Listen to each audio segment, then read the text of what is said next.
Check, check, check. 1, 2, 1, 2. Here we are. Good afternoon, everyone. Monday, April 6th, 2 p.m. Eastern Standard Time. The astronauts are shooting themselves around the moon as we speak. We're going to cover that. We're going to talk about some wretched crocodile biatches from around YouTube. We'll get into it. It's going to be a fun day. Thanks so much for being here. Hit the thumbs up. Also, one of my live streams from January has been restored. Queen Bee, aka Crackhead Turner, has lost her battle against me once again. This channel sits with no strikes, no infractions, clean and serene, just like my hands and just like my conscience. Let's listen to some Van Morrison and we'll get started.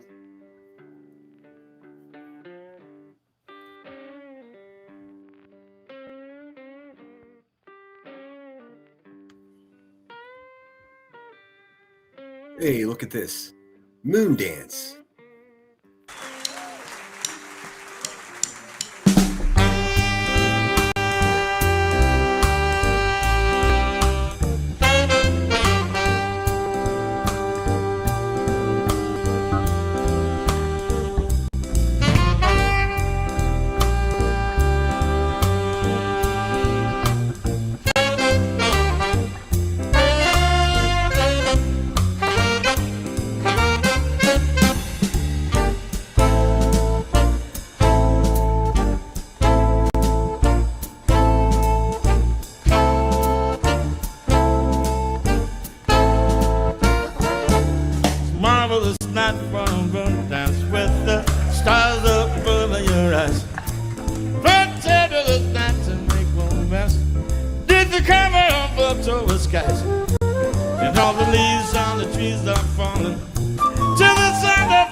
Thing about jazz music, it will just go on forever if you let it. We'll cut it. There's about 6 more minutes of that tune to go. I think I've heard enough. Welcome in, everyone. Thanks so much for being here. We're going to talk some shit. We're going to check out the astronauts. A lot going on. Crazy shit. They're going to lose communication with Houston for just about an hour. Complete fucking darkness, cold. It's very exciting stuff. I'm going to get this in a position where you can see it. I see there's a lot going on. The controversy about goofy ass fucking Just Irish. Let me tell you about this broad, man. A real fucking asshole. I know a lot of people aren't familiar with who she is or what she's about. Let me tell you, an absolute fucking asshole. She used to be a friend of mine, another backstabber. She used to be crazy ass Moon's co-pilot over there. Goofy bitches, all of them. Somehow she creeps around and like a lot of people don't realize or remember who she is. I'll be reminding you. I see her numbers are popping, and I think a lot of good people are being suckered by a dumb bitch. So there's that. But more importantly, the moon. The moon. Hey, man, the moon. Let me show you just a quick news article here as to what's happening today to give you some idea. Let's see. Which one do I got here? Bear with me. I'm still learning this new setup that we've got here with Restream. Let's see. I think this is the one. Let's see. Yes. All right. Here we go. I'm going to check in with this news broadcast, and it gives a great description of actually what's happening today. So figured that may help us out a little bit. Big history today. Big stinking history. Let's see. A short time ago, a major moment unfolded for the history-making Artemis II space mission. The Orion capsule is now being pulled by the moon's gravity, and tonight the countdown is on for the main event, just hours away. A window on the world, the most distant Easter celebration in history. We did hide a few eggs around the cabin. They were the dehydrated scrambled egg variety, but we're all pretty happy with them. Then another scramble into their spacesuits, the crew's last lifeline of defense, a final pressure test. Our mission continues to go incredibly well. After 380,000 kilometers, a key moment. Orion is now feeling the moon's gravity. We have passed into the lunar sphere of gravitational influence.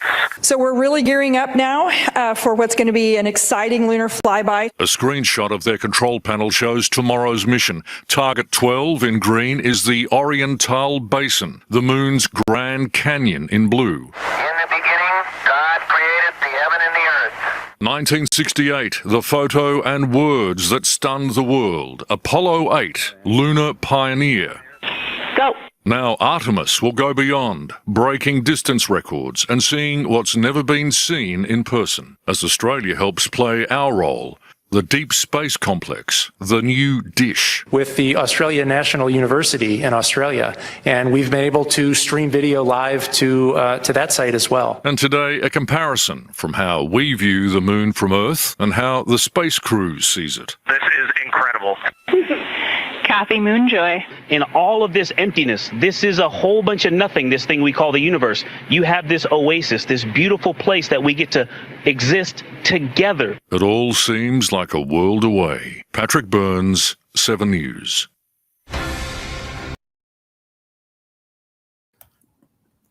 Patrick Burns, Channel 7. Shout out Australia. All my Aussies out there. What's going on? What's going on? Oh, also, I should say, if you're a moderator of mine and you're also going to moderate for Trash Bag Just Irish, it's not going to work out. That bitch was, I mean, you don't even know the history I have with her. Just trash, dude. Absolute garbage. One of the fakest bitches around here. I know she's been creeping around in QB's chat, Soup's chat. The official vibe over here is fuck that bitch all the way. And what is it? Unsupervised maniacs. They're over there playing Karens, dude. They can eat a fat bag of dicks. All right, let me pull up the live shot of the capsule and get into chat and see what you guys are up to. This footage is from NASA, from their official website. Of course, it's public domain because it's our fucking tax money, dude. It's really that simple. All right, let's see here. Oh, you will see I have a super chat goal set. I know I'm not pregnant and I know I don't need diaper bags, but any support towards the channel would be greatly appreciated. Thanks, guys. And also shout out my new members. I got a whole cluster of them. Let's see here. I'm trying to get back in chat. My pinned message is fucking in the way. Oh, Platform Boots. Good to see you. Queen Bella OG. What's happening? What's happening? Hope everyone's well out there. I feel great today. It's cool and sunny and partly cloudy. Got my window half closed today because it's a bit of a chill in there. Lisa J, so good to see you. Bowie Girl. Kansas City Chiefs for life. Troopers and Iris Mom. Welcome in Lemon Grovers. Let's see, Lisa J. So I tried to watch it. I tried to watch Soup before I started, but I just didn't have enough time. But again, I saw Just Irish over there. I didn't say that. Hey, lady, fuck off, man. We already figured out who you were like a year ago. It's wild to me how these fucking creatures benefit from just time. If you wait long enough, everyone will forget that you're a fucking piece of shit, and you could just start to meander back into the situation, dude. Just think about that. Moon's co-host. I mean, what kind of fucking dumbass would that take exactly? Well, I guess we don't have to look too far because it's Just Irish. Fuck you, lady. Let's see. I'm painting a shelf and cleaning bathrooms, but listening, I'm sure I will insert useless comments as needed. Well, all comments are useful. Marie, a.k.a. Purple Freak. Lisa J, your comments are never worthless. That's what I say too. What's up, Headstones? Numbers tend to go up when no one else is live. I'm not sure what you mean. Oh, you mean in the way of Just Irish? Yeah, dude. Fuck that, dude. I listened to it. I listened to 30 seconds of it. Fucking garbage. Sanctimonious, virtue signaling druggies, dude. That's all it is, dude. Fucking garbage. And this is, trust me, I know firsthand because that bitch used to be a friend of mine, like a cell phone number friend. Turns out she was just a fucking crazy rat bitch like the rest of them. But what can you do? If it wasn't for fucking dirtbags like that, dude, we wouldn't be able to distinguish the decent people around here like most of you. The real Samantha J. I'm scooting along. Hopefully I didn't miss anybody. Do I have this muted? Is that what's happening? I do. There's not much in the way of volume here anyways, but I'll go back just a couple of minutes to give you an idea. Conference. The flight control team here in Mission Control Houston collecting information from all consoles around the room that we could relay up to the crew ahead of this D day. is back in the house. Good to see you, my dear. As you can see on your right, NASA astronaut Christina Cook taking a video of NASA astronaut Victor Glover. Oh, also, I should tell you guys that that the one copyright strike that I had on my channel since January is gone. Hey, QB, look at this, you filthy bitch. Check this. I would say excuse my language, but I'm over that shit, dude. Just suck it up. Look at this. Dun dun dun dun dun dun. Dear Sinner, trademark. In accordance with the Digital Millennium Copyright Act, we've completed your processing your counter notification. The following videos have been restored. Dun, dun, dun. Hashtag winning. No strikes. There are no copyright strikes on this motherfucking channel, which is awesome because QB's sitting on 2. One more strike, bitch, and you're gone, just like you're gone from Kick. Hashtag winning. Any questions? Hey, Queen Bee, I'm going to tell you again. Nice fucking try, bitch. Never gonna work. If you try to hide the truth, it's just gonna pop even harder. It's gonna be cracking out there. In fact, when I'm done with the live presentation of my live stream today, what I'm gonna do is I'm gonna throw on that live stream that she had struck down, and I'm gonna let that loop for fucking all night long. So I did make a little screen here for people that are tuning in then to know that it's not an actual live broadcast. That is to say, I won't be monitoring the chat. I'm just going to let it ride all night long because there's something in that live stream and I can't determine what it was, but it struck a nerve with that crackhead. So let's keep striking that nerve, shall we?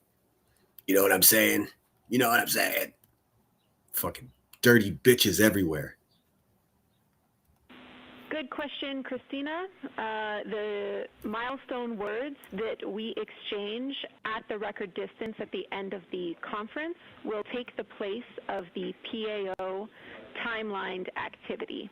Whispering in the So that will be shadows. our moment to talk about this occasion, and after that there will be no more expected PAO words, and you can get straight into your flyby. Copy all AGA.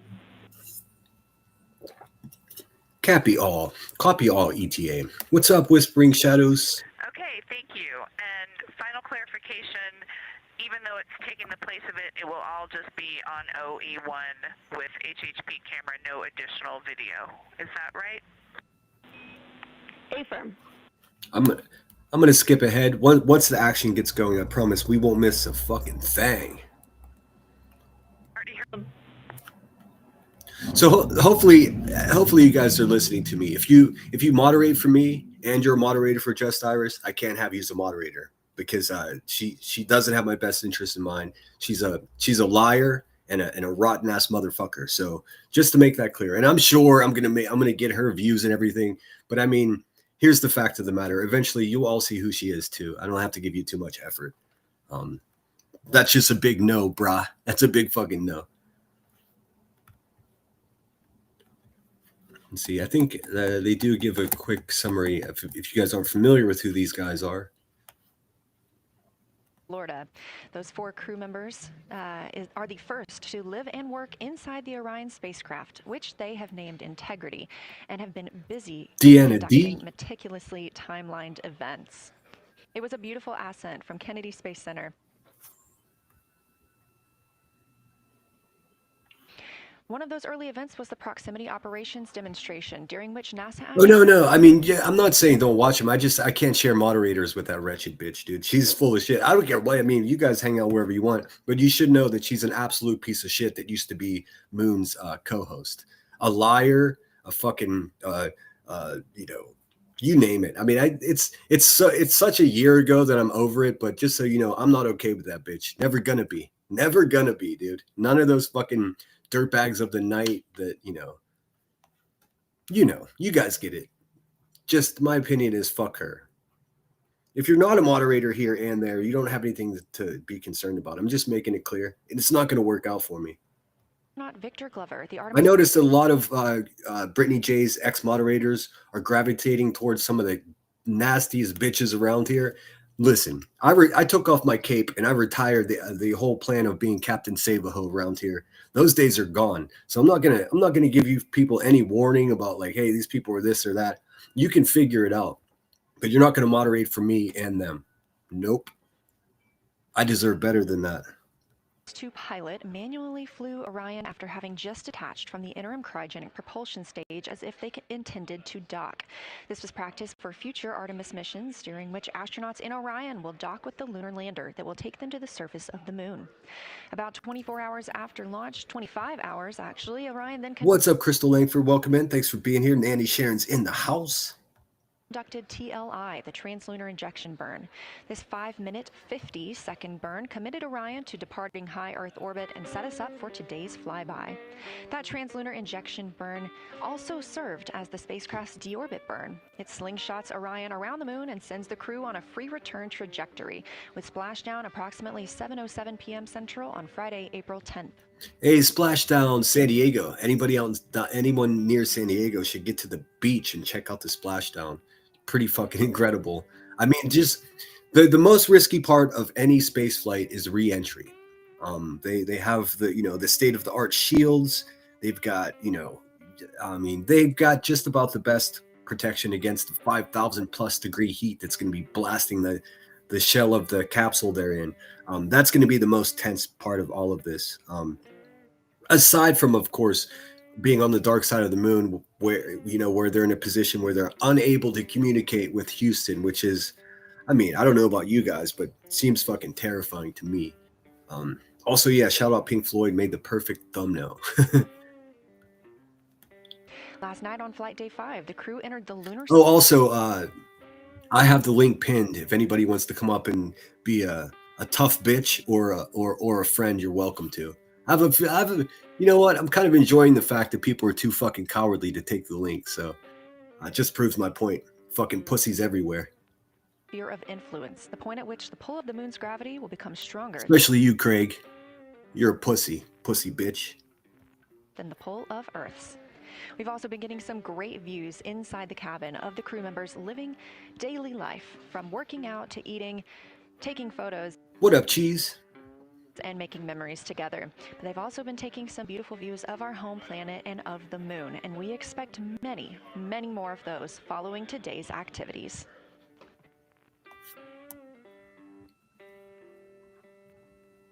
They're still having a bit of a problem with their shitter. I also learned that this is the first space capsule that they actually have some privacy. Whenever they go to the shitter, it's actually a little room where they can close the door. All the astronauts in the past had to crap right in front of everyone and then store it. So they tried. They set them up a little porta john inside the capsule, and it's really state of the art. It separates the solid from liquid. It's just, it's NASA shit. But it's acting funny. So I'm not sure what they're doing now. But at least they have a little changing room to go into.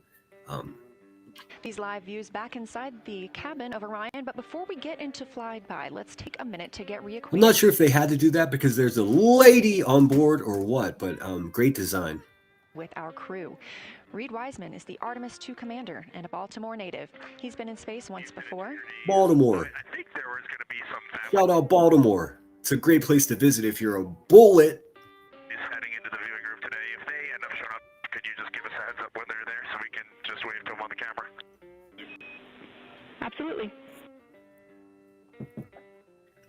And that was the voice of Reed Wiseman. He has been in space once before as a flight engineer for... If they don't come, you could just lie to us and tell us that they're there. That'd be great, thanks. We'll keep that in mind too. And I'm sure they'll be here. Wiseman What's up, lunatic farmer? also has a great sense of humor. He was aboard the International Space Station from May through November 2014 as part of Expedition 41. This was a 165-day mission during which he and his crewmates completed more than 300 science experiments in areas like human physiology, medicine, science, earth science, and astrophysics. They set a milestone for station science by completing a record. Also, maybe it's interesting to you guys to know that one of the biggest experiments occurring in this capsule, as you know, there's hundreds, but one of the biggest ones are these monitoring the real time effects of being in space for an astronaut. They have all kinds of monitors to keep track of the radiation, which is something they've never had in the past. As we know, astronauts are blasted with radiation, space radiation.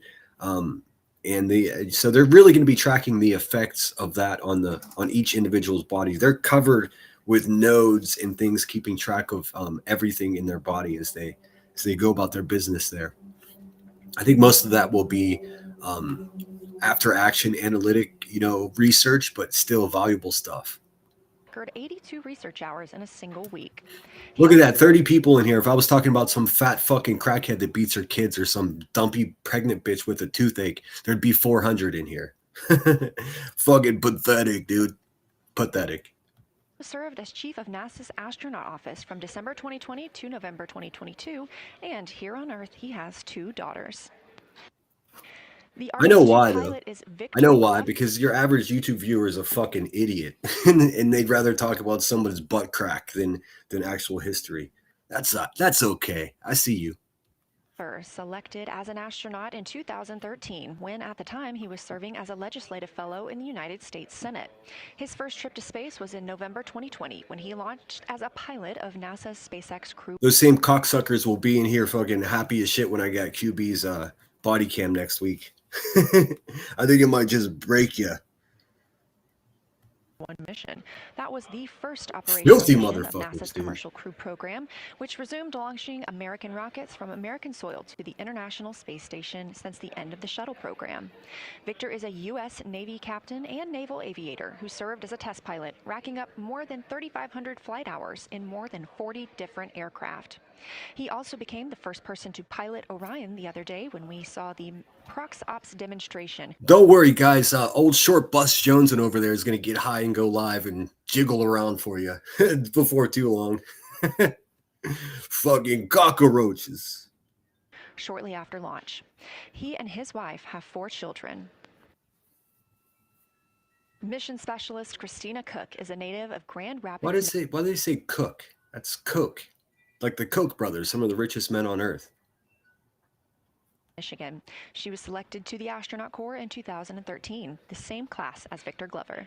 She served as flight engineer on the International Space Station from March 2019 to February 2020. During that time, Cook set a record for the longest single spaceflight by a woman with a total of 328 consecutive days in space.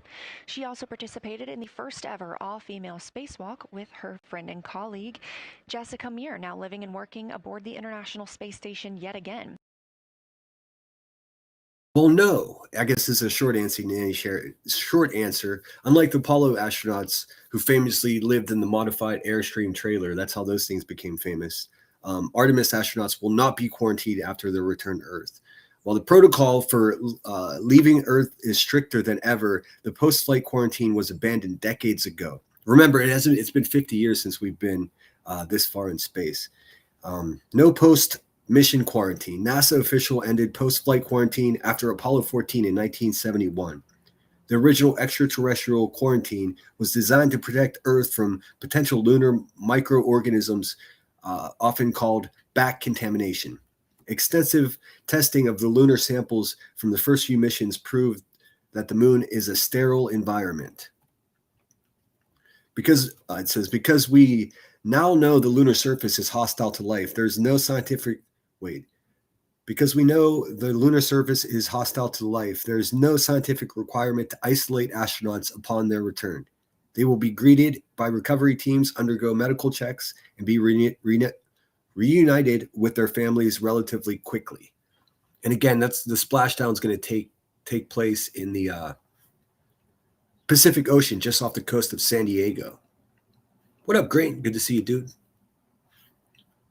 Sorry if anybody's upset that it's not Brittany broke ass Jackson on the screen. I'll play some for you just so you sick fucks can get your fix. I mean, what is the attraction to that broken down white trash cousin fucker, dude? Before becoming an astronaut, Christina helped build space science instruments and led scientific fieldwork in some of the most remote environments on the planet. Her hobbies include surfing, rock climbing, community service, yoga, travel, and photography. And she is certainly... Hi, Christina's an astronaut. She enjoys long walks on the beach, making breakfast for her family. She loves Christmas morning, and she loves strapping herself to a fucking rocket and shooting herself into space. Getting a chance to do that. First-time flyer, Canadian Space Agency astronaut Jeremy Hansen is flying to the moon as a mission specialist on the Artemis II mission. The London, Ontario native was selected as an astronaut in 2009. After that, he worked as Capcom at NASA's Mission Control Center here in Houston. Capcom stands for Capsule Communicator and is the single direct voice communicating with the astronauts in space.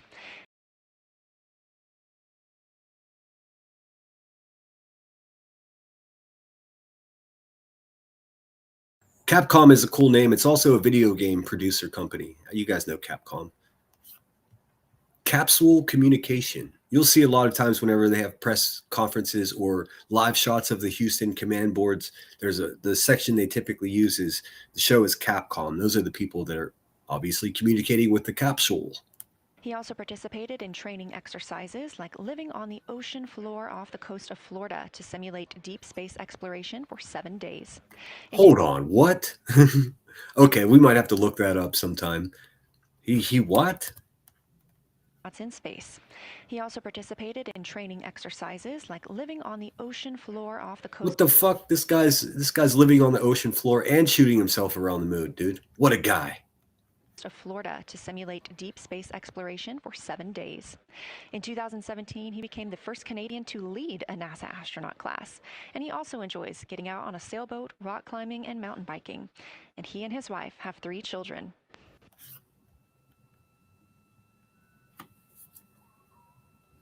Let me scoot ahead to make sure we're not missing nothing.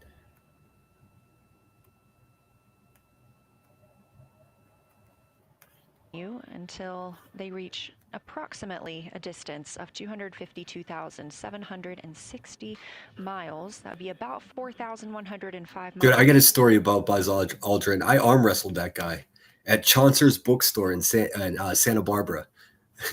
He's a crazy old man, dude. I tell you what, like it's pretty special to shake a hand of a man who, has been to space. I tried shaking his hand, and he grabbed me, and he fucking put my elbow on his elbow. He's like, "Let's do this!" It was the funniest thing ever. He wrote a children's book, and he had this big presentation in Chaucer's bookstore. When I lived in Santa Barbara, that was my bookstore. I mean, they all knew me there. They put books aside for me. It was my jam. But there was Buzz Aldrin, and you bet your fucking ass I showed up for that. Lots of families around. He took questions from the crowd, and this little kid is like, "Are there aliens?" He just says, "Yes, there are." And then this motherfucker, you would never believe it, he released a song that he just finished producing with none other but Snoop Dogg. So it was the most surreal situation. An astronaut in Santa Barbara with all the locals at the bookstore, and this dude's premiering a fucking song that he co-produced with Snoop Dogg. I mean, you can't make this shit up, dude. Hell of a guy. Crazier than a shithouse rat. Farther than Apollo 13. However, these numbers are our targets, and we will get confirmation on those numbers as soon as we possibly can and share them with you all. I'll see if I can find the song. I forgot all about that till you just mentioned Buzz. Let's see. Buzz Aldrin. What do we got here?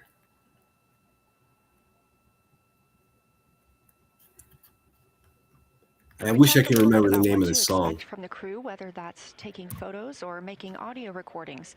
To get a little more detailed, Reed Wiseman and Jeremy Hansen will be up first to capture imagery and record audio on the portable computing devices. You hear those referred to as PCDs, while Victor and Christina serve as the support members. The crew will switch windows and roles halfway through their shift, and 1 hour and 5 minutes later, Victor Glover and Christina Cook will be the next crew member. I don't even know what that means. I watched a lot of NASA, and it's not very good. What is you didn't like that episode? What does that even mean? I watched a lot of NASA. Not for me. And here you are at a live stream where we're watching NASA. I see you, big dog. The fuck is wrong with people, man? Bunch of dummies.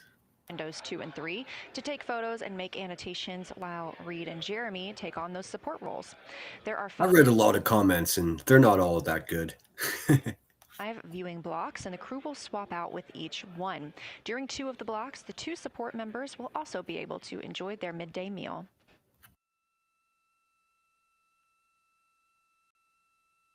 I'm trying to find that video I was talking about, Buzz and Snoop. At least 3 times per block is a science sit rep. Again, situational report. This is partially an operational status, reporting back if they missed any targets or gotten any specific ones, if they have issues with their camera or any other operational items. The other part is an actual description of the moon. This task is done by one of the support team astronauts, so that's not the crew currently taking photos or making annotations, but they do have windows 1 and 4 that they can float up and provide that information from. If you watch the entirety of the flyby, you'll also notice the crew will be photographing some targets multiple times to get observations in different lighting conditions. This is due to Orion changing their location throughout the flyby. I found it.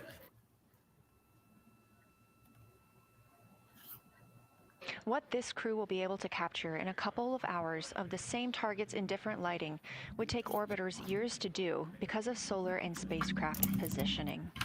This crew has studied the moon extensively, and they're also familiar with what the science team calls the Big 15. These are 15 features that they've memorized, so at any time they'll be able to see 5 of those and help orient themselves and where they are around the moon.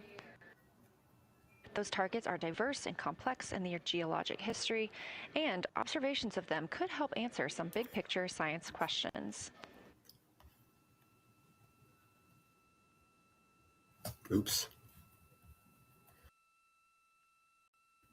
It's weird. I was able to find the making of the video with Snoop and Buzz Aldrin, but I can't find the actual video. I can't find the actual song. Maybe they scrubbed it. Who knows? Let's see.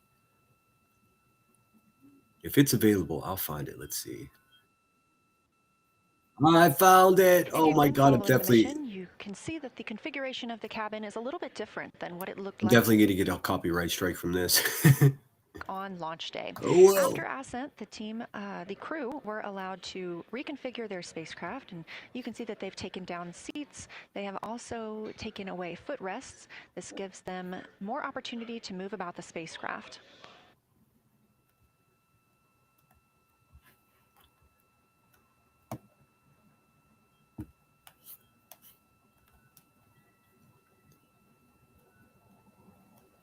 Orion itself has 330 cubic feet of habitable volume. It's You've got also about 10 minutes left now. 10 minutes left now prior to commencing your EVA termination activities. Over. All you need is the rocket experience. What you need is the rocket experience. All you need is the rocket experience. To go flying into outer space. See this world as a beautiful place. There's Buzz right there, my man. My man. More plastic surgery than Zsa Zsa Gabor. Oh my God. You can't write this shit. I'm so happy I remembered this. All mankind, one human race.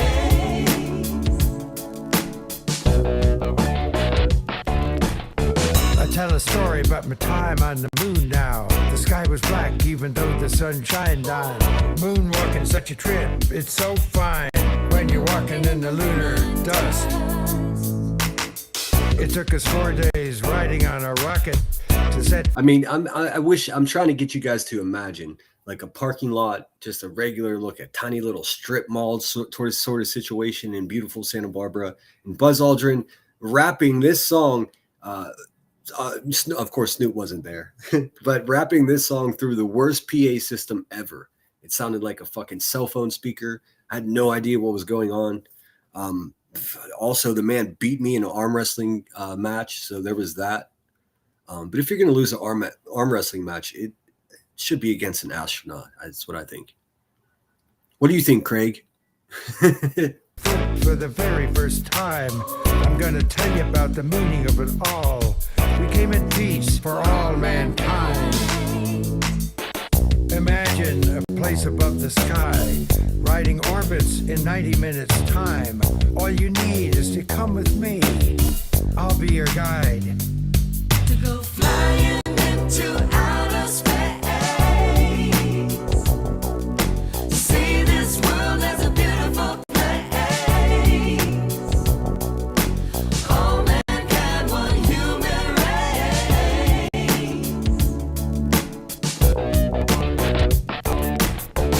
Are you ready to put on your spacesuit? Strapped in for the G-force liftoff. Countdown is getting very close now to the adventure of a lifetime. I've been there, now I say it's your turn. All we gotta do is make the engine burn. Let's take a trip on an orbital spaceship. This is how we will reach the stars. Stars, stars, stars, stars. I can imagine how this went down. Like Snoop's like, I know I want to make a song with an astronaut. Snoop's like, I know I've been high, but this guy's been really high. No atmosphere here. Make sure that you've got your feet underneath you. Lack of gravity. You see right there on the image of NASA right there, it says Capcom. That's the, like we just heard, the capsule communication.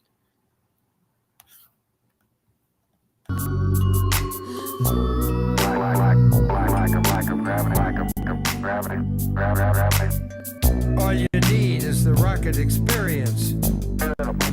Magnificent desolation. What you need is the rocket experience. Buzz, you're cleared for takeoff. All you need is the rocket experience. Roger, understand. We're number one on the runway. All you need is the rocket experience. It's all you need. To go flying into outer space. I am the spaceman. See this world as a beautiful place. I am the rocket man. All mankind, one human. What's up, Michelle 420? Hey, take the link and come explain to me how Buzz Aldrin didn't go to space. If you got evidence of that, take the link and show me. Maybe you can change the world. It's time to venture far. Let's take a trip to Mars. Our destiny is to the stars. If anyone takes a link and starts talking about flat Earth, I'm blocking you from my channel. Goofy motherfuckers.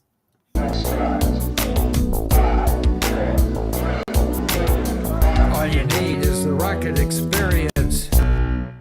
All you need is the rocket experience. Thanks, Buzz. You're the fucking man. All right, let's see what's up with our astronauts. Crew would like to propose a couple of potential names for those items or those areas. And we spent a bit of time this morning looking up the window, and we're able to see them now both with our naked eye and through the long lens. And so we feel Come on, somebody come up and convince me that this is at a broadcast studio on Earth. Come on. I would love that. it's a good time to send this down, and a special shout out to Kelsey for helping us with this.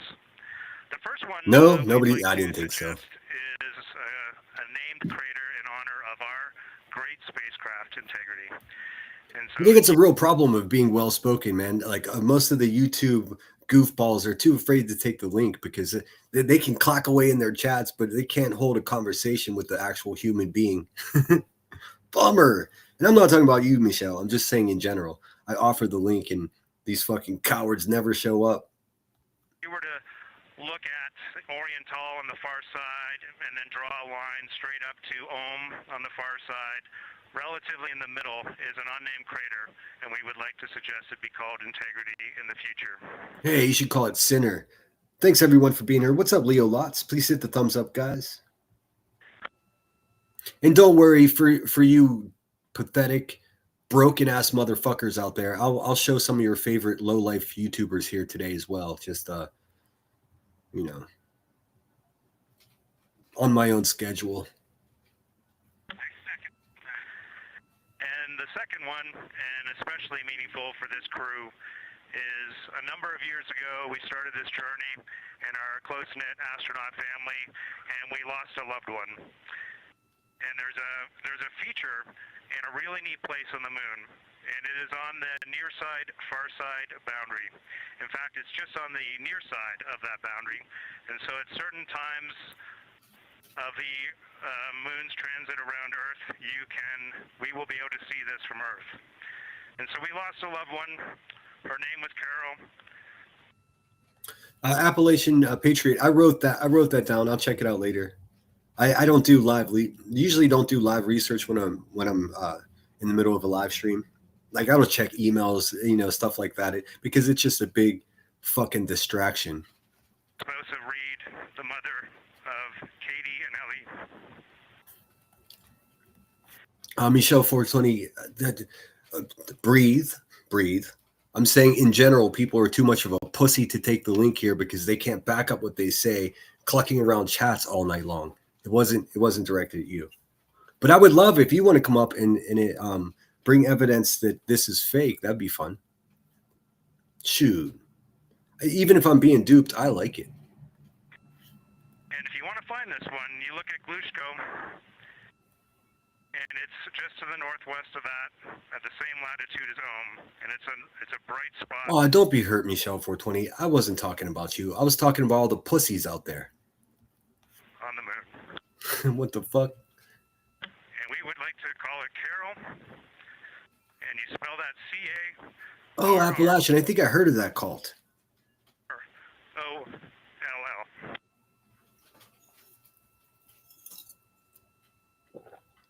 Oh, he's mean. I am pretty mean. I'm just straightforward.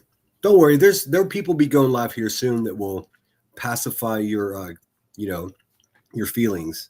This ain't the spot.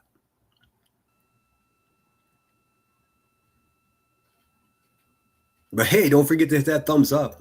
We'll be talking about broken down pregnant women with rotten teeth here before you know it, and then you'll be all excited. Yay! Rotten teeth pregnant women, how fun! What are they hugging for? What happened? This poor guy's sitting at home is like, stop hugging my wife. Michelle says, I don't have any evidence. I just said it because we have been lied to. Oh, yeah, we're always lied to. Integrity and Carol Crater. Loud and clear. Thank you. I tell you what, I'd much rather enjoy this distraction from the Epstein files more so than war. Man, and the story coming back for that airman that was rescued, what a fucking story. I can't wait for the details.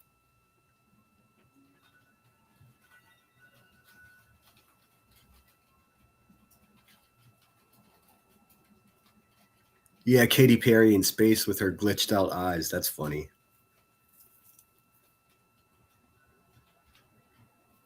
Oh, a family member passed away. Is that what the hug was for? Oh man, that's a bummer. Here, scoot ahead. See where we're at now. Z9, we will have one card that is dedicated for today. Serial number 1007. For the cabin camera D5, we will have one dedicated card for today. Serial number 1000. What I think about the moon launch, it's so controversial that people say is fake. I think a lot of it was pre-recorded and actually recorded afterwards. I think they lied about having the technology to be live, and like have a live broadcast from. I mean, let's face it, at the time it was fucking impossible. But I think they actually did go, but they kind of patched it together. They edited the whole thing to make it look like we were looking at them on the moon. Yes, a lot of it was probably recorded in a studio in Hollywood.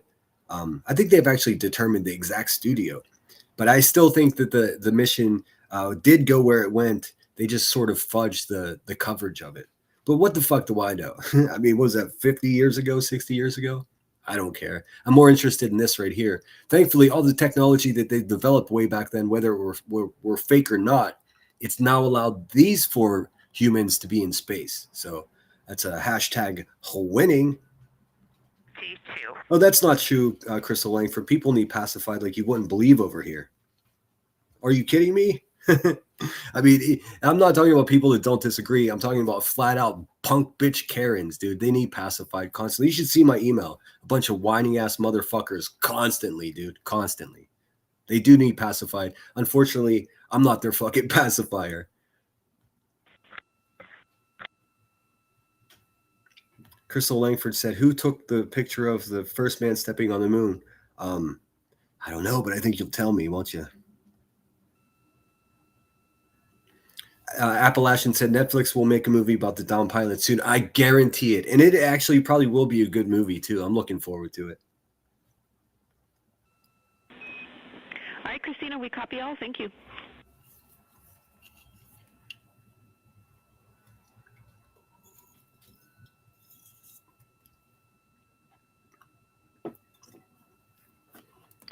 I'm going to skip ahead and try to get us real time. A matter of the labeling and the granularity. Thanks for confirming. Copy, and we'll look into that a little bit more on our side as well. Copy. Leo says, I always question why Neil Armstrong hates Elon Musk. Elon's determination to build rockets that can land puts holes in the story back then. Well, don't click out of the live. We're just getting started, dude. I look forward to the movie when it comes out. I'm certain the details that are coming out it's a description of a very scary account of a man with just a pistol trying to hide from, I don't know, hundreds of people that were looking for him because the Iranian government. Hold on a second. Maybe you guys, let me give you context. An F-15 fighter pilot was shot down a few days ago. Friday, I think. This past Friday. The pilot ejected, was recovered right away. The co-pilot, or the weapons engineer is what his title was officially. Co-pilot, the guy that sits behind him.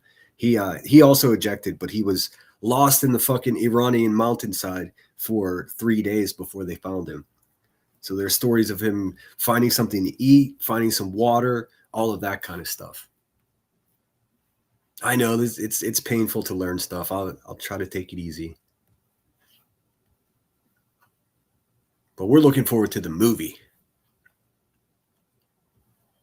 Nice. Everybody being productive on this spring Monday morning.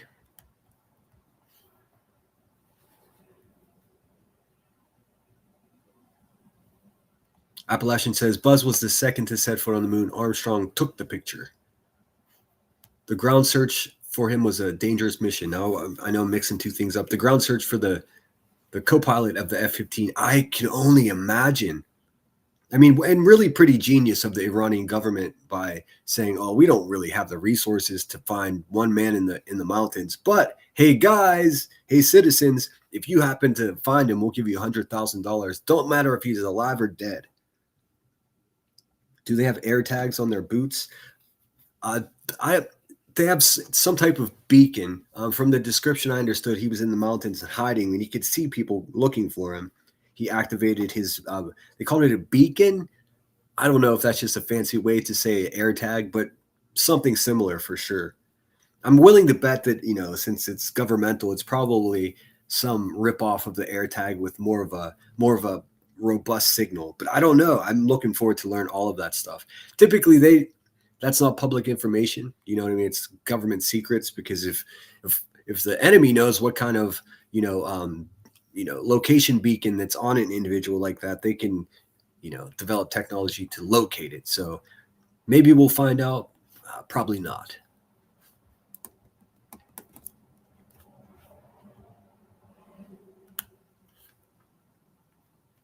All right, so now we're just about real time here. They're annotating their observation, getting ready for their flyby today. Be flying closer to the moon than we ever have today. Crystal says, NASA says an operated robot took the picture of the first man on the moon. Is that what they said?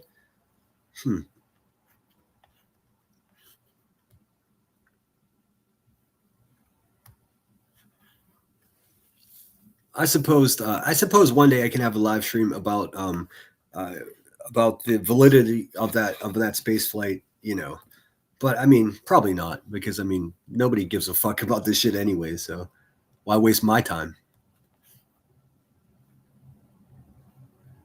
Nothing worse than wasting time, dude. Leo says NASA has spent the last 15 years exploring the ocean.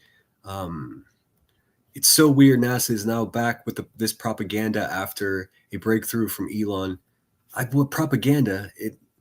You guys are fucking goofy, dude. I'm just gonna say it. Like, what the fuck? How's this propaganda? They're just flying people to the moon. Eventually, what we want to do is get to Mars, because Earth is gonna just go to shit. If you haven't noticed, it's already headed that way. So this is gonna allow them to establish a base on the moon, basically like a rest stop on the way to Mars. That's the whole part of it. 0% of this is propaganda. I mean, we've got 18 different countries involved in this space flight. Although you'll see an American flag quite often. One of the astronauts themselves is Canadian, and a lot of the technology that runs the capsule comes from Great Britain. So I'm not sure how it's propaganda. I'm willing to bet that that's a wacky old conspiracy theory. Don't care either way, though.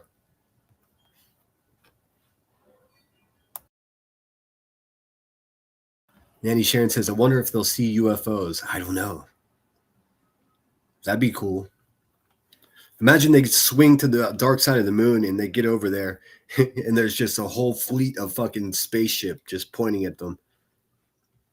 Let's see. Wait a minute. Is it NASA responsible for the Hubble spacecraft and Voyager 1? I would say NASA's been really busy lately. Yeah, they have. I mean, all those tax dollars of ours are just being spent. Let's see. Leo says, and these NASA astronauts are still pretending there isn't any gravity. I don't know what that means, dude. Leo, do you want to come take a link and tell me what the fuck you're talking about? I haven't heard any astronauts pretending there's no gravity. What are you saying, dude? Are you spreading misinformation upon my chat box? Come on up. The link's pinned, dude. What the fuck? What the hell? Maybe you guys just aren't used to like this kind of stuff. Maybe just talking badly about fat women's more fun for you, but come on.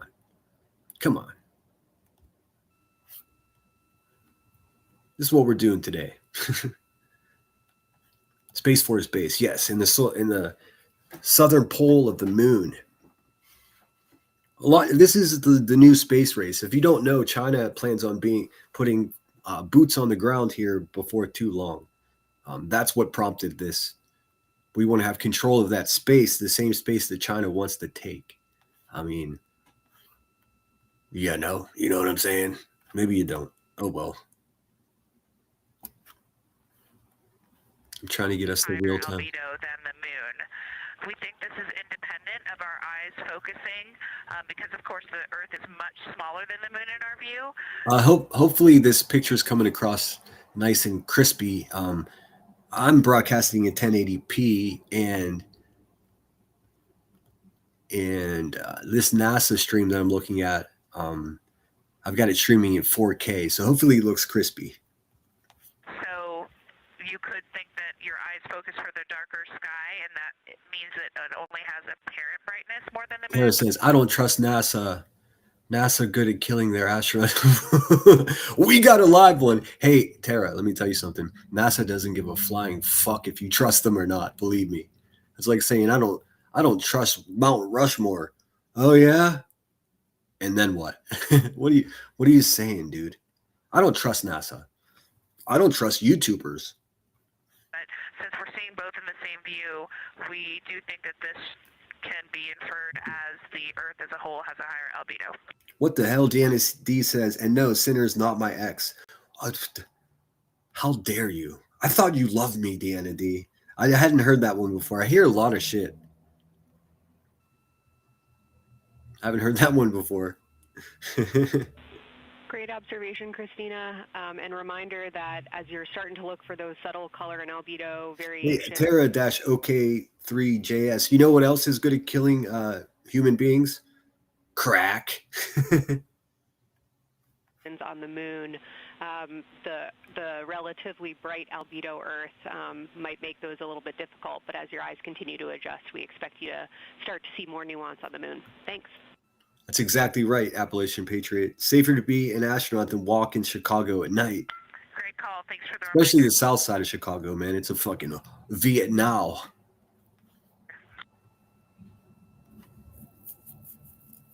We're all going to be experts in lunar terminology by the end of the day. Another one we expect to hear is mare. These are dark regions paved or filled by volcanic deposits. Crystal Langford says, I feel like the chat is just chatting.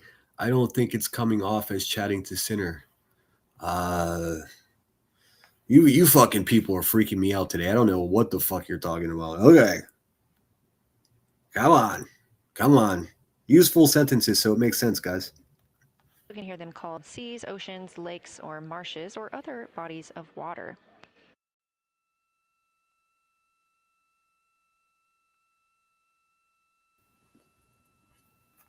Again, we are live in Artemis Mission Control, but on the right side of your screen, that is the Science Evaluation Room. Team members who have been preparing for this day for years. The crew has significantly darkened the cabin. All these people dedicating their entire life to this program, and then we got some YouTuber that really pretty much enjoys watching, mentally ill people on the internet in the middle of the night. They're like, "This is fake. Fuck out of here. These nuts, dude." Orion. This allows them better views outside the windows and fewer reflections from inside. Same people that think they could have quarterbacked the Super Bowl better than the quarterbacks that played. You can't. You don't. They reported being able to see the moon and the Earth out the same window at this time. We are really hopeful to get those photos. Well, you guys are spicy today. Take the link if you got something to say, dude. Yeah. What the fuck? On the left side of your screen, coming from a camera mounted on one of the solar array wings on Orion, outside the spacecraft. The crew is equipped with 80 to 400 millimeter zoom lenses. Queen Bella says group hug. Oh man, that's good.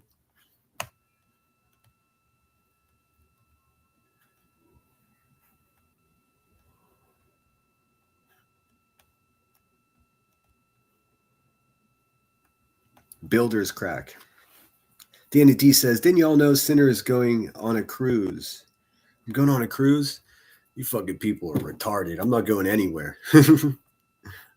A cruise? Listen, man, the only cruise I would ever consider going on is the what is it? The True Crime Cruise. What is it called? Crime Con? They have a cruise. That looks fun. But I'm against cruises all the way, so that's how I know that's a crackhead story. I'm against cruises because I don't see the value of going and staying at a resort that might fucking sink. It seems like a bad plan to me.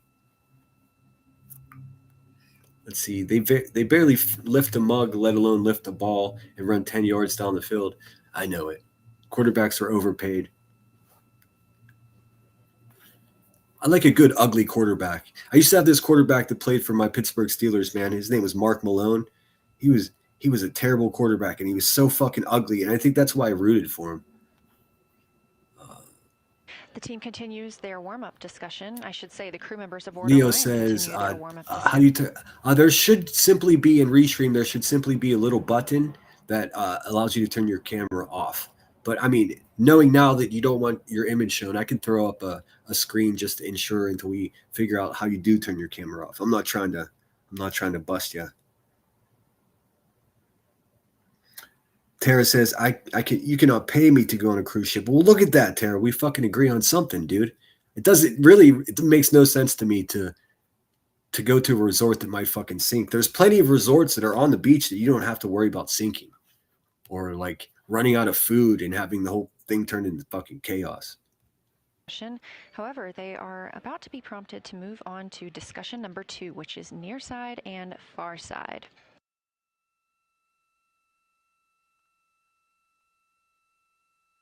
Some of the things that they are looking to capture, the ground has prompted them to photograph anything that stands out to them and to compare the near side versus No, I see your sense of humor, Deanna D, for sure.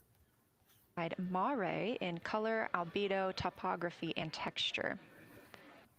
They also want the crew to compare the appearance of rayed craters in the near side. If anyone needs a hug, just look around chat. Maybe someone there will give you a hug. Versus in the far side highlands.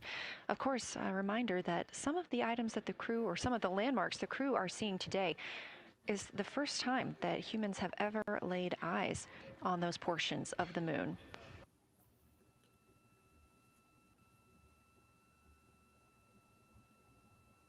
Hey, that's sort of like Cluminati losing weight. She gets to see portions of her body no human's ever seen. Fat racist. In the targeting package, there are a few reminders of the crew. For the crew, there are time-sensitive observation reminders and science sit rep reminders. We have a sit rep. Sit rep's just a situation report. Nanny Sharon says, what is it that people were finding debris of in the 70s and 80s, not Challenger? I'm not familiar. I mean, there's so much space garbage that crashes to Earth. Could have been a satellite. My guess was if it wasn't a spacecraft itself, it was probably satellites because they're fucking running. Their batteries are dead and they're just crashing out of the sky pretty often, actually, mostly in the ocean. The targets that are being discussed right now, it's the far side, near side comparison, and hearing some great discussion of browns and greens in the Aristarchus Plateau and how those disappear as you go toward the North Pole, and then over to the far side, you lose the color. Well, yeah, if your son's a quarterback, for sure. I mean, you can't play football without the quarterback. The only downside, why I think of quarterbacks that way is because if they suck, then the team can't do anything. So it's just like, no hugs, just a bag of D's. Bag of D's all around. All around. Jeremy in window 2, Reed in window 1, having a great discussion. Christina's under window, Reed is in window 3. Christina's under window 1, documenting the discussion. And we've got the lights completely off in the cabin. There are some LEDs that we cannot put out that do provide some light scatter. But we have all of the internal lights off and are letting our eyes adjust as best we can. The window 4 view. It looks like they're a little bit behind schedule. It looks like the complete loss of signal, the communication with mission control will be cut off as Orion passes the lunar limb, so the backside of the moon. And that's scheduled for 6:34 p.m. tonight. So we're hours away from that. I probably won't still be live for that. I planned on showing that, but we'll see. We'll see. I might just end this since there's only 50 of us here anyways, and then come back.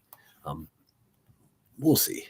I'm in no hurry. I carved some time out of my day to be here with you fine folks, and here we are. You only get about a third of the moon.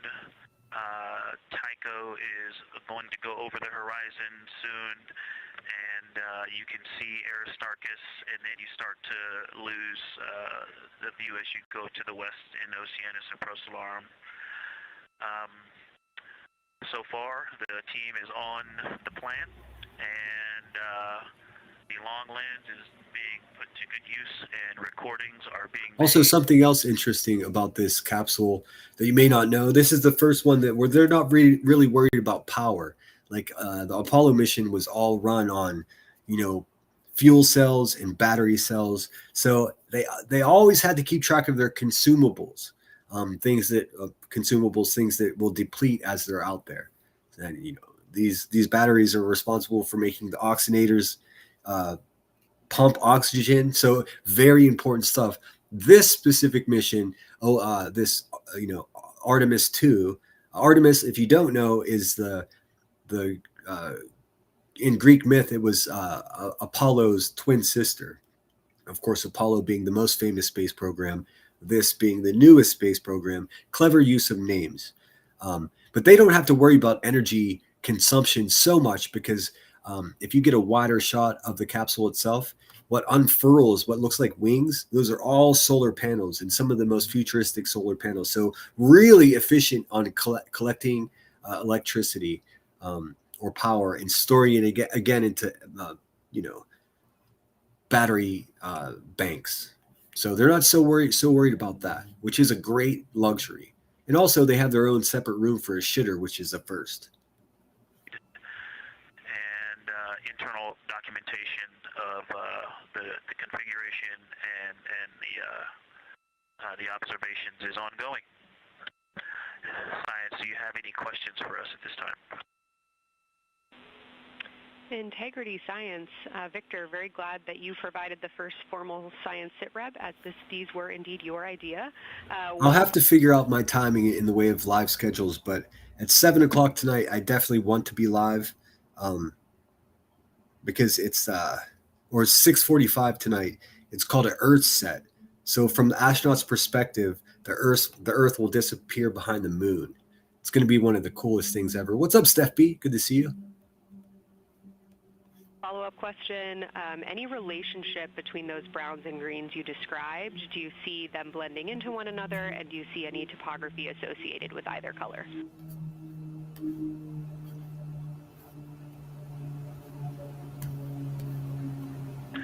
I don't want to bother the window team. I just heard that. He says, I doubt we'll see. Hold on a second. Let me see. It says, I doubt we'll see a manned trip to the moon in our lifetime.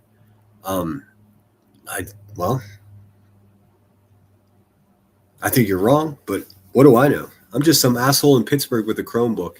You guys seem to have it figured out. Overheard that, and so I'm sorry I don't have that detail yet. I will eavesdrop and see if I can pick that up. Geez, you should have a live stream and talk about it, man. I'd be there. I will try to answer that at some point.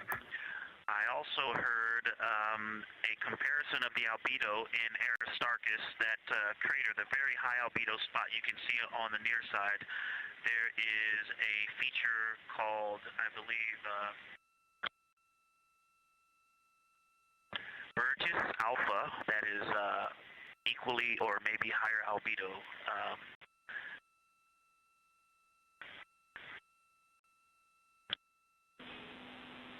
I apologize for the gaps. I'm trying to listen and talk at the same time, but I will try to get some more information to correlate those colors from Aristarchus for you.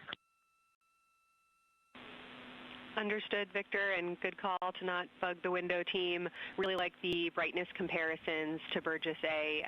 Really helpful for the science team. Keep them coming. Thanks. It just says science on their thing right there. They're all clamoring about to make sure that they can get the highest amount of data, the clearest images, the clearest video. So I think that's what the talk about the colors were. They're fucking around with the cameras.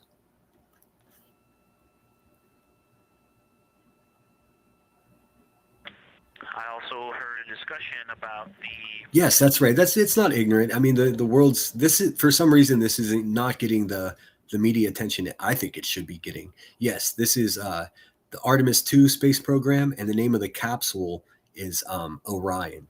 What they're going to do is go up to the moon, as close to the moon as humans have ever been, and then whip around the moon, and then come back to Earth and splash down in San Diego. Hopefully, despite you know, Cheese is questioning it. The plan is to get enough data to get specific landing sites for another trip to the moon with human beings walking on the moon.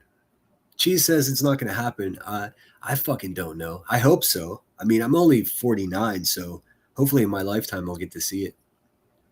Or maybe I'll just get dementia and then I'll see an AI video and think that there were men on the moon. And guess what? If I don't know any better, that's just as good. Albedo of Grimaldi being a 10, and how many of us, when we were a little further away, saw that as the darkest albedo, and that the bigger Mare off to the west, sorry, to the east. If I was in California, I would definitely go down to San Diego and check this shit out whenever it splashes down. Like I said, it's supposed to splash down. Let me see again.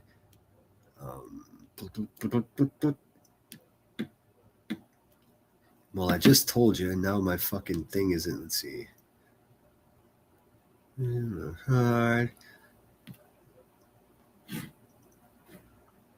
The whole thing is supposed to last 10 days, and I think this is day 5 or 6. So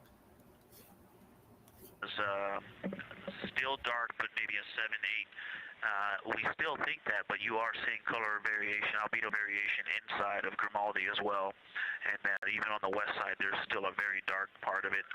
But it is still the darkest. It is just not as uniform as it looked when we were farther away. We're starting to differentiate the striations of albedo inside of Grimaldi.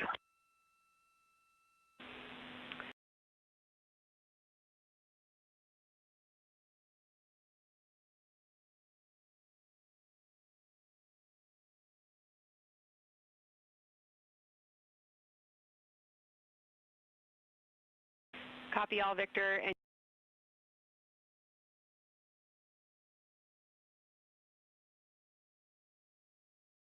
you read our mind. Superlatives like darkest, biggest are really I don't know if I helpful. was muted for that. So yes, Artemis II Orion capsule is currently scheduled to splash down in the Pacific Ocean just off the San Diego coast on April 10th, and I will be live for that.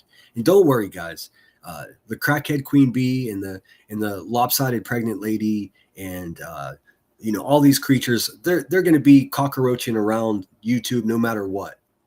This is more interesting to me at the moment. We'll get to it. Don't worry. I'll help you appease your appetite for disgusting shit. I promise. I promise. You know me. I deliver. For us, so keep those coming.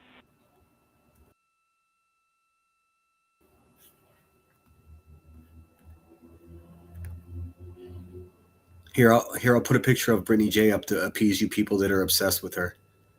Look at this nasty hoe. Okay, that's enough. We'll get back to that.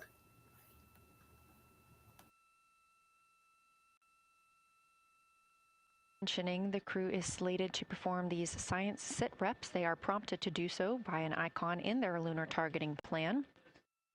That one coming down from NASA astronaut and pilot of Artemis II, Victor Glover.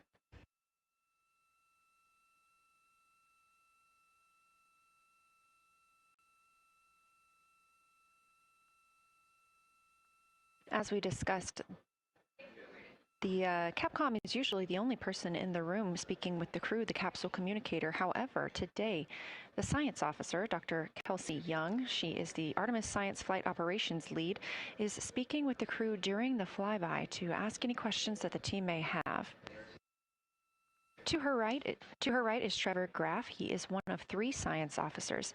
Those would be Kelsey Young, Trevor Graff, and Angela Garcia, who will also join us later for an interview.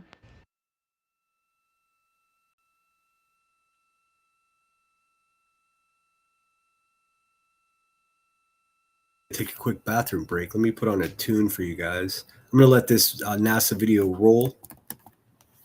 Now we'll be right back. Look at this. One of my favorite rappers, a guy out of Florida. I think he's been canceled now. It's been years since he had new music, but he goes by the name Astro Nautilus. So I'm going to play one of his tunes, run to the bathroom, and refresh my coffee. Is everybody okay with that? We good? Do we need a?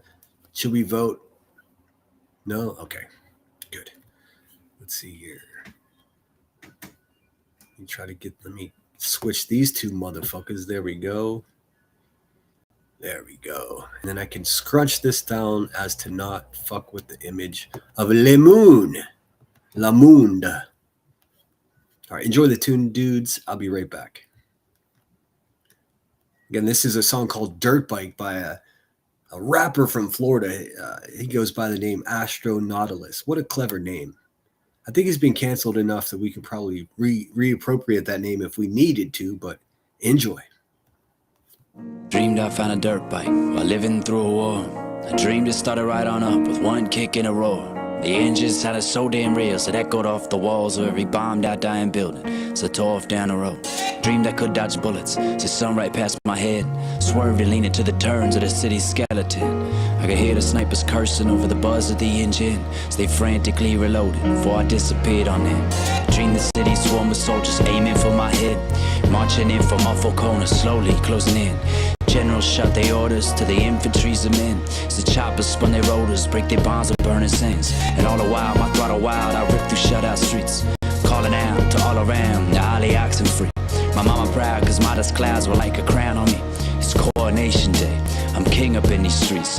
No bullets or no barbed wire, tear gas or no crossfire, bayonets or no landmines, snipers nests or no drone pilots. Ever catch me blindsided, slow me down on pop ties. I pop wheelies to their coffins, laugh on how they live, flying the dead out of some spare behind. Stealth pilots on the bed crying, RPGs left in the breeze, as my CC's a red line and damn right, man.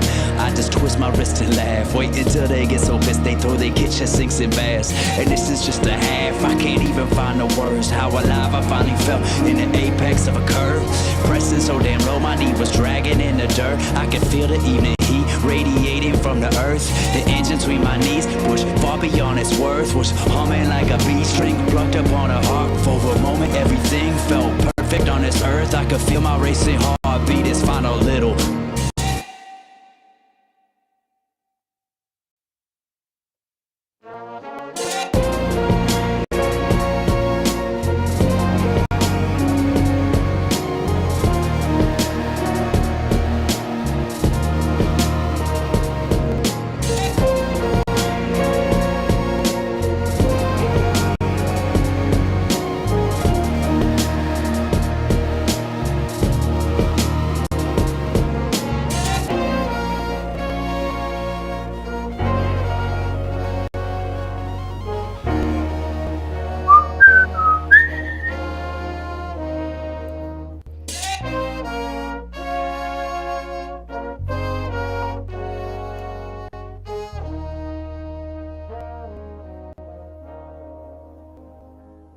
Ladies and gentlemen, that was Astro Nautilus coming to you from Florida, of all places. Let's see here. Let me get rid of this shit.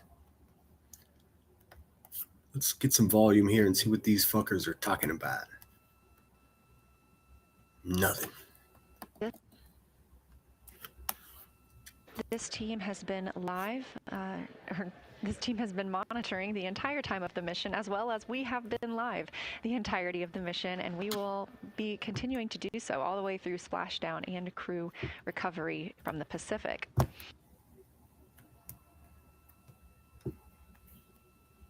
This is a visualization from Arrow, the Artemis real-time. She stole my words. See, as you can see here, all four of these little wing-looking things are solar panels on both sides. So long as the sun is shining, they got power. And that's a huge upgrade from past space programs, because they depended specifically on, Volkswagen-sized batteries that were so inefficient, it was ridiculous. Consumables. That you can also access at any time by visiting nasa.gov/track-Artemis, showing us that we are now under 10,000 miles from the moon, 9,948 to be specific, and continuing to count down.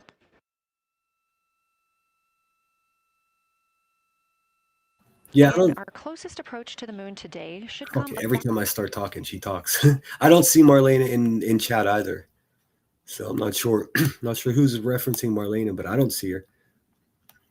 Let's see. Lunatic says today, 32 years ago, we lost Kurt, and 24 years ago we lost Lane Stanley. Same day. I didn't realize it was the same day. How crazy is that, dude? I do remember the day like it was yesterday, though. Marlena ST. Google says yes. Yeah. Why can't I see Marlena? I don't see her.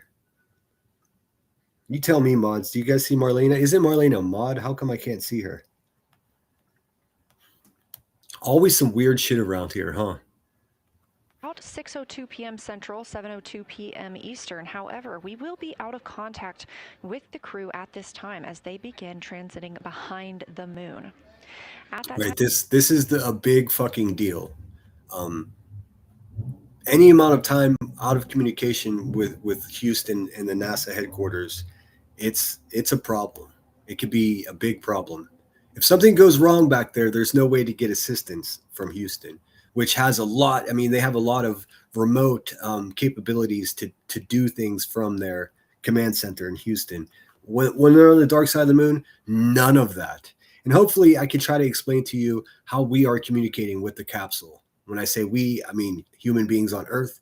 We're doing that through a new technology. It's laser communication. Now, whenever Apollo was up there, whether you believe it or not, they were simply using AM radio waves, and they just pointed that shit at the moon and hoped for the best. Luckily for them, it mostly worked. Scratchy audio, as you guys probably know, but we've improved upon that in a way that's blowing my little mind over here. So lasers, fucking lasers. That's how they're communicating. It's also how they're sending images with lasers, dude. Think about that. I don't completely understand it, but I'll try to get a better understanding as to explain this to you guys. time of closest approach, the distance from Orion to the lunar surface will be about 4,070 miles. Of course, these are estimates at this time, and we'll be sure to provide you with the... It's way closer than we've ever been, on that part of the moon. I can't wait for the footage, dude. I can't wait for the footage. The official numbers once that closest approach has been reached.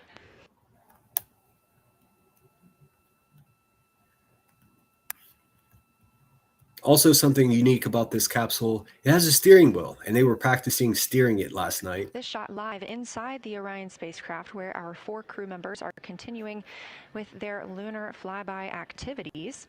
They have just begun those activities really about 20 minutes ago, so we've got several hours of moon view opportunities. This is still a live view inside that capsule. However, you can see just how dark they have turned down the lights. Actually, they've turned them all the way off. There are a few LEDs that they cannot power off, but turning down these lights gives them better views outside of the spacecraft's windows. Just 3 dudes in a capsule with somebody else's wife. Sorry, I'm sorry. I know people are getting offended. I keep making that joke, but I mean, it's funny to me. While they photograph the moon. This also prevents any reflections from inside the spacecraft bouncing up on the windows and interfering with their photography.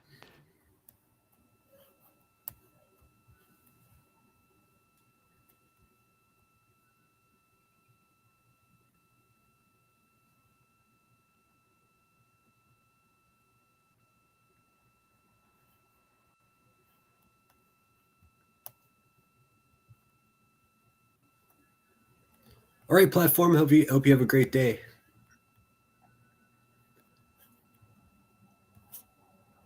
Hakab.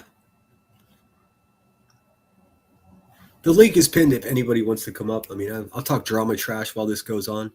I'm enamored by the space program, so instead of talking about broken down bitches that hurt their family. Photographing what they see. We heard reports earlier that they could see both the moon and the Earth in the same view, and we are looking forward to seeing the moon and the Earth in the same view as well. That Earth set coming up in just a few hours. While Wiseman and Hansen are at the window. I will be back live for the Earth set because, I mean, it's something we've never seen before.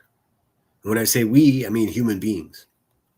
Graphing Glover and Cook are serving as support crew. They are able to assist with cameras. They are also providing those situation reports, letting us know how the team is working inside the spacecraft, what they're seeing, and how they're feeling about it. Those first blocks of teams will last about an hour, and the crew members are approaching the halfway point into their first observation block. And remember, we have 5 of those blocks. Trooper says, Cinder, I got a little scared when she was talking about hiding those eggs. Yeah, that was funny. They weren't actual eggs, though. They were dehydrated eggs. But yeah, she said, we had fun doing that. I'm like, today. So they're approaching this halfway point during which the crew at the window will switch roles. One will begin taking pictures and the other will be making annotations on their PCD, that's portable computing device. Both of those crew members at the windows are recording audio of what they see. They are putting on headsets and recording audio into their portable computing devices. Obviously, we are not hearing this right now. This is going to be sent down to the science team and they will be able to analyze that at a later time. What we are hearing, though, and will continue to hear, are those science sit reps a few times every block. Once this block is complete, about 40 minutes from now, we will have the teams switch. That means pilot Victor Glover and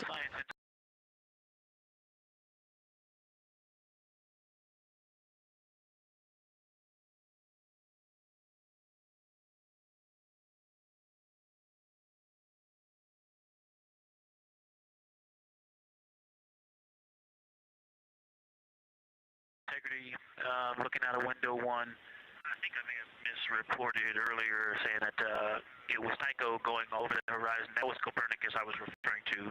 Apologies. It was Copernicus is what is farthest bounding to the east, and that is now like on the horizon or just past it. And Korolev is now a few degrees from going over the horizon. And then, next it'll be Aristarchus Plateau. And so on the west, we are getting a much better view of the Terminator. It looks like we have about 80% illumination of the moon. And Vavilov and 1 Vavilov diameter to the west is where the Terminator is right now. And so other features are starting to peek out there. The center of the illuminated part of the moon is to the lower part is Oriental, and just around Oriental, a lot of light structure is starting to show up. A lot of high albedo, similar to the feature I cannot remember, Burgess Alpha and Aristarchus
get past it, going to the horizon, gets lighter and lighter, and is very, very high albedo. And I will go look and find the name of that feature if I can look that up.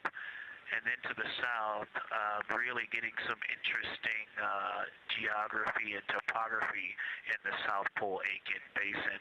And the view of the South Pole is quite amazing. We've got some Terminator there, as well as the limb view, and there is a very distinct crater right at the South Pole. And I'm gonna go look up. I don't believe that is Aiken, but Here, let's do a little bit more drama, because I know that some people, they just can't live without it. It's like their medication, dude. It's wild. Let's see. Here, we'll have a look at Madison's video. If you're not subscribed to Madison, you might as well go ahead and do so. Let's see here. I think it's the YouTube one. Yep. Hold on one second. Let me get this right. Let's see. I have to go to my his story. This is called BJ Apologizes to Angela. Oh my God, these useless bitches deserve each other. We haven't designed a toilet big enough to flush them all down yet. That's the problem. And that's the place for them, because they're fucking turds. Let's see. All right, you guys can't live without the drama. So here you go. Some drama. Oh, it's muted perfectly. Begin. Brittany appears to apologize to Angela Clips and giggles. Next. No, Angela, I did not look for myself. My point is they don't even have the balls That's to try. why she's apologizing to you, They're Angela. cowards. I've apologized 3 They times. sit in the sidelines. These people are fucking idiots, dude. Idiots. But if you play them, hundreds of people will watch, sometimes thousands. You try to teach somebody something, and they're just like, "Oh, we're not talking badly about other people today. What will I do? Oh no." Maybe log off and go hang out with your family, you dirtbags. That's what I would do.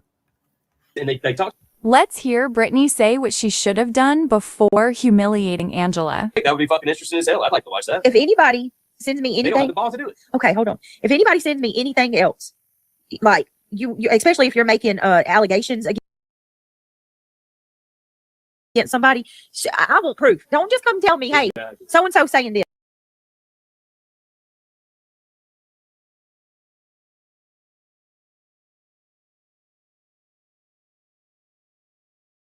I want you give me a damn screenshot. That's right. I don't, and if you don't got one, then don't come tell me. She said. I would really question if you're anyone's friend Brittany Angela didn't deserve what you said about her, and for you to do a U-turn so quickly is very questionable as to your motives behind the U-turn. I don't believe your apology was meant.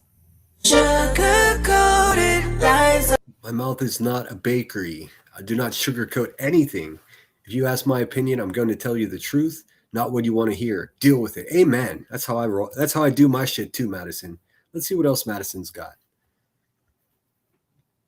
Let's see. The Fallen. Subs left BJ. Let's just watch another one, shall we?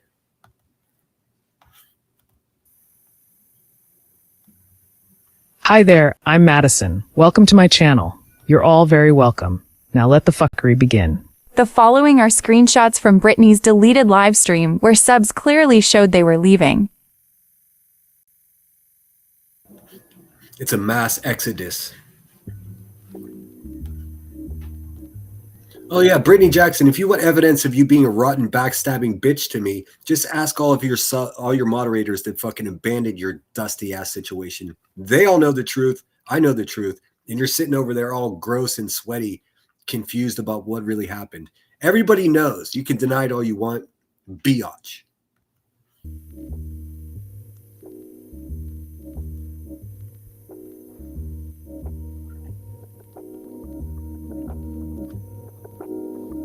Everybody's bouncing. They're like, fuck this bitch.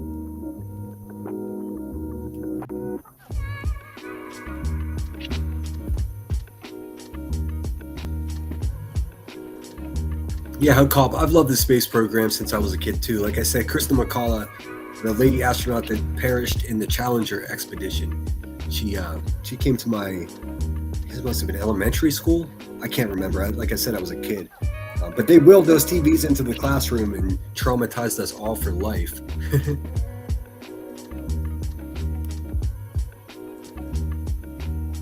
Yeah, she's in denial. I never did anything to send her, bitch, please.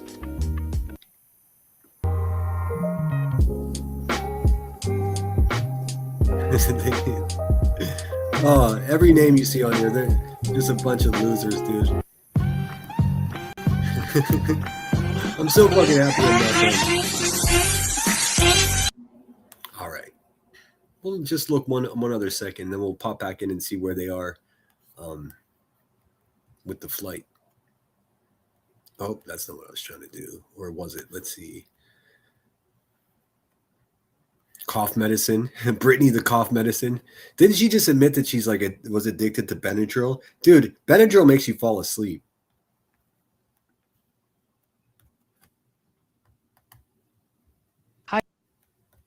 Hi there, I'm Madison. Antihistamine that also you admitted to having a past addiction to Benadryl, an antihistamine that also treats allergy-related coughs. Whatever. Let them, whatever. Weird. Well, apparently I'm on cough medicine. I've Yeah. never freaking used cough medicine to get high on. Next clip is from Queen Bee's channel. Let's hear what Brittany had to say. Addiction to Benadryl. Do you guys I get so sick of talking about these useless white trash failed mothers that do you guys really, is this all you like? I mean, do you guys read books or what films have you seen recently? It terrifies me to think that this is just all people, it's their whole life, man. No one in particular, but the same people that are in my chat or in chats in the middle of the night with bad people. It's just well, how do you guys make a living? In high school, my mom had to take it from me. What? I had to have Diphenhydramine. to put myself to sleep. Diphenhydramine. Well, I didn't have. Wow. In high school? I knew a lot of girls in high school that did that. I've definitely used Benadryl to fall asleep, but if you use it too often, it can cause real major issues in the future. Samantha J says people are hitting their breaking point of what they can tolerate and what they won't. Glad people are seeing things for what they are. I'm right there with you, Samantha J. I mean, how crazy is it? She's like, where's his proof that I did him dirty? Bitch, everybody knows. It's so ridiculous. Everybody knows it. She's in denial. She's disgusting, and she sounds like she smells bad. Yes. Diphenhydramine. It's the stuff that's in Benadryl. And there it is. If she ain't on dope and she ain't using drugs, she's back to eating that fuck out of that shit again. Yep. And yeah, Benadryl. Woman, she's on so much cocaine that it would kill a fucking ox, and she's over there talking about someone else doing drugs. That's funny. Queen Bee, you're nasty. Ugh, yuck. You knock the fuck out. You got to fight to stay away. Right. That's pretty much what she does now. So I mean, and if her drug tests come back clean, I can Could almost you imagine what QB's drug test would look like? Dude, it would probably melt the fucking cup that she has to piss in. to you, that's exactly what the fuck she's doing. Wow. She just told on herself right there. You can't. Okay. It's so funny when a crackhead talks about a Benadryl junkie. All right, what else do we got here? So booted. Okay, so I played these out of order. Actually, let's check back in quickly with the space program. Far more interesting to me. Let's see what we got cooking here.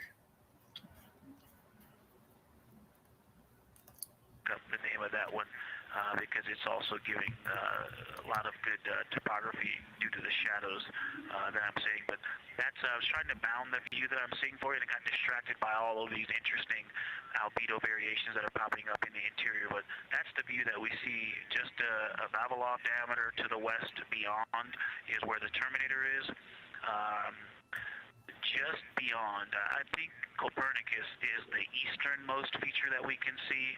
A very nice ringed, very nice structure crater to the north with a great high albedo central. How albedo? That's exactly opposite of B Tim. But Hakab says, my boys have always been into space as well. My number 2 wants to work at SpaceX. That's so cool. Or you know what is probably more feasible, because SpaceX, that means you have to work for fucking Elon, whatever, that fucking turd. But JPL, the Jet Propulsion System in Los Angeles, there's tons of employment opportunities there if you have the right skills. Mathematicians, engineers, those type of things. uplift to the north, and the south is dotted by a very characteristic crater with a lot of terrain, shadow features, and I will go try to find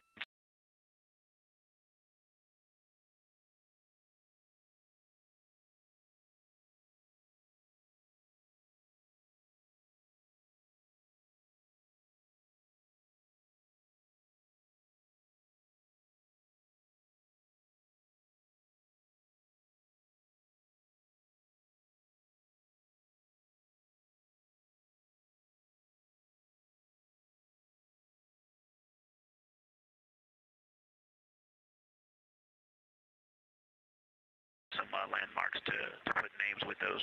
Any questions for the observation team?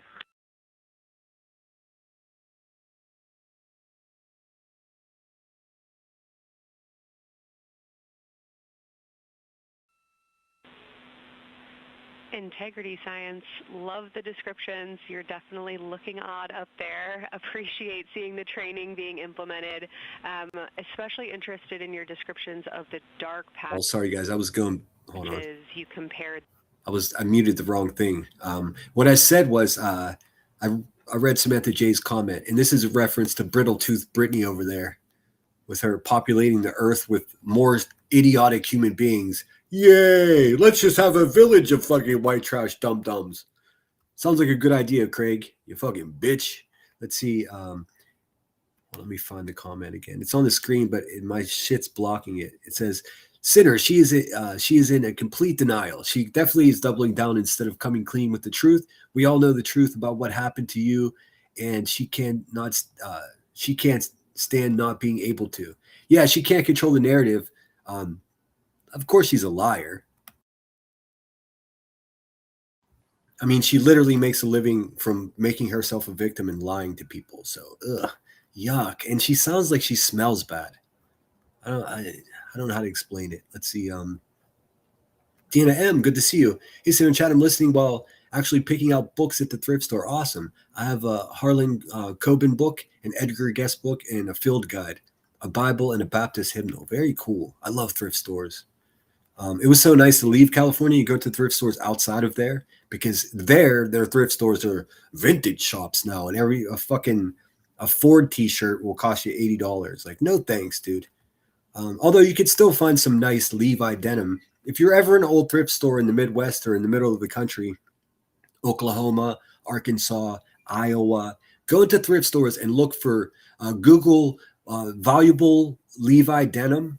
Put that into the search, and then they'll show you the patches that you should find on the inside of these denim. Some of these old pairs of jeans and these old Levi jackets are worth thousands of dollars. Thousands. And that's no exaggeration. If you've got the time and the energy, you can go cherry pick some really awesome stuff. I know an artist in Santa Barbara that he collects vintage denim. I learned all this stuff from him. And I made some money for him too, because of course he's in Santa Barbara, and I was able to find some stuff he was looking for here in Pittsburgh. Cha-ching.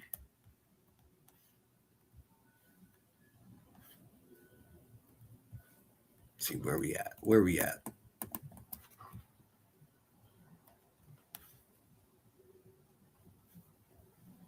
Again, the far side has the benefit of a little terminator there, but I am seeing a variation in the topography. It seems to be more jagged and a more challenging place to find a place to land and to even traverse in the south, all around the South Pole. And It's funny you say that, Hakab. I'm less worried about Teslas than I am like what's it called? Waymos. Like Waymos they've got in San Francisco, you get in and there's no driver. They're not Teslas. I think they're Fords, if I'm not mistaken. But it's a self-driving car. It's terrifying. My thing is, like, what if it delivers you someplace you don't want to be and the doors are locked and you just can't get out? You just end up in some warehouse. No, thank you, dude. No, thank you. The North Pole, it would be more challenging to translate on the far side of the North Pole compared to the near side of the North Pole around Pythagoras. Copy all, Victor. You really help paint a contextual picture of what you're looking at. We really appreciate the way that you're guiding us into the areas you're seeing by drawing I comparisons. mean, just the fact that they're able to communicate in real time, like they are, is fucking amazing, dude. I mean, truly amazing. They're using this new laser technology, so all the images and video are being sent back and forth in a laser beam, dude. Between recognizable features. Thanks for that.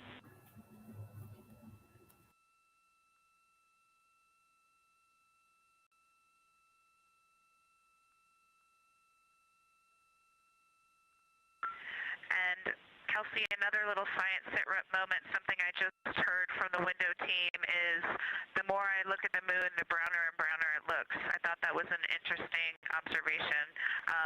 The two observers have been on timeline, no hardware issues. They did start to talk a little bit about another feature that you'll hear more about on the recordings that they call the handprint. That was at the end of their Glushko and before they moved into their current target. They thought that was worth chatting a little bit more about. And they're preparing to switch after this. Houston copies and concurs.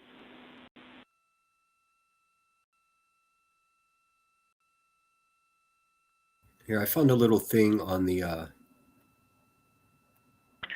Houston Science, actually Houston and Science Integrity, another just observation from the human. My eyes have shifted a little bit since I've been up here. I've been wearing my reading glasses to look at the PCD. Well, this is a very taxing event on the eyes, looking out the window and seeing the very bright moon, then coming back inside to the dark cabin and trying to work cameras and microphones. And Oh yeah, I mean that'll really fuck up your night vision for sure. Check this out.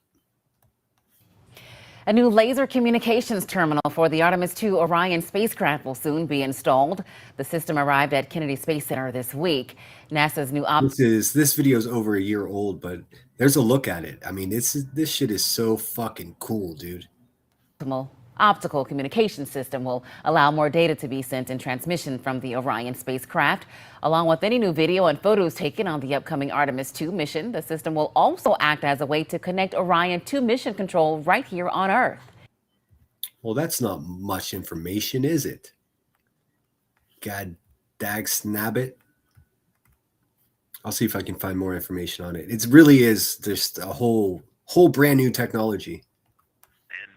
Logistics and lunch and those kinds of things, and then looking at the PCD, which is dimly lit, it's just been an exercise. It is a difficult thing to manage it.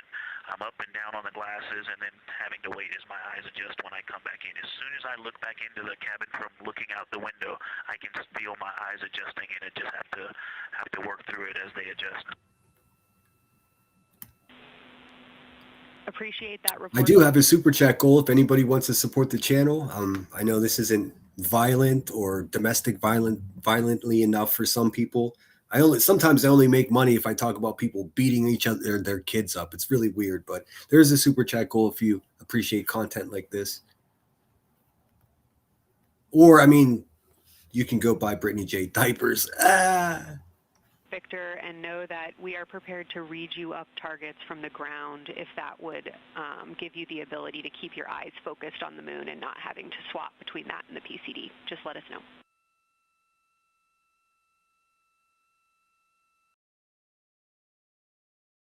Yeah, let's get to the bottom of this. Cheese, are you still here? Cheese, come to the front of the class, please. Distress Carhartt gear is valuable too. Yes, it is. The OG stuff, for sure. Cheese, you were talking to Marlene in here. I don't see Marlene in here. Would you do me a favor, bud, and take a screenshot of Marlene in chat and send it to me, text it to my phone? That'd be great, because I'm confused about what that's about. It doesn't make sense. I should be able to see everyone, especially my moderators.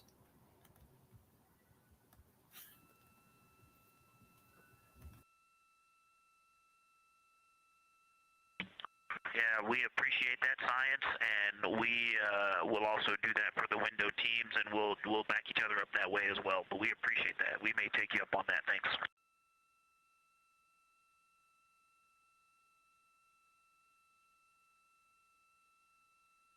Continued detailed descriptions from the Artemis II crew aboard Orion.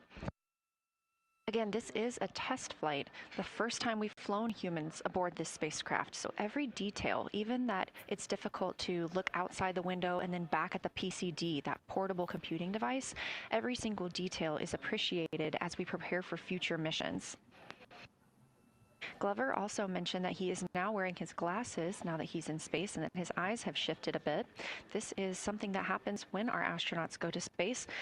There is a fluid shift from the lower half of your body up into your head, and that can cause changes in your eyes. It's something that we have seen over time for some crew members, especially now that we have been living and working on the International Space Station for over 25 years.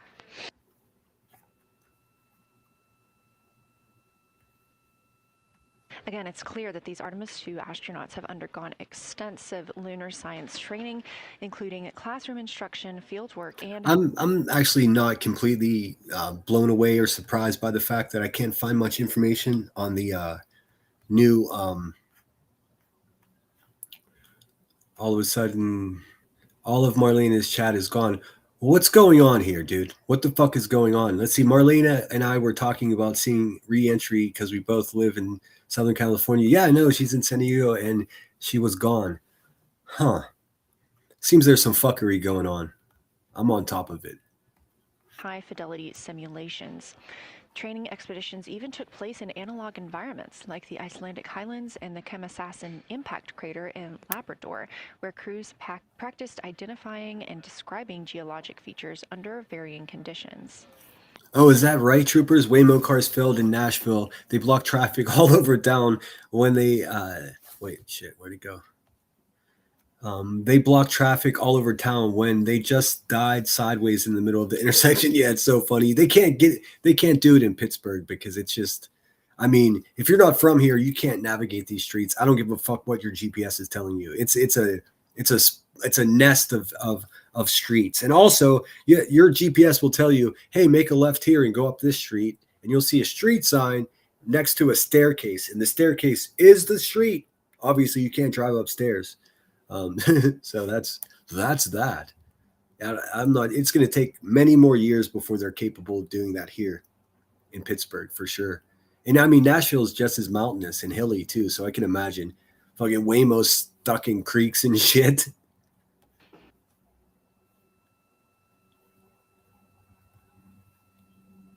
Additionally, here at Johnson Space Center, Orion mock-ups were used to rehearse crew choreography, including three-dimensional space management with an She deleted her comments. What the fuck is going on, man? Some more weird shit. Moon globe to simulate the flyby. And while on Earth, the crew also used that small lunar passport that I mentioned with descriptions, photos, and prompts to help them study the features we hope they'll see. Now, this is a view from their lunar targeting package at this time, helping them determine what they're seeing on the moon, as well as on the left, keep up with what their next target will be. As you can see, we have got a long list and an exciting... No, I get it. Well, Rod's not a moderator of mine. Marlena is. So if there's some fuckery going on with her and her being in my chat and I can't see it, I need to unfuck that situation before it turns into some bullshit I don't want to deal with later. Ahead of us. I'm getting good at this. I know what I see, so I'm just trying to figure out where we're at here. It's now been 4 days, 20 hours, and 53 minutes since Orion launched atop the Space Launch System rocket from Kennedy Space Center in Florida with our 4 crew members aboard. NASA astronauts Reed Wiseman, Victor Glover, and Christina Cook, and Canadian Space Agency astronaut Jeremy Hansen.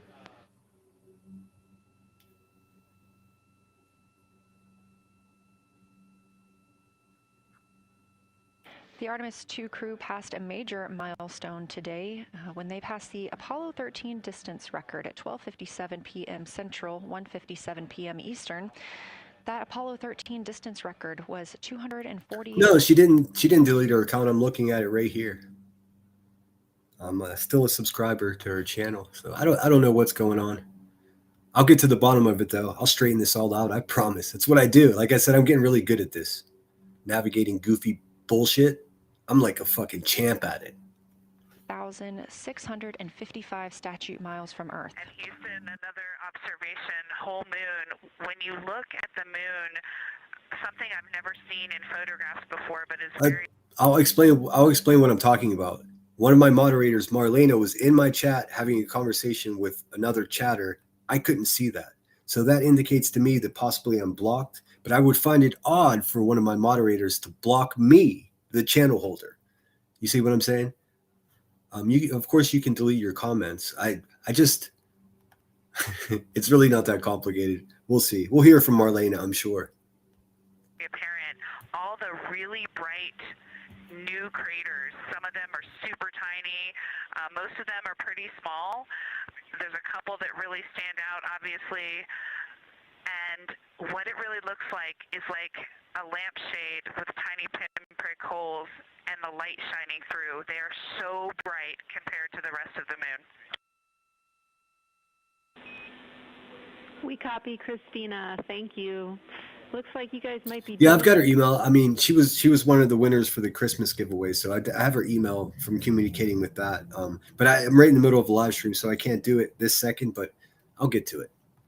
But remind you to swap positions at the window, and I've got like 10 other emails ahead of that one, so it's not it's not an emergency. I like to know what the fuck's going on. That's all, as anybody else does.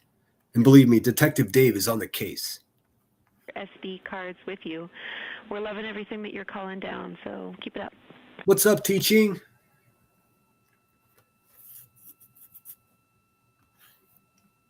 Appalachian Patriot says YouTube does some fuckery sometimes. Yeah, but that's also a cop-out for a lot of people because I've never had any of these glitches that people talk about. I think people just say, oh, it was YouTube to try to obfuscate, what's actually going on. I've seen it all before, man. Again, Orion previously surpassed that the Apollo 13 greatest distance from Earth by humans. That was 248,655 statute miles from Earth, and Orion now 250,294 miles away from our home planet. The spacecraft is 9,033 miles away from the moon and growing ever closer. At its closest approach, it'll be about 4,070 miles away, and we will make sure we confirm what that distance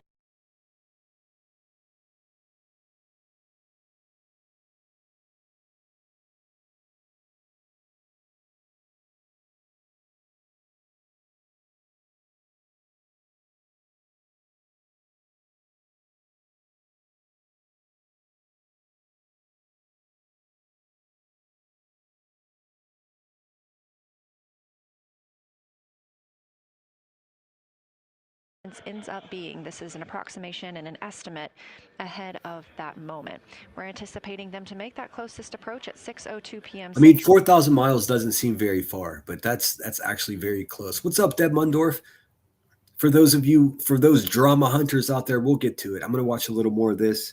We'll do some drama, and then I'm going to come back at 7 so we can see the what's called the moon set, where the it's due to happen today at 7 p.m. And that's something we have never seen before. The capsule shooting video from behind the moon, so it'll be the moon eclipsing Earth in the same shot, if that makes any sense. Strange things afoot on YouTube. Yeah, I'll figure it out. I promise. I'm just trying to find the technical information on the moon set, like a sunset. It's called the moon set.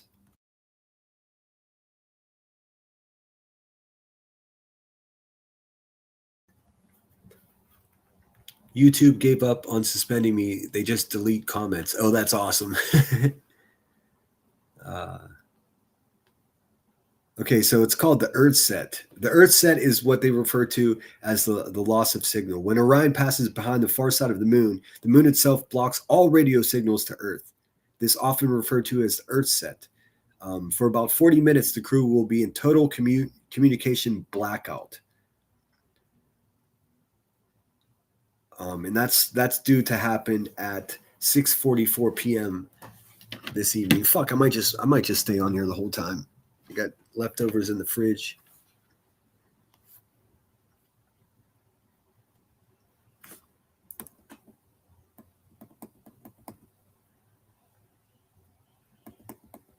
And they're mapping all of this. It's so crazy that, I mean, we're already mapping a place that hopefully, Cheese doesn't think so, but I think hopefully we'll get back on the moon, get our feet on the moon. My only concern about this whole thing, like it always is the re-entry. You know, it's that's what makes me nervous, because no matter what, it's difficult to create a shell for this capsule that can withstand.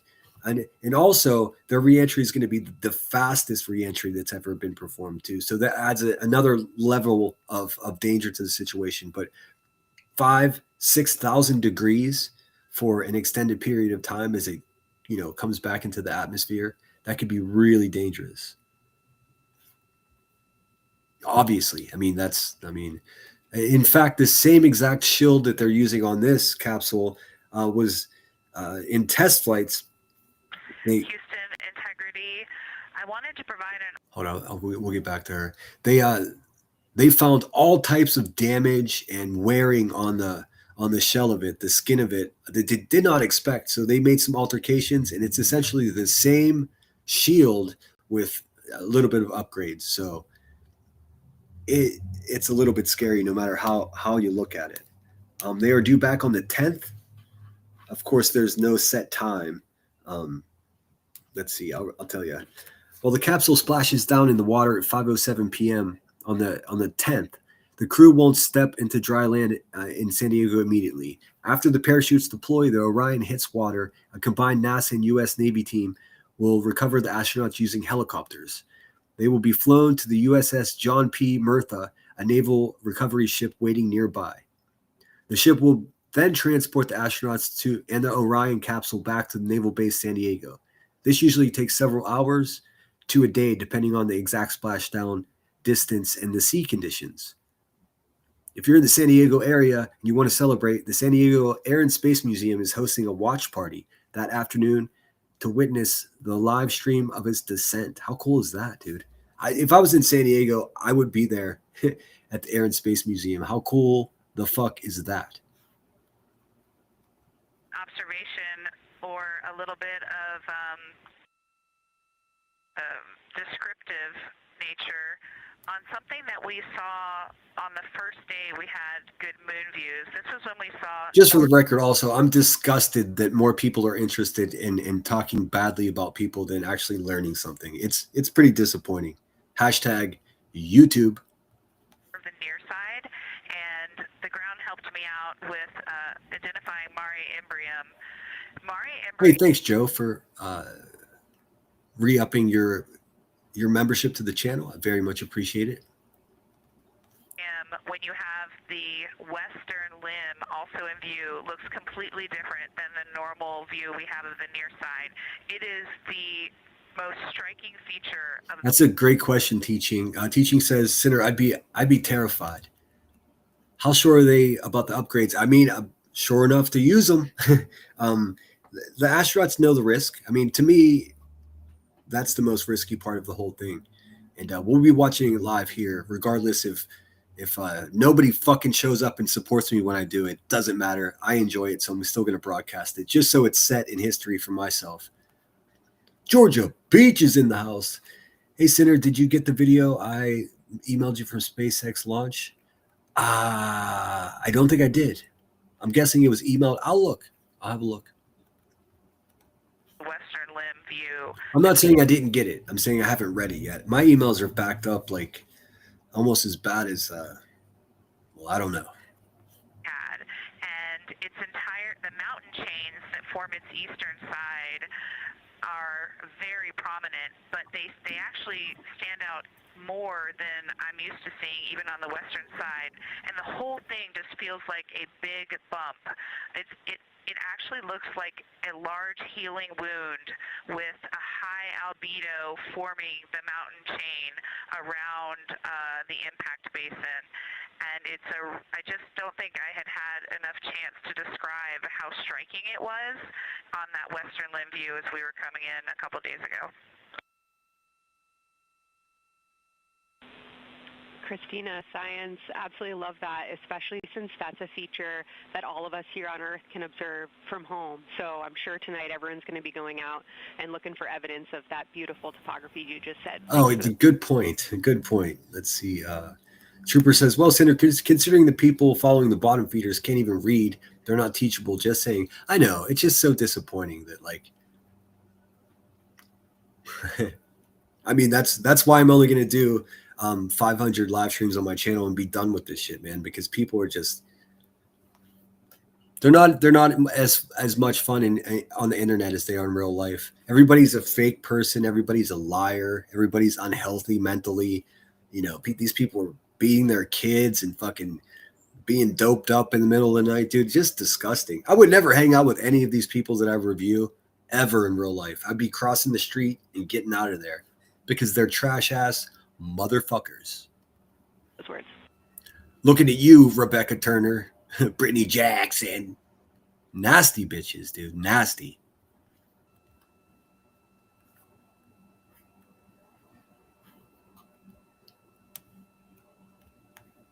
Oh yeah, I get called center a lot. And dinner is always. And thanks for being here, troopers. I appreciate you. Oh, thanks, Deanna D. Deanna D enjoys the space coverage. Look at that. 1 out of our 5 super chat goal for today. It is very disappointing.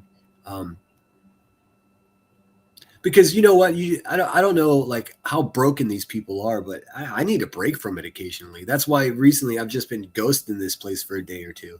Because when I do that, I'm thinking to myself, I'm just going to delete this fucking shit because nobody appreciates it anyways. And now I'm just becoming part of these broken down white trash abusive mothers and shit, dude. Fuck all of those people. I mean, some days it's not fun. And I'm like, fuck everybody, you know? With good reason, too. With great reason. We are not the same. Lily Forrest Fay, I took an astronomy class last year. As a college degree requirement. Was interesting but brutal. Yeah, I haven't myself gotten into it. I'm so bad at math that in order to get my college degrees, I had to substitute the math credits with other weird shit that would fulfill the credit but wasn't actually technically math, like statistics and shit like that. Now let me tell you, even the statistics class is The fucking view on your screen coming from Orion, a camera mounted on the spacecraft's solar. brutal as fuck, but it's so much easier than whatever other type of math. I'm terrible at math. Array wing. Toward the right of your screen, the near side is thanks, the Nanny hemisphere Sharon. we see from Earth. That's very kind of you. That is identifiable by those dark splotches, which are ancient lava flows. Here, I'm going to play you a super chat. Thank you for the two of you that contributed, Deanna D and Nanny Sharon. But this is a bit of we're doing some experiments here too on the channel. So I'm going to try something I haven't done before. Like I've mentioned, the restream like command module back here is quite a bit different than it was in the past. So let's test this out and see how it works, huh? This is a good time to practice it where there's no sense of urgency. Let's see. What do we got here? What do we got for a generous chatter? Should we talk shit on? Let's see. What do we got? What do we got here? I'm sure I got something, dude.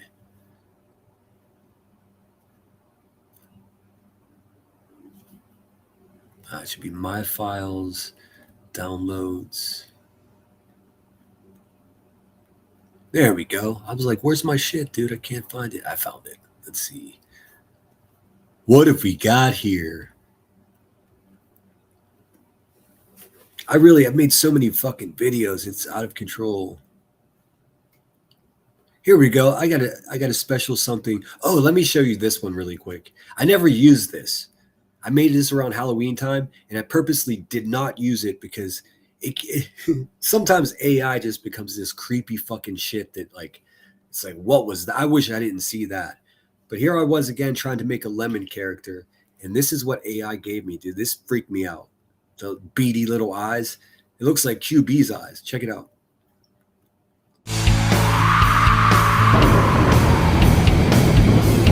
I mean, I could not, man. First of all, I busted out laughing like you wouldn't believe, but what the fuck? Now, every time I make a new lemon head character, I have to tell the AI or I have to prompt it to no facial features on the lemon, dude, because that shit freaks me out.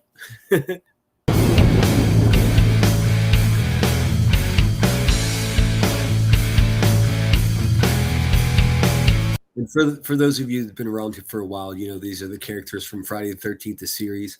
We should get back to watching that. Although the one lady that really enjoyed that the most, what was her name? Sam Witch. She's now an active participant and member of the Hive. Didn't see that coming. Not very surprised though.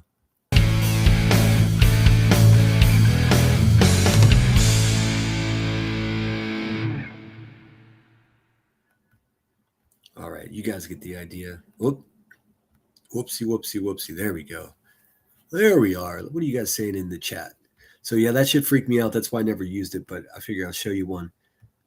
What's up, Eker? Mama Bear X2-Y or 1 or I3Y. Wasn't here at the beginning. Are these live transcripts? Yes. Well, actually, I'm a liar. We are 22 minutes behind live. A question and a comment. Question is it possible that we're We've been sort of scooting ahead when they're not talking to try to get us up to speed. But yeah, we're close to live. Schrodinger Basin from this vantage point in the Terminator at the South Pole. And the comment is Ohm. The rays coming out of Ohm are less distinct. We are not seeing the bright rays coming out of it, but the sort of 9 o'clock wedge that is formed by the change in albedo from the interior portion that is to the northeast to the surrounding lighter mare that's 270 degrees to the west. Let's see, what's up? Southern Gal Jen says, okay, I thought he blocked me for the AT&T talk. Is the he me? Because I didn't block anybody. I didn't even see any conversation about AT&T. Don't nobody care about AT&T. What are you saying? Did you tag me earlier? I stepped away from chat. Let's see. We also have the La Brea Tar Pits. Oh yes, and I think you mentioned the Griffith Observatory. I love it up there, dude. Also, been to raves there as well. Strangely enough. That 90 is very distinct and interior. You got some great descriptions from the two at the window about the colors in there, but in that darker part, in that wedge, you've got some really interesting color, even though the rays, the distinct difference in the albedo almost look like rays, but it's not the rays coming out. It's the just change in that albedo. Integrity Science, that is very intriguing. Those color rays coming out of Ohm rather than sort of albedo. And as answer to your question, we do not think you can see Schrodinger. It's in darkness as of now. But thanks for that Ohm description. I don't know what the fuck's going on, but I don't see E-curb either. Do my moderators see E-curb? I'm starting to get annoyed. I'm starting to get really annoyed. Annoyed enough to just shut this. I was just rage quit this bitch and go hang out with my friends. Thank you so much, troopers. Let's see here. Headstones. Oh, thank you. This is more interesting and important to the world. I agree. I think maybe, well, I don't know. I don't want to guess.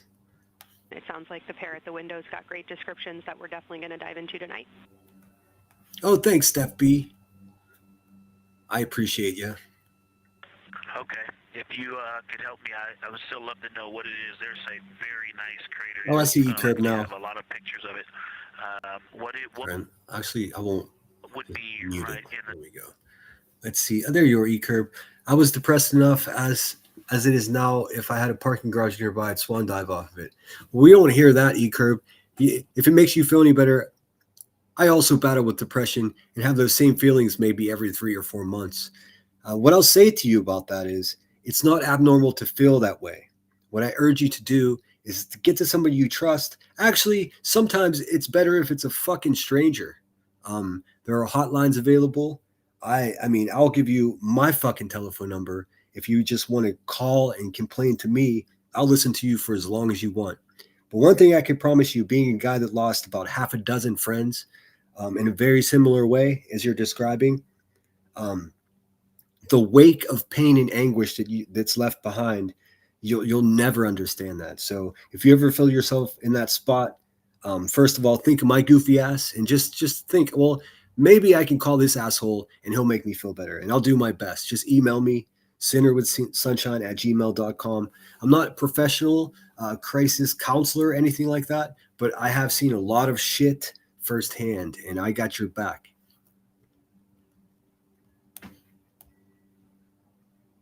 You know what I'm saying?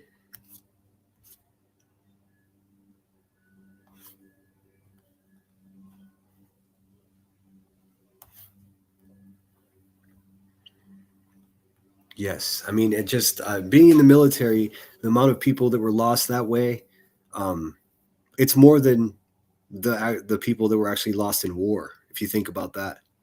We spend more money on the bullets and the training to kill people than we do of taking care of these warriors when they return home.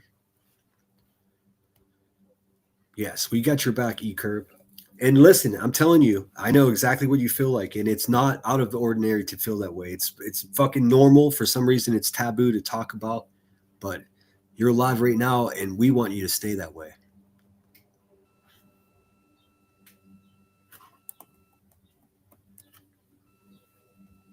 While we wait for a response from the crew, the terminator is that difference between day and night, or brightness and darkness, that you see on the moon. We see this from the International Space Station as well, looking down at Earth. And science from integrity, excuse my space orientation adaptation. If you draw a line between Glushko through the center of Oriental. Okay, I see. All right, so we're one less moderator. Yeah, not one less moderator. Unfortunately, Marlena SD, one of our moderators here, she's over hanging out with Fat Ass Jones and where they feel very comfortable talking negatively about me. Again, people that don't have my best interests in mind. It's a bummer, you know. She won the Christmas giveaway, so I feel a little extra bitter about it. But bye. Line from Glushko through the southern tangent of Oriental. That line would almost perfectly intersect tangentially the crater that I'm talking about, and it is on the Terminator. So yeah, I think I'm not looking at the South Pole. I was a little twisted. That line description was... Let's see. Nanny Sharon says, I joined right before my mom passed away, and this channel and people have helped me get through a rough time. I appreciate you saying that. E-Curb says, depression does suck. I know. And don't worry, I'm not jumping off anything anytime soon. Okay, good. Good. I mean, what I've learned from my experiences is the people that are going to do something like that, they're not going to tell you. But just so you know, E-Curb, I mean everything I say. I got your back. I don't know you for shit. I mean, you could be the best person or the most terrible person. That doesn't matter to me.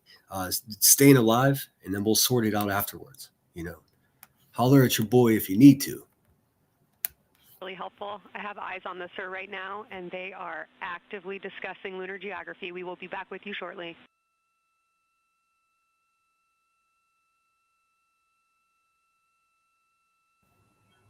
Making some progress today on the channel. That's good news. You're hearing a couple of voices today in Mission Control Houston. One of those is Dr. Kelsey Young. Integrity Science, we believe that's Zeeman Crater. Seaman.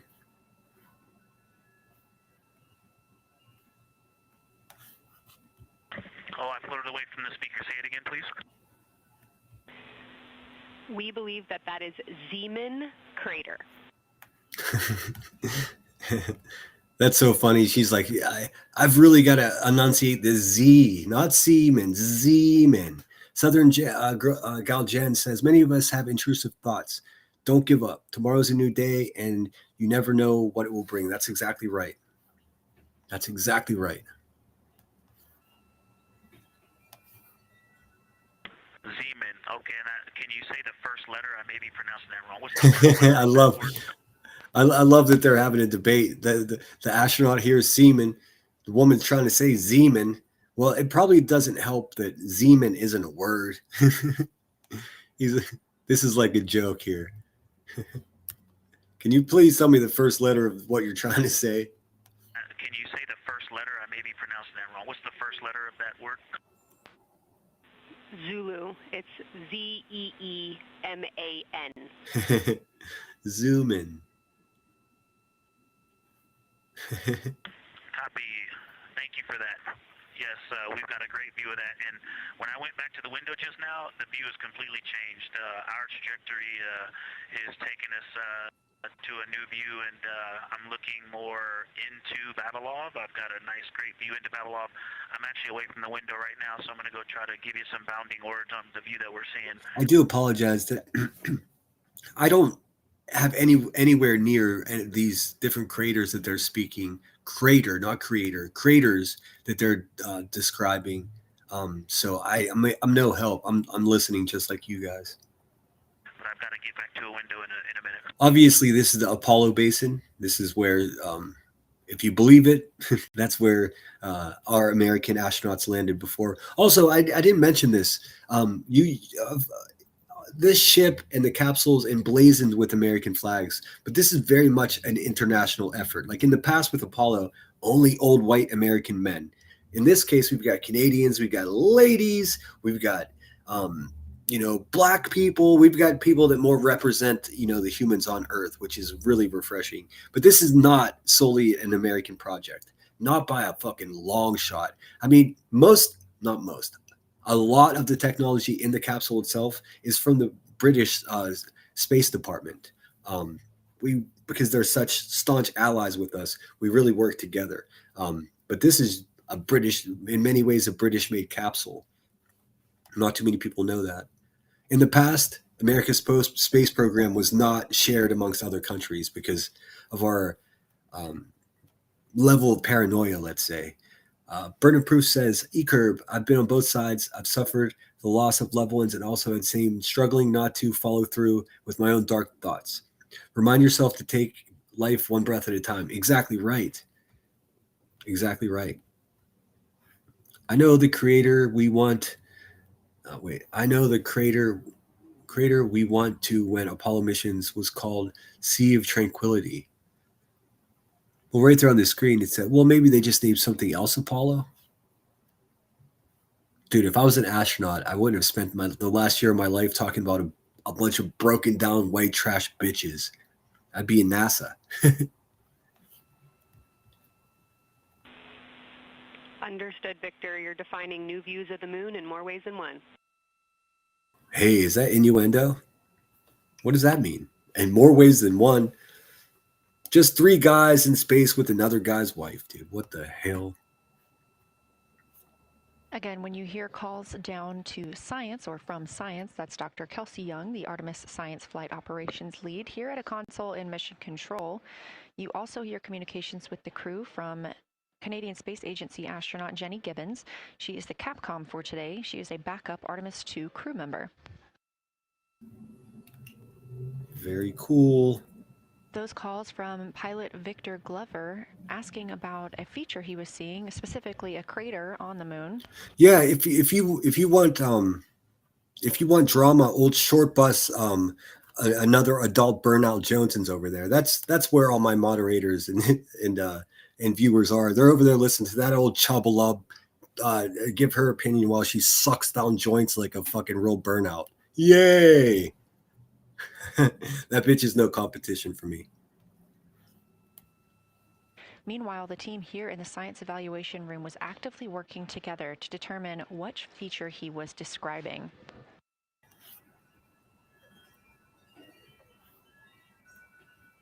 The teams at the window have continued to move through their targets, including Ohm, Aristarchus Plateau, Reiner Gamma, and we are preparing for the cabin and window teams to swap. That's when we'll hear more from Reed Wiseman and Jeremy Hansen when they take on these support roles, while Christina Cook and Victor Glover are at the windows photographing and annotating.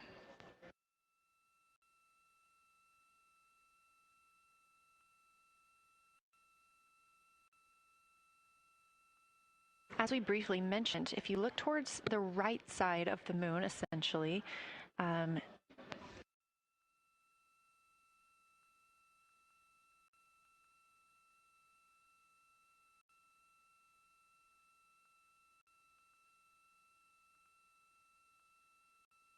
look at this really quickly from CBS. They've got some good footage from earlier today. Let's see something called the 18 stories. Oh yes, I heard you guys. From a camera outside the Orion spacecraft, and if you look on the right side of the moon, Get back to that.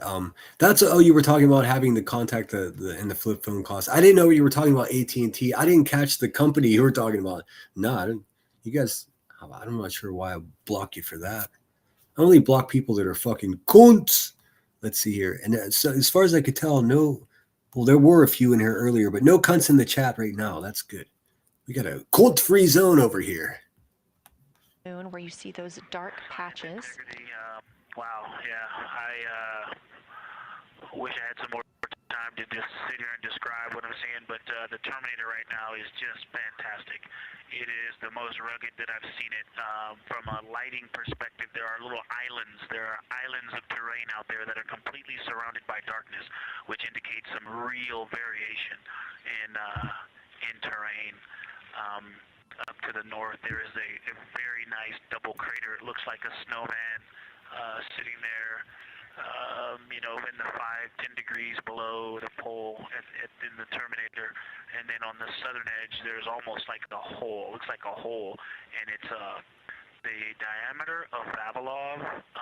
Now this guy, he's like, it looks like a hole. Don't start doing that. You're gonna have fucking goofballs like, I told you the moon was hollow. Oh Lord. Here, let's check this out really quickly, guys. This is from an hour ago from CBS News.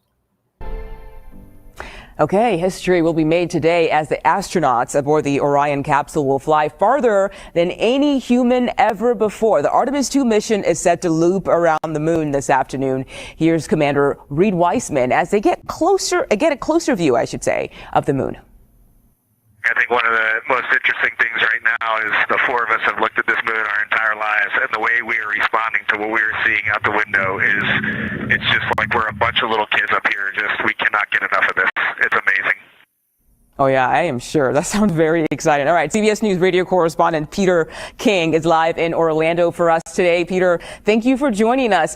So we know this crew will be taking photos of the moon today. Can you tell us more about the overall purpose of their task? Hey, what's up, Cash? Good to see you, my friend. Yeah, absolutely, Mugo, and good morning. They're going to spend about 3 hours taking pictures and doing nothing else. And we have gotten an estimate from NASA that they expect about 10,000 photos to be taken during this time because it is a great chance for them to see parts of the moon that have never been seen by human eyes before, that have never been photographed by satellites, that have never been photographed on any of the previous Apollo lunar missions. So they're going to be shooting pictures, and more pictures for about 3 hours.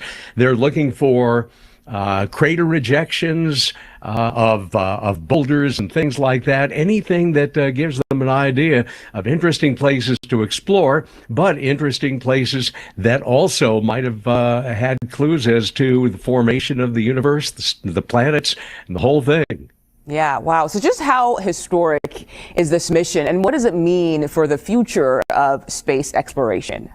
Well, it's historic in a number of ways. This is the first time that humans have been back in any way, shape, or form to the moon since December 1972. And there have been so many startups and shutdowns of lunar programs in the last 50 some odd years. So I think I figured it out. I think a lot of the people that are heavily into the drama stuff, they're just not smart enough to be interested in this stuff.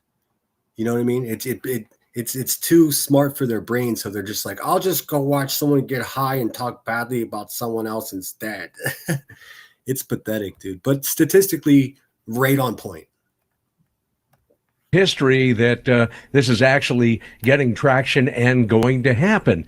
It's also historic because they're going to be farther into space than anybody else has ever been. They're going to break the Apollo 13 record this afternoon. In fact, interestingly enough, their wake-up call this morning was a message from the late Apollo 13 commander, Jim Lovell, who was also on Apollo 8. So very, very fitting for that. They will be that's really cool. I'm going to see if I can find a clip of that. into space than anybody else has ever been before. That'll be 252,760 miles. We thank our producer, Miles Doran, for making sure we had that fact correct. As far as setting up the rest of the Artemis program, this is a big deal. Everything has to work in order for the next flights to happen. Next flight would be next year to work on the lunar And lander. that's exactly right. I think a lot of conversation that I've had with people around here, none of us very knowledgeable about this except for what we are able to garner from, the internet and watching videos and stuff. But a lot of people are like, why don't they just fucking land? That was never part of the plan for the space mission. It's simply to reconnaissance, intel, and analytics for the next trip, Artemis II, they will be landing on the moon. Specifically in a large crater, I'm sorry, I don't know the name of it, on the South Pole, a crater that's so deep that sun never reaches the bottom of it. We're racing with China to get there first. In Earth orbit, and then 2 moon landings the year after next in 2028, if everything falls into place. So, everything depends on this one going well. And so he does sound a little bit like Madonna, that guy. Except this guy probably won't be throwing gloves on the ground to try to get into a case. Yeah, we certainly hope everything falls into place. Peter King, thank you for your time today. We appreciate it. Thank you. All right. Thanks, Peter King. Oops, I didn't mean to do that. You guys don't want to watch Bad Friends. Let's see. Stop sharing that. Let's just have a look. We'll have a quick look into what the 300 subscribers, people that normally watch me when I cover drama. Let's see what they're up to, shall we? Another day, same drama. I know that's right. Let's see what they're up to over here at Joneson's. What are they doing? What are you fucking bottom feeders doing over there? Let's see. Did they sell any messages? No, but they. Oh yeah, Brittany J. Hey, well, we're gonna watch Brittany J. Fuck that shit, dude. Well, we got the rest of our lives for Brittany J, man. You fucking people are pathetic, sad motherfuckers. Size, just blackness, and then a wall of bright, and then it goes back to the black beyond the terminator. So there's it looks like there's just a gigantic hole right there. 1 Babylon diameter east of the terminator, and as you go south, the terminator is not a nice smooth arc. It's just jagged. There's almost a 110-degree turn in the shadow as opposed to the nice smooth arc, again indicating some really interesting variations, and I'm sure we'll get some photos of that. And then one of the craters further to the south of Vavilov, maybe halfway down to the South Pole, is not only looks like just a deep hole, and then there's like 2 island rays pointing off to the west and north that indicate very high ridges and very deep canyons coming up out of that crater. So again, just some really interesting visual illusions going on with the shadows there. Like I said, there look to be islands out beyond the terminator. Islands. Some of the things, maybe even a Vavilov diameter into the terminator are catching sunlight on the peaks up to the north and to the south. It's very, very interesting to see. What's up, KCG? Science. Oh my gosh, that was an amazing picture you just painted. I glanced over at the SIR video and I literally saw fist pumps in the air. Those types of observations are things that humans are uniquely able to contribute, and you just really brought us along with you. So thanks for that. Reed and Jeremy, as they'll be on the support team, while Victor and Christina will be at the windows taking photos and making annotations.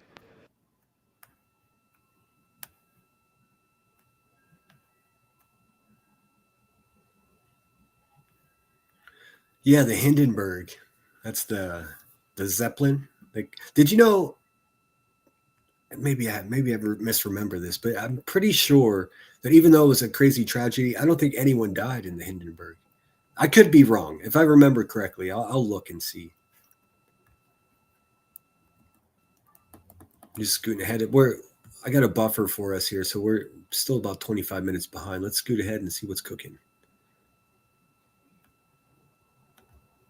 6:02 p.m. Central, and the spacecraft will reach its farthest distance from the Earth to make its closest approach to the moon at 6 o'clock Central, 7 Eastern, and that would be about 4,066 miles. And then at 6:02 p.m. Central, and the spacecraft will reach its farthest distance from the Earth. Oh, thank you. There you go. The crater is SPA, Southern Pole Atkin Basin. Just saying. Thank you so much, troopers. I appreciate that. Did they all die? Okay, so maybe I had it. Like I said, I might have had it wrong. We anticipate that'll be about 252,755 miles, which would be 4,111 miles farther than Apollo 13. Yep. Well, my bad. My bad. If I was a historian, I wouldn't be here mostly talking about mentally unwell pregnant women with dental issues. I'd probably be a professor at a university. I misremember that. There was some tragedy that was, I can't remember which one it was now, that was like historic. And in my mind, it was like all these people died. And it turns out no one did. But I'm mixing it up with something else. Rise again at 6:21 p.m. Central Time, and a few minutes later, regain communications with the crew.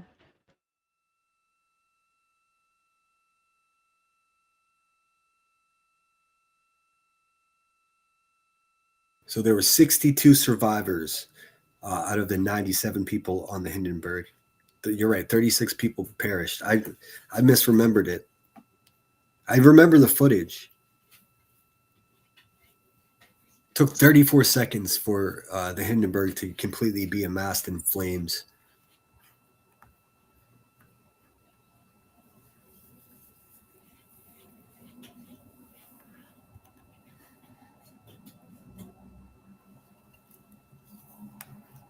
Currently aboard Orion, Victor Glover and Christina Cook are the two team members conducting lunar flyby. I just considered pulling up the Hindenburg explosion, but we don't really want to see that. You remember, it's the giant Zeppelin or the blimp. Observations, meaning they are using the Nikon cameras to photograph the moon, and their PCD, or the portable computing device, to conduct annotations. They are both recording information that will be downlinked to the science crew. And tomorrow morning, the science team will have a conference with the team while the information is so fresh. They'll be speaking with the crew about their observations and their data collection.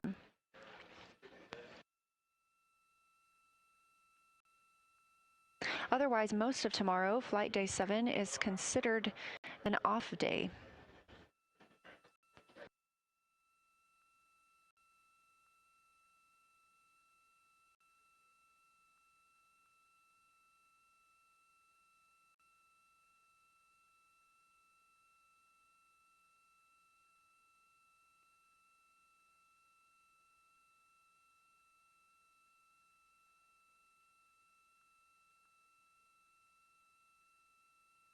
Did she say they'd have an off day? So a day off in the moon? I mean, in the capsule? That's kind of interesting. Let's see. Sorry, not to trying to derail. Just life fragility, fragility of life. No, it's not a distraction at all, man.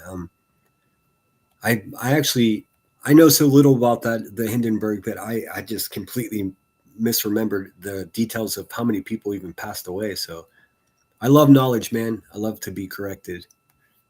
Some people really don't. I'm trying to find a simple explanation as to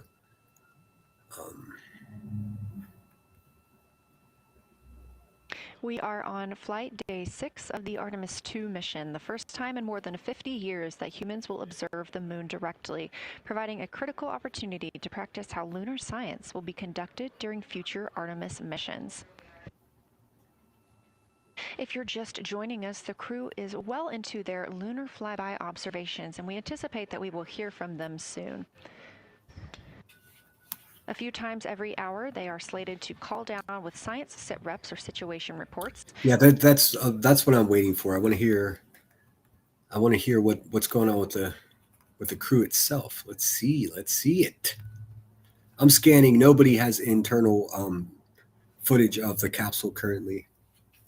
I mean, if anyone did, it would be this channel because this is the official NASA channel, which is kind of cool. I don't think a lot of people are taking advantage of this. This is domain-free content live from NASA. The reason it's domain-free is because it's our tax money to pay for it. So how could they, you can't copyright our tax money, essentially. We most recently had one from Commander Reed Wiseman. He and Jeremy Hansen, mission specialist, were first at the windows today to photograph and make annotations of what they were seeing. Therefore, we heard more from Victor Glover and Christina Cook earlier in the day during those first blocks. But now that Reed Wiseman and Jeremy Hansen are on the support side, they are the ones calling down what they are seeing from windows 1 and 4. Earlier, we heard that the Earth is so bright in window 4, they have had to temporarily cover it with a t-shirt.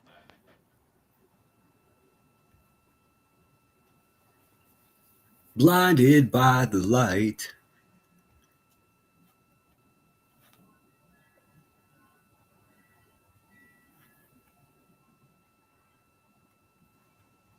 The moon preserves a near continuous record of solar system history that has been erased on Earth because the moon doesn't have an atmosphere. So things that we experience on Earth, like weather or plate tectonics, don't really apply. So the lunar surface That's what I was thinking too. I'm like, uh-oh, a day off? What could go wrong? retains evidence of ancient impacts, volcanism, and solar activity that scientists can study today. And studying the moon helps scientists understand how planets form. Exactly, Steph B. Like, I mean, there's not like even on an airplane, there's like that weird little like shutter that you can close to block out the light. And evolved, how the moon influenced our own planet Earth's history, and how the sun shaped conditions across the inner solar system. The moon also serves as a unique platform for studying the broader universe. Artemis science is designed around questions best answered by humans, working alongside robotic systems, combining decades of robotic lunar data with real-time judgment, context, and adaptability that only humans can provide.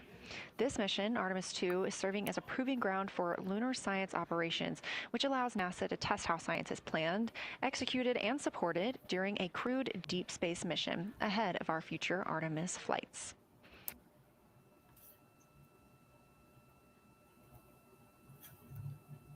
All right, and this is from just a little earlier, before they began this junction of the flight. Let me show you.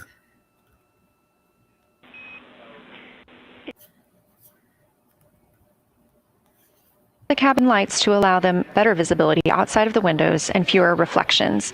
Now 28 minutes until they become the humans to travel farthest from our planet. Houston Integrity, we are ready for the conference on your call. Just so you know, we're scooting back a little bit, about an hour and 45 minutes ago. This was the vital calls that occurred before the near flyby. So we'll just listen into this for a second.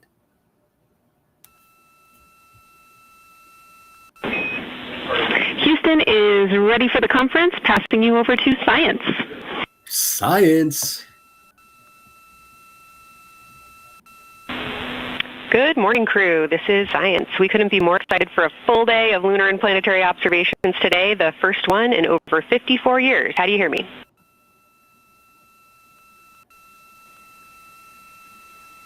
We hear you loud and clear, and Kelsey, you just got to know you're pulling us away from the moon right now, so let's go. Message received. I will keep it tight here. He's like, hey, lady, make it important because we're enjoying the views.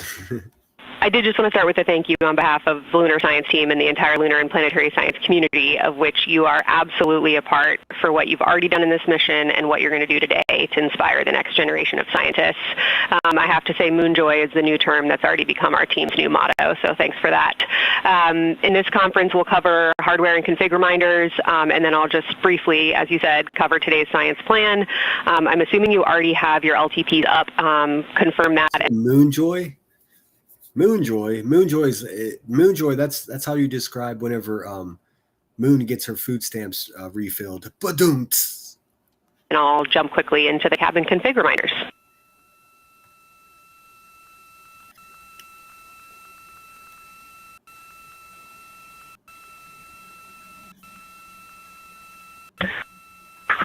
we have the LTP up just to give you a sit rep on board. You've got Reed and Christina on one PCD, and Ike has his own, and Jeremy has his Here, own. I'll make this a little easier on you guys in the chat that are addicted to Brittany J, that white trash biatch here. There. Well, is that better for you guys? There you go. You're welcome.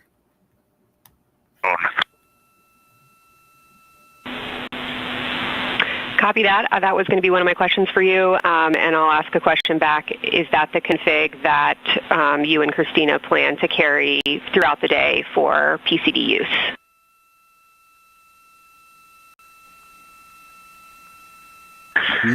Negative, Kelsey. Our plan for PCD use is we have run the power cables to Windows 2 and 3, and we are going to leave one PCD. The yellow PCD will be in window 2, and the green PCD will be in window 3, and we will do that the whole day. And then the red PCD will be a rover.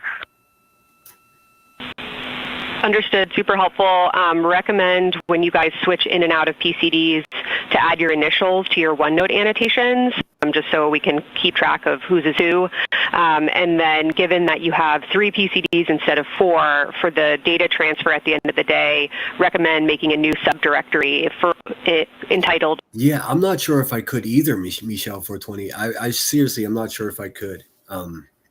Although the space or the size comparison to the Apollo capsule, this thing's way bigger, 3 times the size.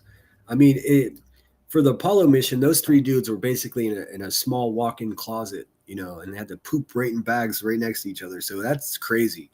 At least they do have a little more elbow room during this flight. I mean, quite a lot more elbow room. And I think the most clutch point is like a separate bathroom with a door that closed. That's the first. I mean, it seems like a little thing, but I mean, for science, for your own photos, or with your initials, that we can keep track of which pictures came from which flashcards.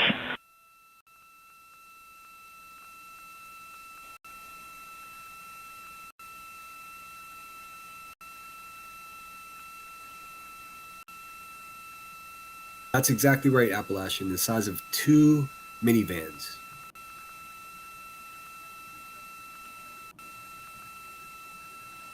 View. So, Kelsey, I just want to here's what we're doing. We have community cards in all cameras on board, and then when each astronaut approaches their camera, the intent is they will put their card into that camera for photos and then put the community card back in at the end of the session. But just know it is harder to manage cards than we thought, and we don't want to miss science, so it might end up a bit more disorganized. I'm not exactly sure what they're talking about with the cards and whatnot. Understood. Thanks for that essay. Just read the flashcard numbers down when you get a chance, and we'll follow your lead on the best thing to do operationally during the flyby.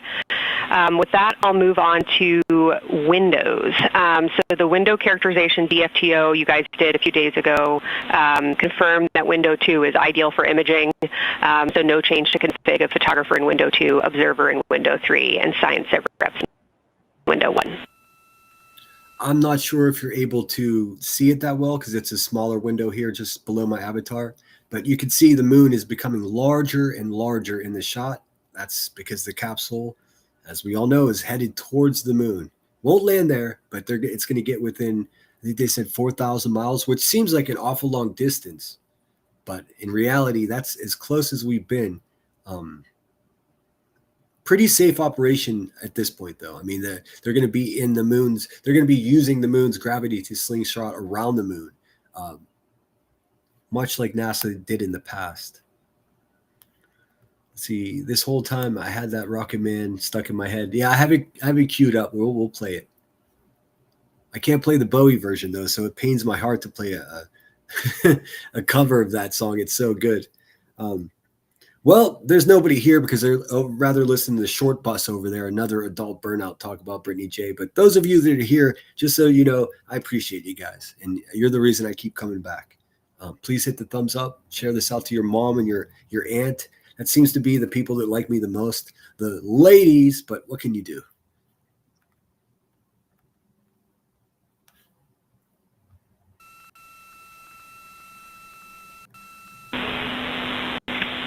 coming up on the handover. Be back. Hang on, Kelsey. The way we have it configured, tell us if this is going to be wrong. Window 2 is the long lens with a shroud. Window As you heard, science officer called to the crew. We are now in a handover time period. We will regain communications with the crew very shortly. These are Right. So there's a couple things that happened here. Perfect shot strategy explained. Here we go. Okay, last couple reminders. Don't forget the ability to take the wave files to tag imagery that you are wanting to follow up on using the FN3 button on your camera. And then a couple quick notes on your LTP. We have refined your precise flyby timing since generating the LTP. Optimus has the correct timing for the LOS and AOS, but the LTP identifiers for LOS and AOS You know what's funny about listening to NASA coverage? Like, for those, I mean, probably everyone here knows because you are the people who actually support my channel. And thanks again. I'm so bad at acronyms. So when I fucking watch NASA shit, I'm just like, forget about it. Like, I have no idea most of the time what they're talking about. Do they have nonstop conversation with the craft? I'd be like, could you shut down? Can you shut up for an hour, please? They're pretty quiet. Although I understand the first night that they were trying to sleep, that they were interrupted constantly by Houston, and they complained. They were just like, "Hey, man, do you want us to be rested or what?" So the second night was a lot better. I mean, a lot more laid back. But there's always, I mean, they're not sleeping comfortably. There's always one eye open, and not only are there alerts like audio alerts, like, "Hey, it's Houston, do you copy?" But they also have like vibratrons, like part of the capsule vibrates to let them be aware that they're trying to be reached by Houston. There must be a way that they can just mute them. I mean, if they want some private time, I don't know why they would want to do that. But here, let's switch these out here. There's some action in the live shot, so let's see what's happening.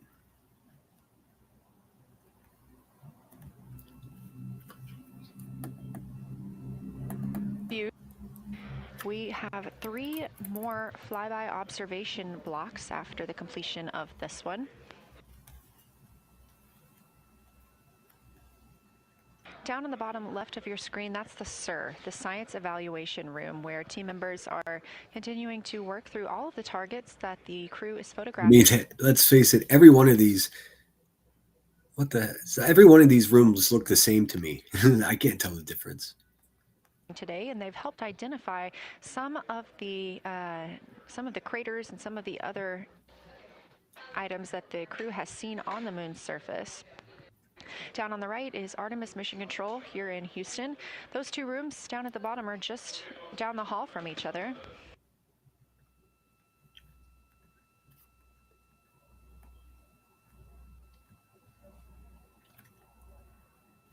So I guess an easier way to answer your question is yes, they do have constant communication, but they do shut up sometimes. And we are just a few minutes away from the next cabin and window team swap. That means Victor and Christina, who have been at the windows, We're taking turns taking photographs at this point.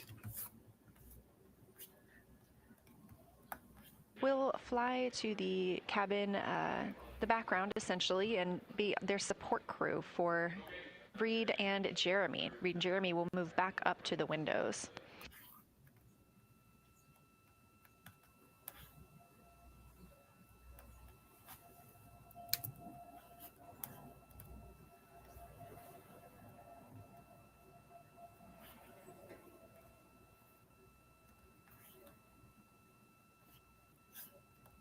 Let's just quickly check in and see what our friends over at Jones and Short Butt situation.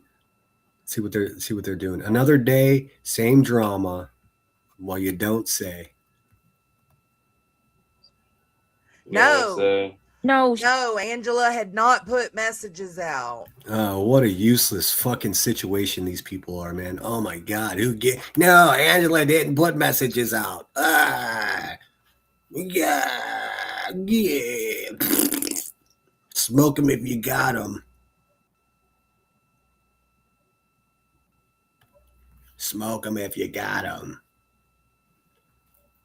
All right, let me get rid of this one because it looks like we're pretty much doubled up here.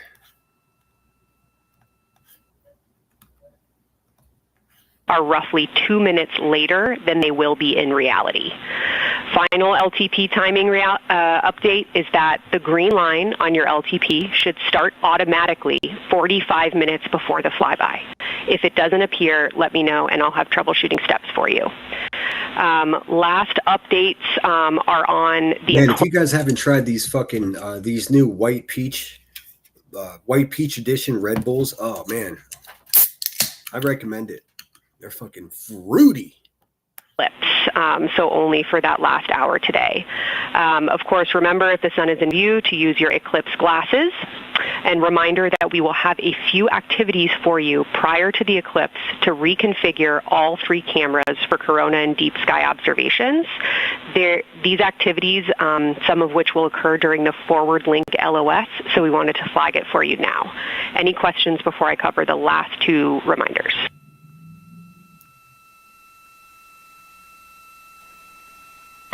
No, we have no questions on that. Last couple eclipse reminders, the sunset period and the first roughly 23 minutes of the eclipse will fall during that forward link LOS, but we'll still have a return link and we're still looking forward to your science sit reps and observations during that time. And I do have a reminder for you on your preferred starting config for the eclipse in terms of role responsibility. Let me know if you want me to read that up or if you guys have that in your minds already. And if no other questions on config, I'll give you a few science-focused reminders. You know why people that sit around smoking weed all day long are fat? Because they sit around eating all day. That's why. Give us a quick high level, but we see it in Optimus, and I think we got it squared away. But give us your quick Kelsey high level. Okay. She didn't sound prepared. She said, okay. Teaching says, so good. And the rain ones are good too. I never had one of those. Those are ones with like the mask, like the warrior mask on them. I haven't had those. I shy away from energy drinks because I know how bad they are for me. But every once in a while, like right now, Red Bull makes you sleepy. It does like short after I drink one. Like, well, it gives me wings just for a couple of minutes and then I feel sluggish afterwards. But I'm just sitting here hanging out with you guys. This is not, too much work at all. Although even when I'm not doing anything except for playing this NASA stuff, I still have to, pay attention to chat and make sure that everything's in order. So I don't just wander around like these burnouts, like these adult dumpsters.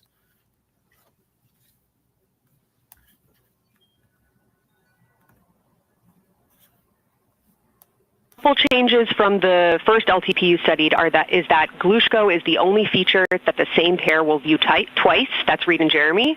That's why that's the only target you see that is marked as one of two and two of two. So Ohm and Oriental are in there twice, but they're by different pairs, which is why you don't see them marked accordingly. I've decided I'm just going to stay on. Fuck it.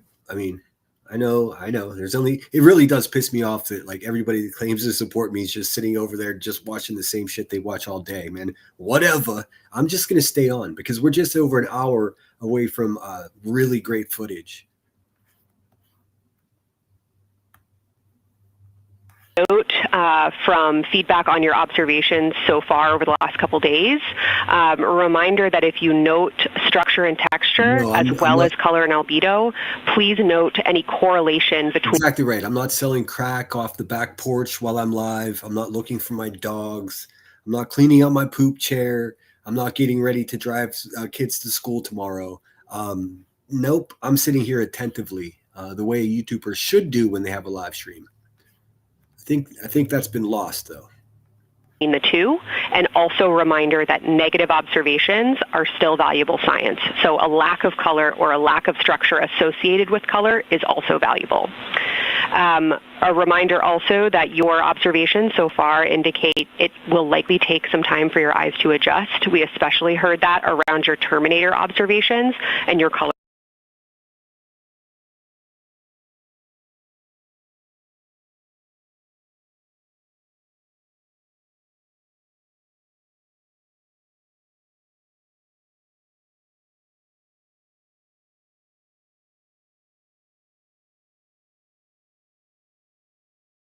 observations. So reminder to know that your eye adaptation is going to kind of come in. Talking to myself, just talking to myself. Steph B says, we only have Ghost Warheads energy drinks. I've had those. They're pretty tasty. Gotta be poison though, right? Let's see. If there's drama worth covering, I imagine that you would cover it. Everything else is just the same bullshit on repeat. Exactly. Jones's taking her shot. But the thing is, she gets all excited and like, rah, dude, she's just as bad as the bad guys are in a lot of ways, dude. Everyone's just like, oh, but just because she's got that southern draw, dude, wake up, people. Wake up. I mean, her and just Irish and unsupervised mate. I mean, just a bunch of useless motherfuckers, man. A bunch of people that were at the hive for years, and now they got all the attention because now they're just bees without a hive. Gross, dude. Gross. In throughout your shift, and let us know when you start to see that nuance. Last reminder is around Earthset and Earthrise. When you're viewing us back here at home, you'll be looking directly at Asia, Africa, and Oceania. So I'm sure people watching from those places. But you're right. You're right. There's nothing new going on. These people just squeezing the stone for the last drip of blood that's in it. Pathetic. But if you just sit around like getting high all day long, it's probably pretty entertaining to just do the same shit every day.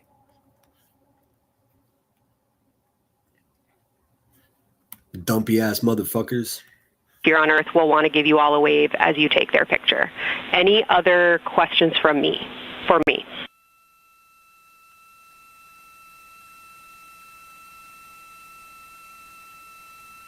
They got no questions for you, lady.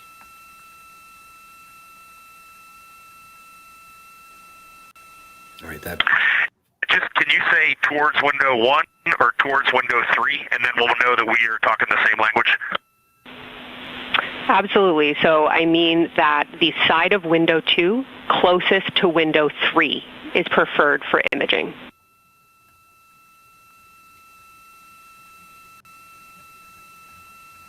Okay, the side of window 2 closest to window 3 is preferred for recording. Stand by, we'll talk to the crew. Ooh, I like the V8 energy drinks too.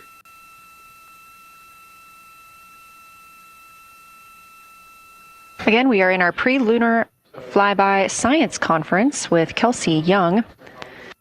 All right, so that Kelsey Young is the Artemis site. That gets us almost up to speed as to where we are. So let me put this up in here. Let me get rid of this biatch. There we go. So now we're back at the live shot here. When I say live, we're behind 4 minutes or so. Oh.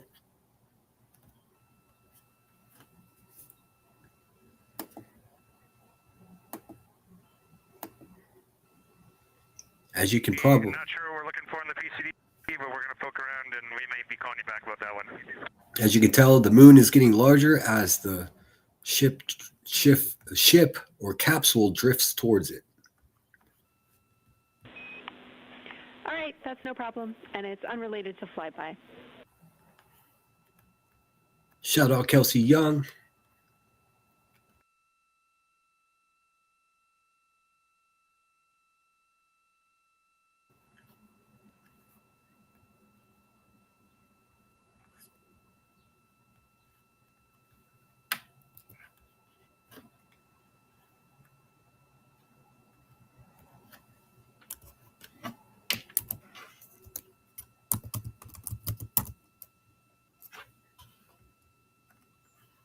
It's just quiet time there, so I can't give much commentary when it's This that is quiet. Artemis Mission Control here at Johnson Space Center in Houston, Texas. And as you just heard, Capcom, or capsule communicator Jenny Gibbons, Canadian Space Agency astronaut and Artemis II crew backup, relaying to the teams in Orion that it is time for a swap from the cabin to the window teams.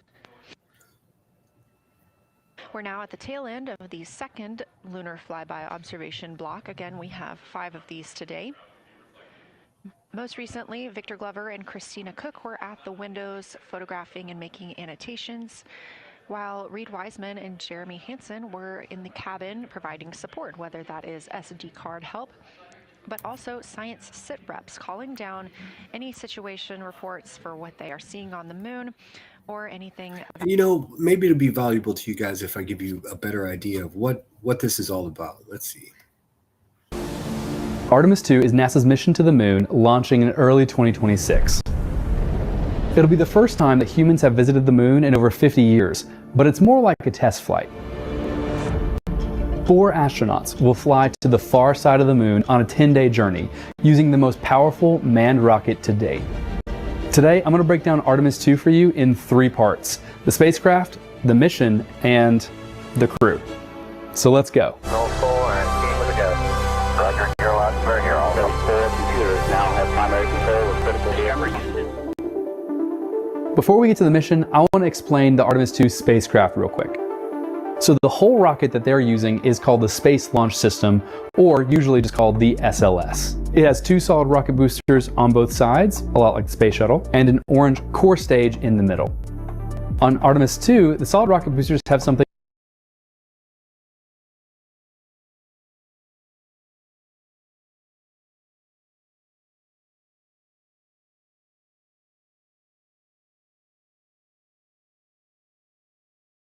that make them really unique. They have a giant America 250 logo painted on top of both of them to celebrate the 200. Damn, I was muted. What I was saying is on the bottom left-hand screen below my avatar is the capsule, the Orion capsule of Artemis II drifting toward the moon.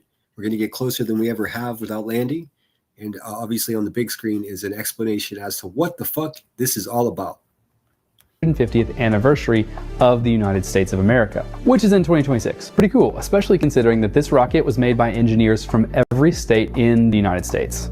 The next rocket stage is called the Interim Cryogenic Propulsion Stage, or ICPS. Above that is the upper stage, Orion. Orion is really the star of this rocket, and it has a few major sections too. This bottom section is the European Service Module, or ESM, and it provides Great Britain. A lot of people aren't talking about this, but Great Britain in their space program played a very significant role in this whole thing. So even though there's big old American flag on there very well should be a Union Jack as well. I mean, I don't know how they exactly. I don't know why it's not being talked about so much. But we're talking about Canada's space program, Great Britain's space program. Even India had some stuff to do with the research.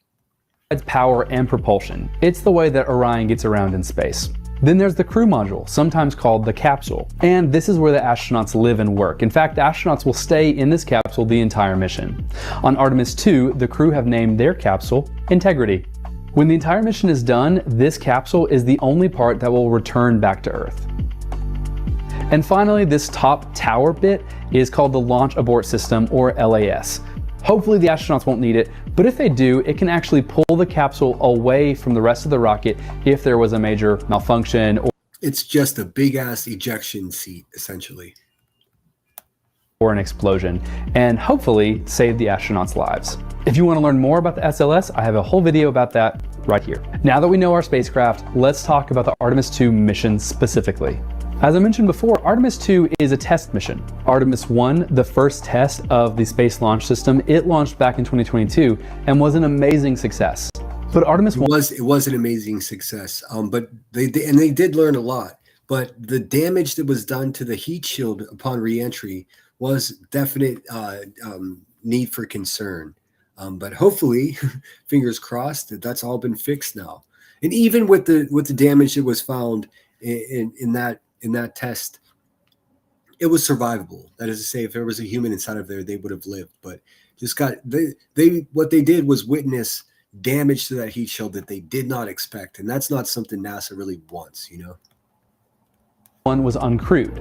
Now it's time to test this full system with crew on board. And this crew is going to be able to test out a lot more of the human-centric features. Docking, radiation shielding, communication, eating. The 4 of us will gather to share meals when we're on our 9-day trip around the moon. Inside here, our device will be able to portion out water to fill up water bags for us to drink, but also to rehydrate the food. Sleeping. exercise. This is the flywheel device. And what I kind of want you to imagine is a rowing machine. So we can do rowing like a cardiovascular. Even that little exercise machine that they've devised right here is just incredible technology. Now there's a whole workout facility on the space station where there's cosmonauts from Russia. There's all kinds of people up there. Their workout room is just like a whole fucking bay. Like it's so much like hundreds of pounds of equipment that they were able to devise one little box that you could do, dozens of exercises on. Workout can do weightlifting with it. So we can do squats, we can do deadlifts, we can do curls, varied levels of resistance to really put a lot of stress on our muscles and our bones. Going to the bathroom. Inside the capsule, this would be the floor. You would float over to it, open up this hinging door, float on in. All the human things that we couldn't test before. Artemis II will launch from the Kennedy Space Center in Florida from Launch Pad 39B. Launch Pad 39B launched Apollo 10 to the moon in the 1960s and many shuttle missions, including this shuttle mission that I got to see launch when I was a kid. And it will launch. Been a NASA nerd from birth. You know what? I missed Steph B says we really appreciate you. Thank you so much for the super chat. And we did reach our super chat goal. Whoop de whoop. I didn't think we would today. I get nervous about setting them because first of all, it feels like asking for money. Secondly, it's embarrassing when you don't reach it, but I do appreciate you guys. I got a lot more to offer and you'll get your money's worth, I promise.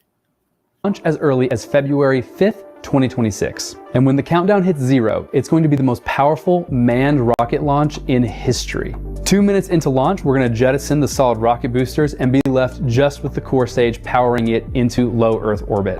And this is when the launch abort system will be jettisoned as well. 8 minutes in, the core stage is out of fuel, and so it's going to separate and fall back to Earth, while the second stage, the ICPS, ignites and gives the final push to get the crew into space. After 2 burns, the ICPS is going to have Orion in an elliptical high Earth orbit. And so now Orion is let me just do this, make sure I didn't miss anybody. I got fuck, I can't see the first person because hold on. I'm just gonna remove the pinned message because nobody's brave enough to come and take the link. Unpinned message. There we go. Teaching 25. Thank you so much. Says, what it do? I love all the new content. That's not drama. Thank you for all you do. I appreciate you. And what a sweet comment. Your comment was so polite the other day that I couldn't even come up with a clever response. But I do appreciate you. And it's people like you teaching that make it so I don't wake up and just delete my fucking channel. Most days that's how I feel. Like, fuck this, dude. What am I doing here? Deanna D, enjoying the space coverage. Thank you so much for the super chat. Nanny Sharon, thank you so much. History in the making. Exactly right. Troopers and Ira's mom, thank you so much for the 5 headstones. Thank you. Says, this is more interesting and important to the world. I agree. And of course, Steph B, always so generous to the channel. Thank you guys so much. Going to be 46,000 miles away from Earth on the far side, and the close side of its orbit is going to be 115 miles from Earth. And this orbit will take about 1 day to complete. During this first day, Orion's going to separate from the ICPS and begin to do a docking practice maneuver. In the coming years, Orion will dock with the Lunar Lander and the Gateway Station. So we need to know, how well does the autopilot work? Do the thrusters work the way we expect them to? If you remember the 2 astronauts who were stuck in space for a while, Butch and Sunny, last year, they were testing out a new spacecraft called Starliner. And the whole reason that NASA kept them on the space station for months instead of weeks was because of bad thrusters. We need to make sure Orion does not have similar issues. Once Orion passes back by the Earth, it's going to reignite its engine for the translunar injection, or TLI. This is the final push to get our astronauts to the moon for a free return trajectory. What is a free return trajectory, you may ask? It means the gravity of the moon and the Earth will naturally bring Artemis II back home. Oh, thanks, Cheese. I just realized that you texted me the link to the Buzz Aldrin video. I appreciate it, man. I found it. No additional burns required. This is a great idea for a test spacecraft like Orion. If anything goes wrong with Artemis II, it'll just naturally come back to Earth using gravity alone. This is actually the same flight path that ended up saving the Apollo 13 astronauts after their disaster on the way to the moon. For Artemis II, the journey to the moon is going to take 4 days. During that time, the crew... Yes, if you don't know, he was just referencing this same flight path that ended up saving the Apollo 13 astronauts. So on the Apollo, the whole reason that we know that what we're doing here, whipping around the moon, is possible is because Apollo 13 had to, because they had an explosion on board and it fucked everything up. They had to quickly get back. So getting into that gravity field and zipping around the moon was how they did it. And boy, imagine how scary that must have been. But because of their fuck up, or because of something that went terribly wrong during their mission, it gave us the data and the science to do what we're doing today. So even it's like baby steps, but even the experiments that the astronauts did in the 50s and the 30s and the 60s all the way to now, every single thing has been compiled in the way of science and data that it's all included. It's like cumulative. After their disaster on the way to the moon. For Artemis II, the journey to the moon is going to take 4 days. During that time, the crew is going to be running emergency procedures, including what to do in case of a major radiation event. See, if humans are going to do these long missions that we're talking about, like going to the moon or maybe one day going to Mars, we have to figure out how to deal with deep space radiation. Orion has a shelter on board, and the astronauts are going to test and see how effective it is in actual use. All right, so as I mentioned before, Artemis II is not a lunar landing. The astronauts are not going to be walking on the moon for this mission. This is a lunar flyby mission. If you're at all familiar with the Apollo 8 mission from the 1960s, I think I'm with everyone else. I want to see him land again on the moon, but we'll have to wait maybe a year or two if it ever happens. But the Christmas Apollo flight, this mission is really similar. Their flight is going to take them 230,000 miles away from the Earth to the far side of the moon. As you may already know, there's a side of the moon that always faces the Earth, and then there's a far side of the moon that we will never see from standing on the Earth's surface. And that's the destination for our Artemis II astronauts. This is a simulation of what that flyby mission for Artemis II is going to look like. This is actually what the astronauts will see. The closest the astronauts will get to the lunar surface is about 4,600 miles. After the flyby, Orion will do any necessary little corrections that it needs to land precisely at the right place and the right time back on Earth. The calculations, all that obviously vitally important, but the most important, if you're just passively watching this in the next few days, the heat shield upon re-entry is what makes or breaks this mission. NASA's gotten really wise in the way that all of the data and science that's collected will be received in Houston well before any re-entry is attempted. It's pretty terrifying, but also bad fucking ass. Another 4 days, Integrity will separate from the ESM and re-enter the atmosphere for splashdown. They will splash down in the Pacific Ocean, be picked up by the United States Navy, and complete their 10-day mission. You're exactly right, Cheese. We also took Nazi scientists, including Werner von Braun. Yeah, well, his research made space flights basically possible. Terrifying, but true. Project Paperclip. They built the Saturn V rocket that got us to the moon. Yes, indeed. All true. They don't want to talk about that, though. All right, so let's talk about the crew. There are 4 astronauts on board Artemis II. Reed Wiseman, Victor Glover, Christina Cook, and Jeremy Hansen.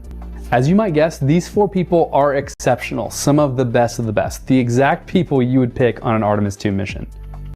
I'm going to highlight just a couple of things that stood out to me about each one of their bios, but seriously, you need to go read them. I've linked them all in the description of this video.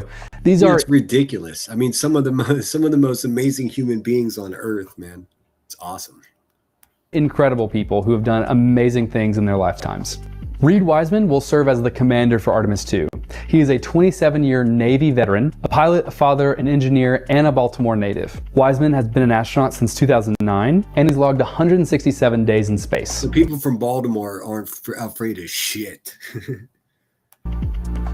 Victor Glover will be the pilot for Artemis II. He's a test pilot, a legislative fellow with the United States Senate, a father, and an engineer from California. He served in Operation Iraqi Freedom and has flown 40 aircraft across 24 different combat missions. And Glover has been an astronaut since 2013. Christina Cook is a mission specialist on Artemis II.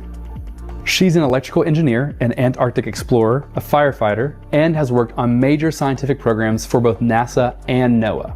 She grew up on a family farm in Michigan and attended North Carolina State University. She's been an astronaut since 2013 and holds the record as the woman with the longest single space flight, almost a full year. And finally, we have Jeremy Hansen. Hansen is a Canadian astronaut, and he will be a mission specialist for Artemis II. He's a pilot, a physicist, a colonel with the Canadian military, an aquanaut, and a father. He first got his wings when he was just— What the fuck is an aquanaut? Oh my god, dude. I love this shit so much.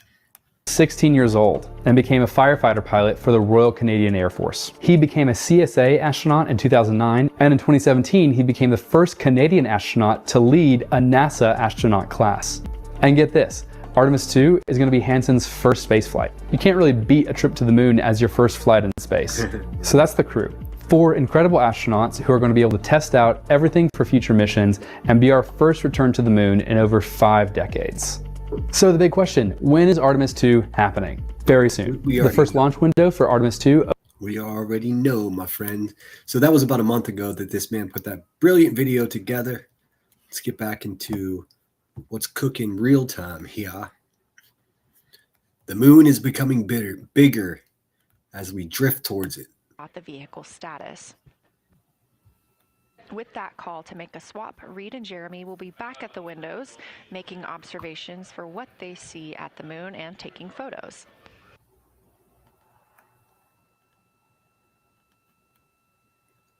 Let's see, it looks as though I'm about 23 minutes behind, so let's have some fun. And I'm just going to speed this up.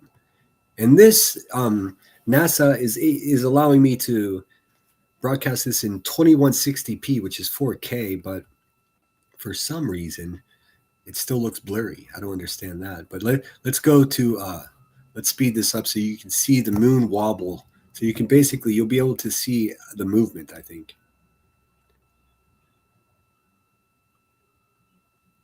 Slowly but surely. See how it's wobbling a little bit? So that's basically showing you the movement of the capsule itself. Ever so slowly inching toward. Oops. Well, that's crazy. I mean, that's not helpful at all. Did anybody hear or understand anything at 4 times speed? Some of you motherfuckers that watch live streams in 25 minutes can hear all of that. What were they saying, though? Hey, man, what were you saying, man?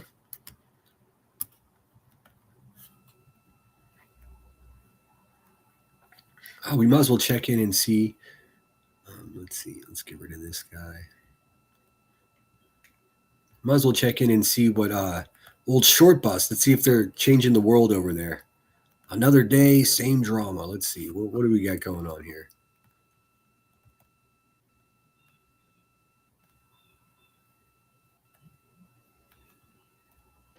Again, you're watching live coverage of NASA's Artemis II. But something that's really awesome up here is we now have the moon and the Earth in window 3 simultaneously, and the moon is a gibbous, and the Earth is a crescent.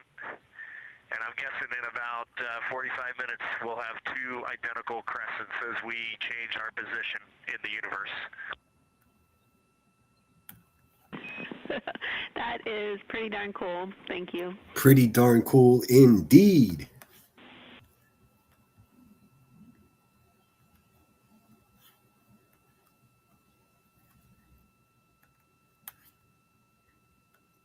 Let's see what the Slopperstins are up to over there. That's the Artemis II crew, the first astronauts to fly by the moon in more than 50 years, reporting that when they look out of window 3, one window, they're able to see both the Earth and the moon at the same time now. That is fucking incredible. Now let's see what Short Bus is doing. Oh, apologies and accountability for running with something. They talk shit about garbage. Oh my god! Imagine someone like Jones and trying to hold someone else to accountability. Our view is from a camera on the solar array wing pointed at the moon, and we hope to see that view of both the Earth and the moon soon.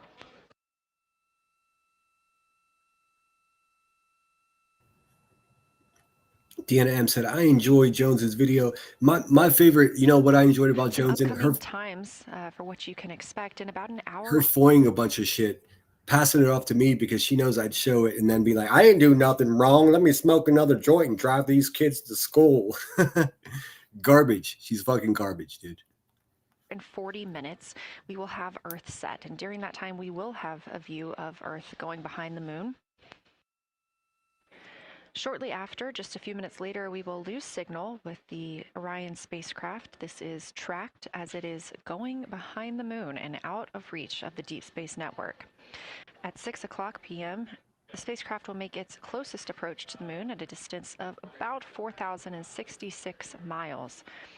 At 6:02 Central, the spacecraft will reach its farthest distance from Earth at about 252,755 miles. Yep, and that's about a half hour from now. So I'm just going to stay on. Fuck it.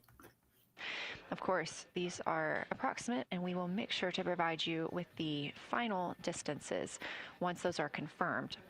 At 6:21 p.m., we will have Earthrise from the Orion spacecraft. But we will not have communications with the spacecraft until 6:25 p.m. Central, when we expect to acquire signal with them after they've emerged from behind the I guess I should give a quick shout out to Short Bus Jonesin over there. Hey, shout out Jonesin for allowing Elevated Truth to feel comfortable in this community for so many months as he degraded and verbally abused people. I mean, without you, Jonesin, that wouldn't be possible.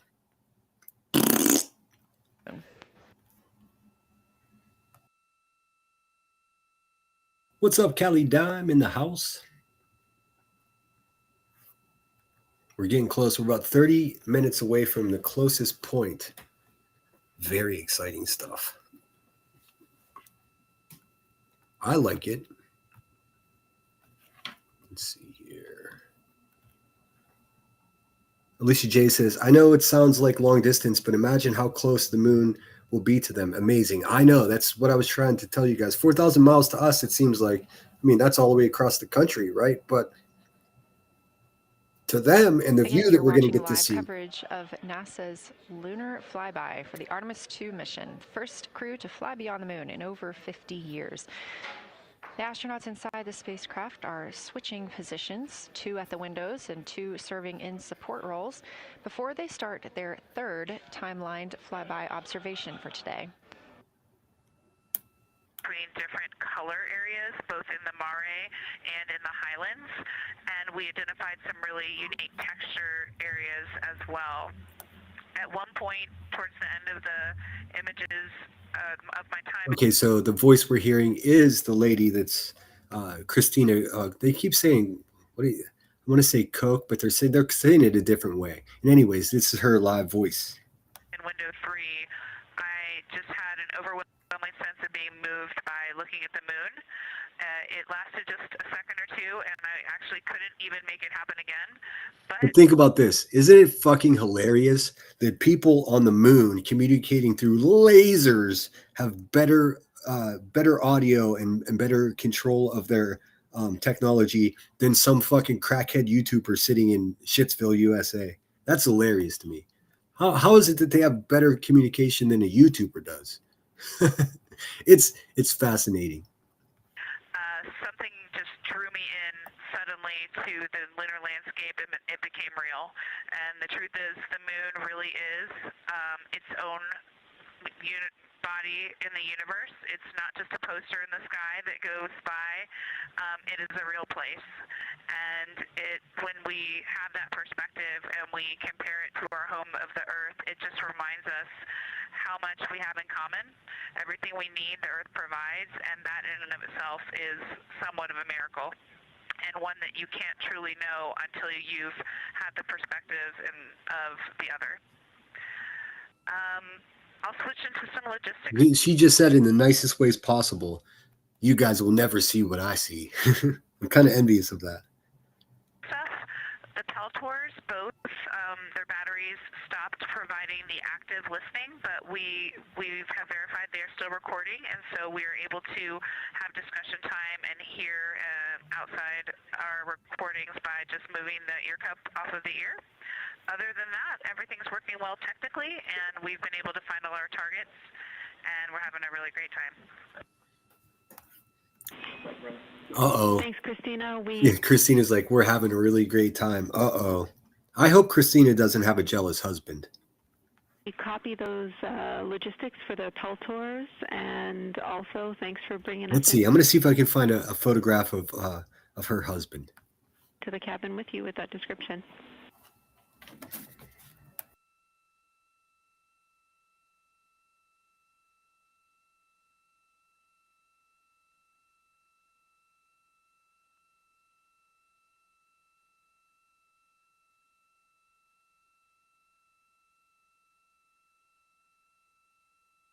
Right on time, NASA astronaut Christina Cook, a mission specialist for Artemis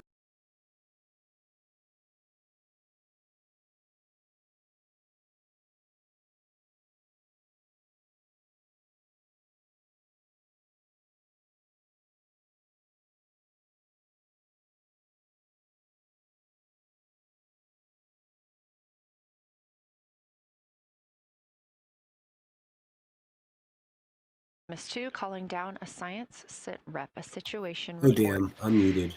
Good news, reporting I'm an mission. asshole. What I said is I'm going to pull up a picture of Christina's husband, and we're going to see if he's better looking than the 3 studs she's in a capsule with in space.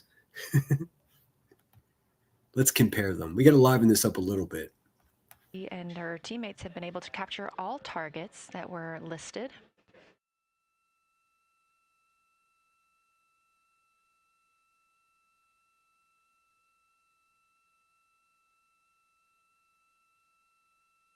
Christina also gave a vibrant description of just how it feels to be there and to see the moon up close and not just something passing in our night sky. Currently, the team members at the window are Reed Wiseman and Jeremy Hansen. Meanwhile, Integrity cabin team for window shroud.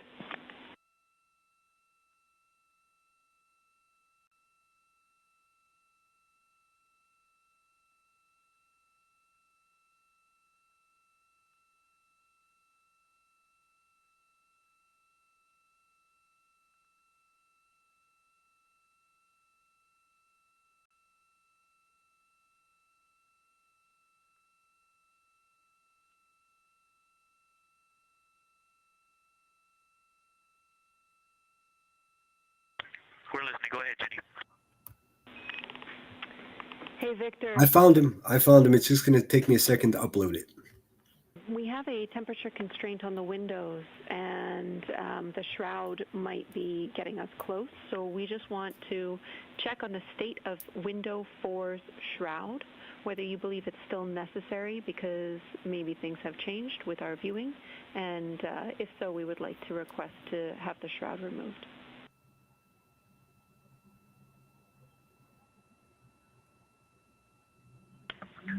Houston, we believe it is necessary. We pulled it off just as a corner. It is very bright. It definitely would affect our night vision and maybe comfort. But is there a time? Can you tell us when we would have to take it off by?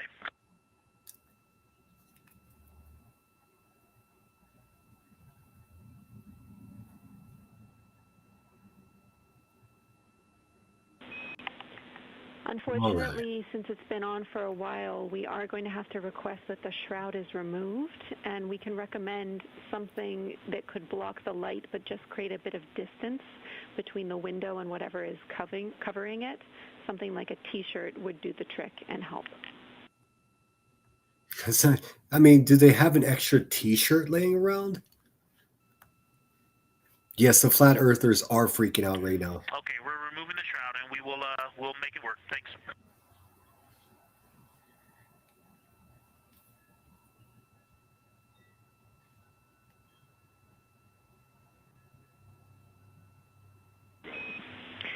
Thank you, Victor. We know it's pretty bright in there now with that window uncovered.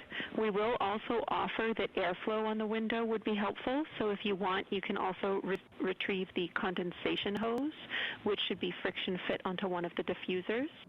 And that on the window would also help.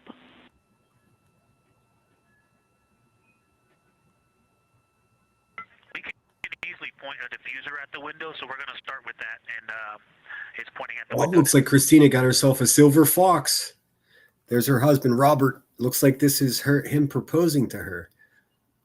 He looks like a bit of a stud himself. He's a little weathered, but hey.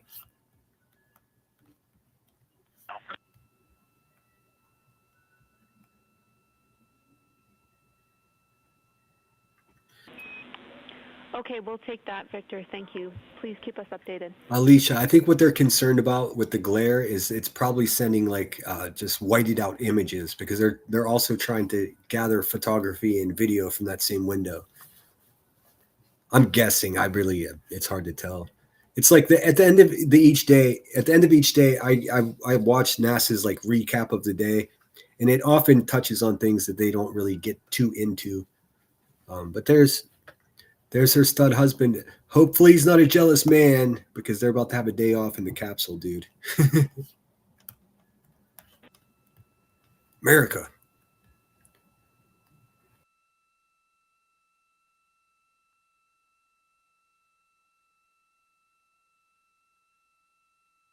Oh yes, I forgot that you mentioned moon. A ticket to the moon. Let's see if I can find it.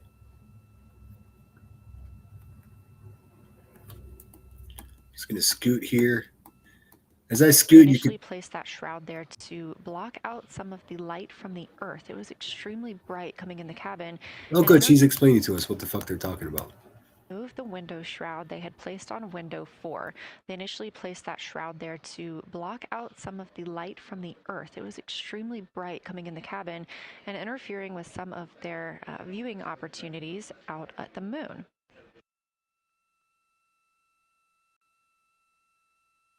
This was a request from ground teams to ensure that they are protecting other systems, and the crew has been offered the opportunity to use something else to cover the window.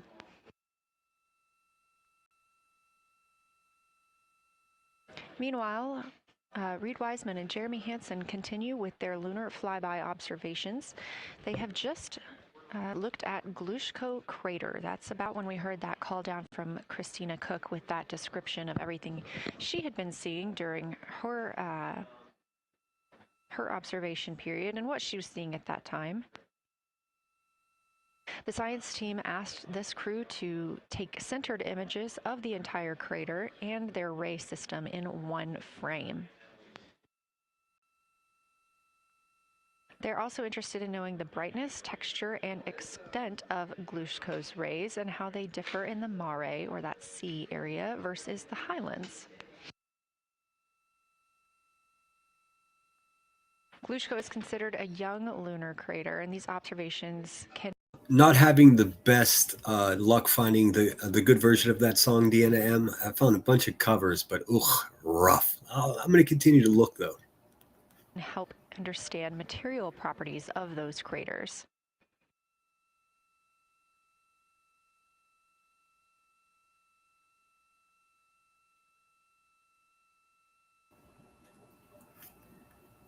Let's see here.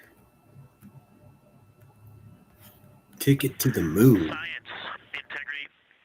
First, I wanted to start off with connecting with what Christina said, that it was very moving to look out the window. I had the unfortunate sequence to start looking out the window and then moved to the long lens, and it was hard to speak looking through the zoom. Because I went straight where Christina went, and I was walking around down there on the surface, climbing and off-roading on that amazing terrain. I also want to underscore something that she said as we continue to explore. What is Victor talking about? He was down there climbing. Victor, are you starting to hallucinate in space, dude? I heard that happens. Like, let's see. We actually do go down there to the surface. I know for safety reasons that we would never send someone alone, but I just want to really emphasize how important the discussion time was. When we started to talk, we not only got better science discussion, we got better human connection, and so doing this as a pair, we just learn and grow together, and that's just super important, so thank you for adding that to this plan. Reed just passed me a note that the Orion Tall Basin annular ring has a similar albedo to the center, but a different color. It has more brownish tones in it, and he said it's very distinct now that he's been staring at it. Victor, thank you. You got a cheer from science there, and we all just went on that moonwalk with you, so highlighting how important it is to talk about these things. I also want to let you know that we have Deanna Glover with us in the viewing gallery. She's all smiles.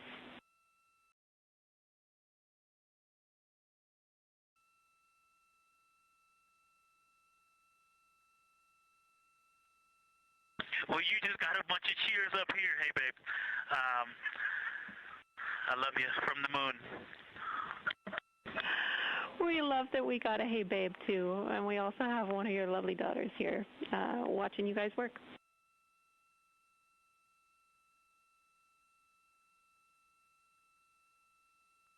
Thank you guys for doing that and for supporting them through this. And to all of you, Genesis, Maya, Joya, and Corinne, I love you. And Deanna, I love you. I'm glad you get to be there.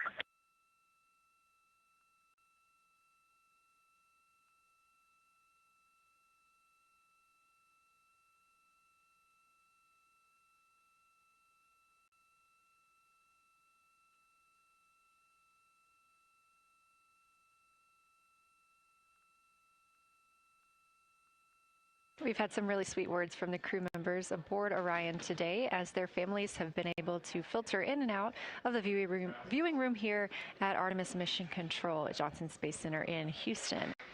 Victor Glover also giving a great science sit rep and just a description of how it must feel if you were down on the lunar surface while he was looking through that 80 to 400 millimeter zoom lens.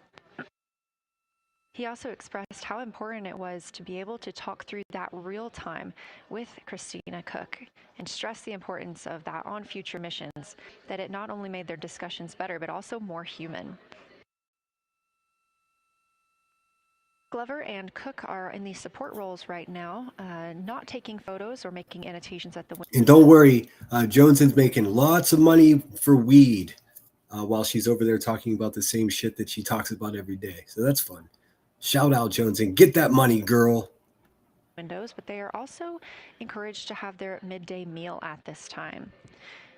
For lunch today, those two crew members have options of beef ravioli, salmon, butternut squash, sweet and savory kale, pickled beets, cherry blueberry cobbler, tuna noodle casserole, tomatoes and artichokes. Good Lord, man, they're eating well up there. I'm gonna scoot back a little bit because I was listening to something else. I was looking somewhere else. Let's food's kind of an important thing, but geez, you think they'd have like a great pack of mush or something? Nope. But they are also encouraged to have their midday meal at this time. For lunch today, those two crew members have options of beef ravioli, salmon, butternut squash, sweet and savory kale, pickled beets, cherry blueberry cobbler,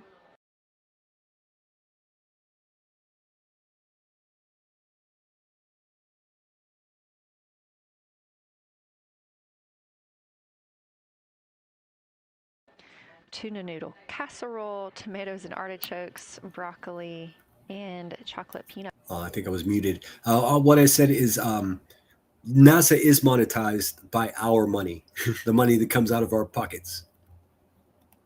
A butter bar. Taxes.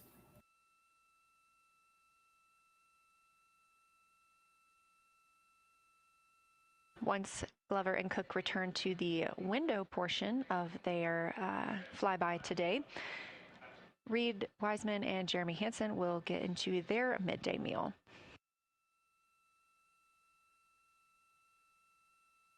Again, this is the third of 5 scheduled blocks for our lunar viewing today. And if you were watching at the start of the broadcast, you can definitely tell the difference in the distance from the moon. We are now 5,518 miles away from the lunar surface. And again, Wow. expecting the crew to get about 4,066 miles away. They are currently 252,050 miles away from Earth, and every mile is a new record, having surpassed the Apollo 13 milestone for furthest distance earlier today. You know, I'm willing to bet that it's not like a sports league where if some other athletes beat your record, you're like, oh, they got me. Of course, they give congratulatory calls, and yeah, you got me. You beat my rushing record or passing record, but there's a lot of astronauts from the past that are still alive, so they're all watching this. Most of them are probably there, sharing their knowledge and being part of it. But it's got to be pretty strange to be on the cutting edge of something one year, and then 50 years later, they're just blowing all your records out of the water. I guess that's the nature of the game, huh?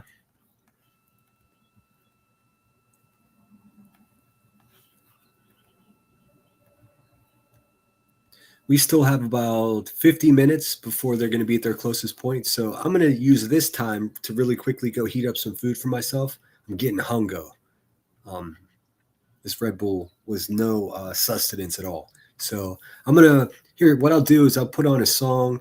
It's not exactly relevant to the situation, but this is REM, Man in the Moon. I couldn't find the ELO, but I was lucky enough to find a live version of REM actually performing this song. So you guys know the song. I'll be back in just 2 minutes. I'm going to let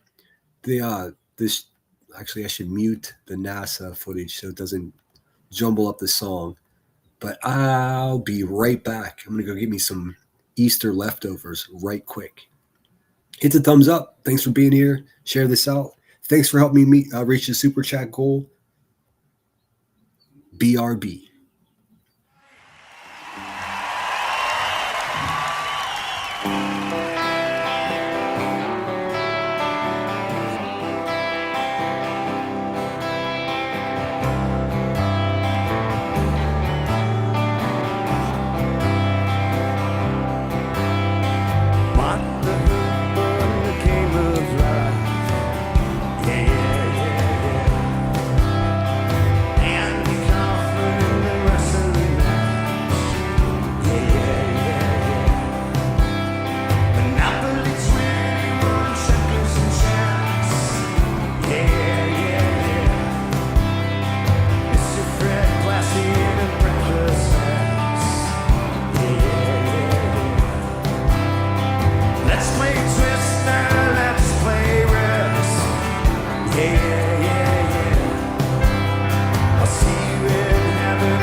Of wood.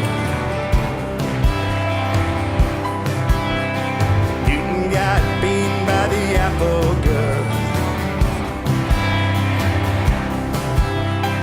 Egypt was troubled by the horrible acts. Mr. Charles Darwin had the balls to ask. So Andy, did you hear about this one?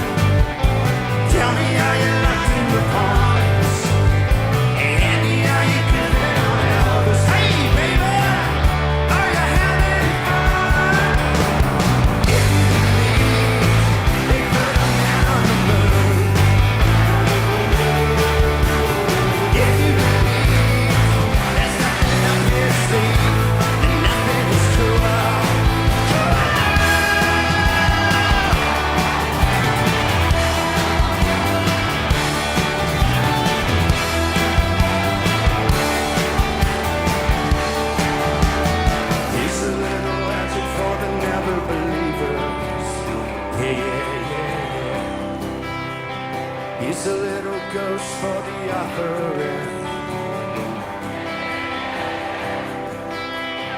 Here's a truck stop instead of St. Peter's. Yeah, yeah, yeah, yeah.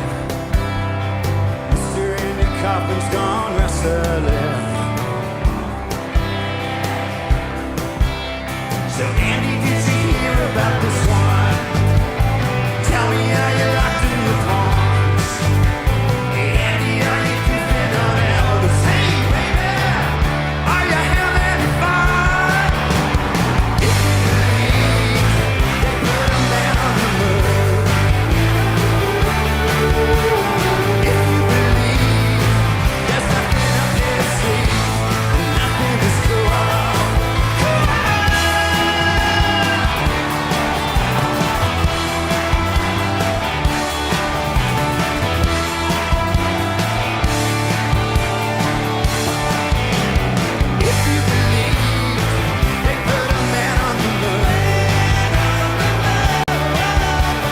If you believe there's nothing up their sleeve, nothing is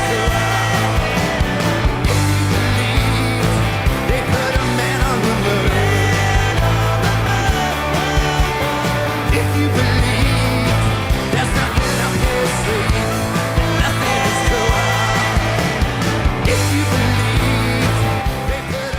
Can and just repeat the chorus over and over again, won't you, Michael Stipe?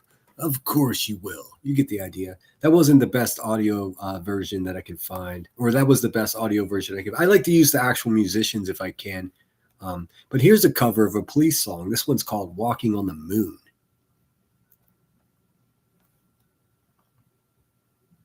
I think. Oh, I muted it.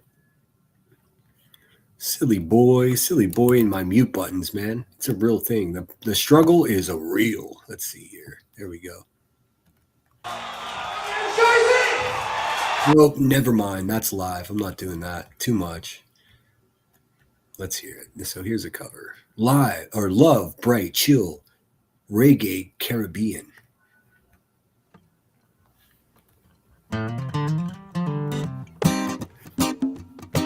Alright, well, you know.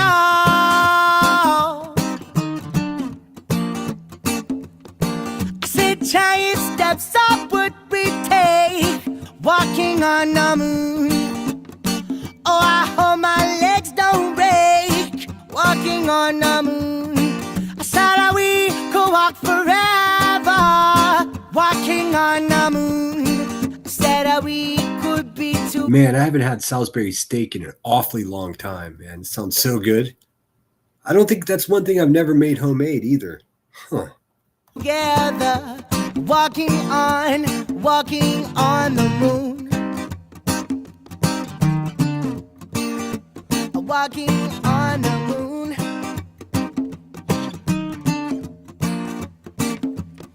I said I'm walking back from your house, walking on the moon. Oh, I'm walking back from your house, walking on the moon. On my feet, they hardly touch the ground, walking on the moon. I said my feet don't hardly make no sound, walking on the moon. I said some may say I'm wishing my days away, but no way. Well, it is a price I must pay. Well, you say tomorrow's another day. Well, you say I may as well play. Oh, you know, yeah. Feels so nice. I said giant steps up would we take, walking on the moon. Oh, I hope my legs don't break, walking on the moon. I said that we could walk forever, walking on the moon. I said that we could be together, walking on the moon. I said some may say I wish my days away, but no way. For it is the price I must pay. Where you say tomorrow's another day. Where you say I may as well fly. Oh, you know, yeah. Alright. Oh, it feels so nice. I keep it up. I keep it up right now. I keep it up. I keep it up right now. I keep it up. All you got, I keep it up right now. You're right, walking on the moon. Awesome. That was a musician named Cass Haley, C-A-S Haley, like Haley's Comet. Very cool. Now let's see what these mofos are up to here.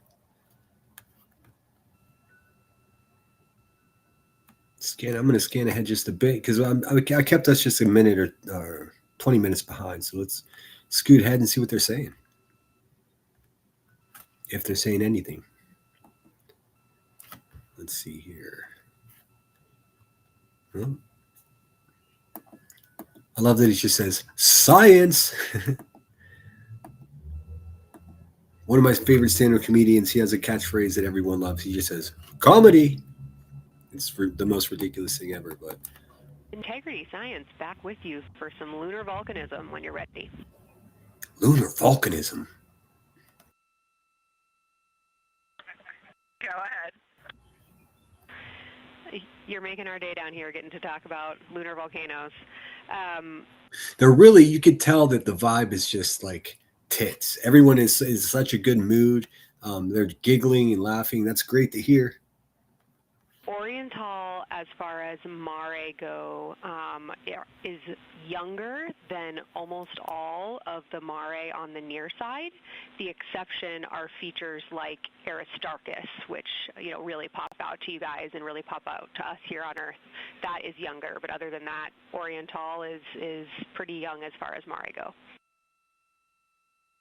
No idea what they're talking about. A volcano?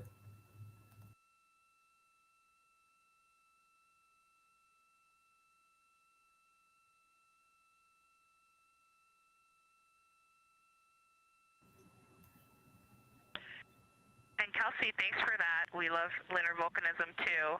How about when the actual crater was formed?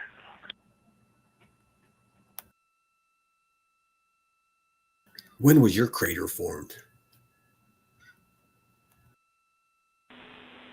Yeah, we're going to get you an age for Oriental, and while we're getting that, Christina, can you, maybe you've heard the window team talk about the sort of contacts around Oriental, but because that material is so much younger, if anything pops out to you about physical relationship between that and surrounding terrain, we'd love to hear it.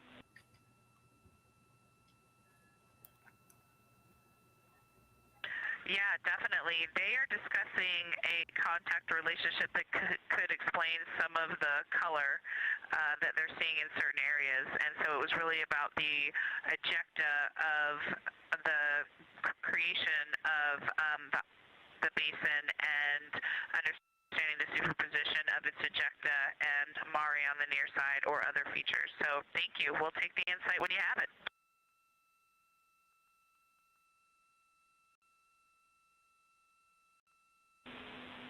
Thank you, Integrity. And I know Jenny wants to get to you with some topics, so I'll leave you with Oriental is 3.8 billion years old.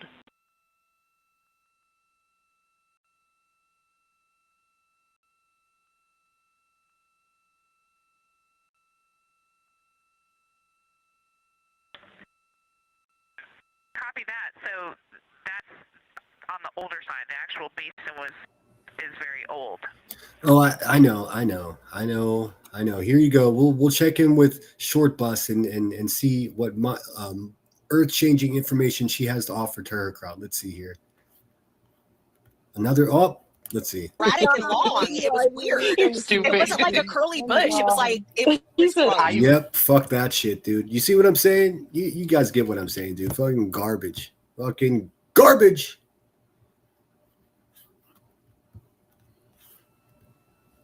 Correct, as is the case with a lot of mare. Typically, the big basin formed, and then the volcanic eruption was able to punch through the crust where it was weakened by that basin formation.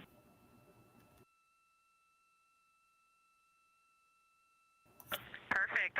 Tracking. Thank you. 400 people watching that chubby bitch talk negatively about other people, dude. I think maybe they're not smart enough to understand what we're doing here.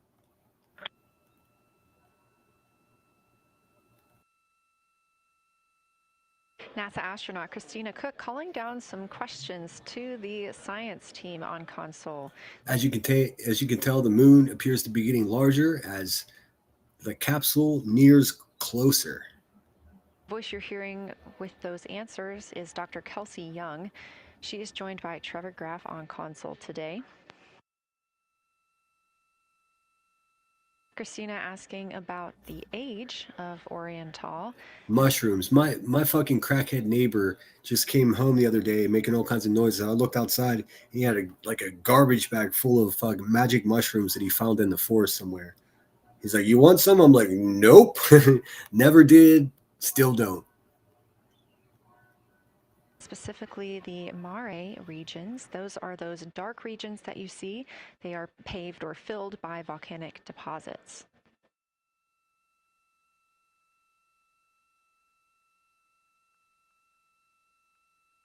Regular old cooking mushrooms, I love them.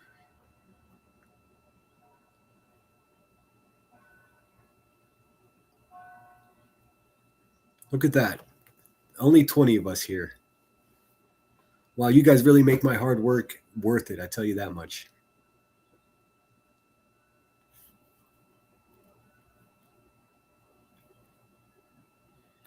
You know what? I don't think this channel is going to be what a lot of people want it to be. Because if you want me to just talk about broken down white trash people, dude, I can't do that forever. It's just not possible. Also, the appetite for that kind of shit is kind of repugnant. You go outside of it, and that outer crater, that's the one that is. Oh, gotcha. Gotcha, Queen Bella. My bad. Wrong mushrooms.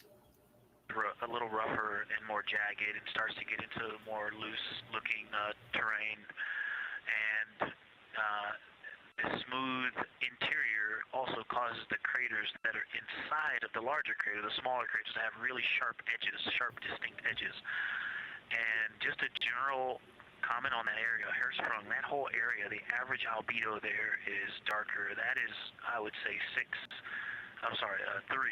And the average albedo around Oriental and between Oriental and Ohm, excluding the wedge, the darker wedge, is more on the 6-7. And that they also seem to be different texturally. Christina described it earlier around Hertzsprung, and then from Hertzsprung toward between day and night. It's bigger still. The science team is interested in learning about the topography and the color of the lunar surface, and it's already been very interesting to hear that they have seen colors like greens and browns while looking at the moon. Some of the questions that they are hoping the crew will discuss are: how do the quantities and sizes of craters and mountains vary along the terminator? And they are looking for the crew to describe the topography of features along or near the terminator. They're also looking for more information on any color or tone variations, and they're hoping that the crew will take images to illustrate their findings. Glover reported earlier that the crew has missed none of their targets when they are photographing at the window. We aren't hearing the conversations that the crew is having right now, but these are being recorded to their personal computer devices, PCDs, and those will be sent down to the science team. The science team will have a conference with the crew tomorrow morning to discuss their findings and experience when looking at the moon today.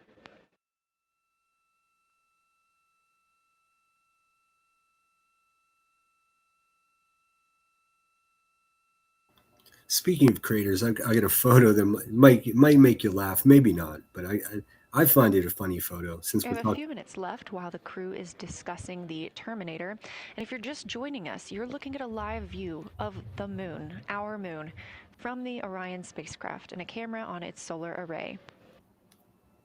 Inside that spacecraft, 4 astronauts, Reed Wiseman, Victor Glover, Christina Cook, and Jeremy Hansen, Heroes, first 4 damn people it. to fly around the moon in over 50 years.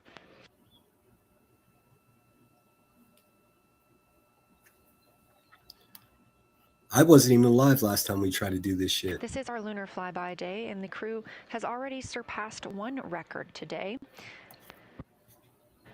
The crew passed the Apollo 13 distance record at 12:57 p.m. Central, 1:57 p.m. Eastern.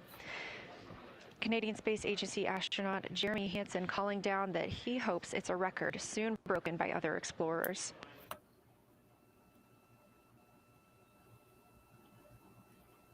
That's Jones's mouth. Look at that. That's Jones's mouth. Oh, talk about craters. Gosh, dang, in the morning, dude. What is going on? Do you eat rocks? Ma'am, do you eat rocks? What the hell? We'll just leave this up here. Holy shit. I thought Brittany had bad teeth. Oh my God, dude. Do they eat rocks, my friends? Holy fuck.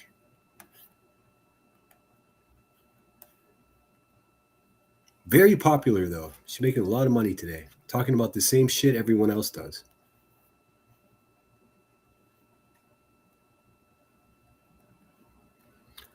Trooper says, shrooms We only are once. live in Artemis Mission Control in Houston, Texas, monitoring the flight of Artemis II. Shout out Houston. There are a lot of people that watch me from Houston. Shrooms, only once in my life at White Sands National Park, just to witness the Milky Way. Best trip I've ever went on. I've done them a couple times.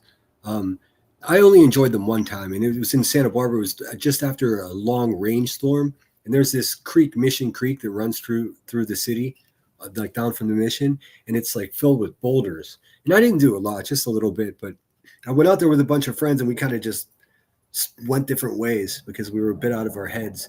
And just running down that creek bed, I must have run for a mile, just running down that creek bed, and just the agility and the accuracy of where I was putting my foot, like my steps were like 6 steps ahead. I already knew where my feet were going to go. It was complete darkness. Like I went back a couple days later. I was like, how did I not fall in the water? I ran straight down that creek like a maniac. The other times I've attempted to enjoy them, I just didn't. It just made me feel nauseous, and people, tend to creep you out. So, but yeah, on the main screen we have Artemis II approaching the moon. Just under my avatar is Jones's mouth. Ugh, what the fuck? All of the flight controllers here, each monitoring a different system aboard the Orion spacecraft. Integrity Houston, we are ready for our cabin and window teams to swap again. We have a switch. So maybe if we're lucky, Jones can take some of the money she's making off of just like covering the same shit everyone else does every day, and get some dental work done. Maybe one less vacation this year and get those teeth fixed. 15-minute handover time here, and I have a couple of items I want to read up to you. They'll require you to write something down on your knee boards, so let me know when you're ready.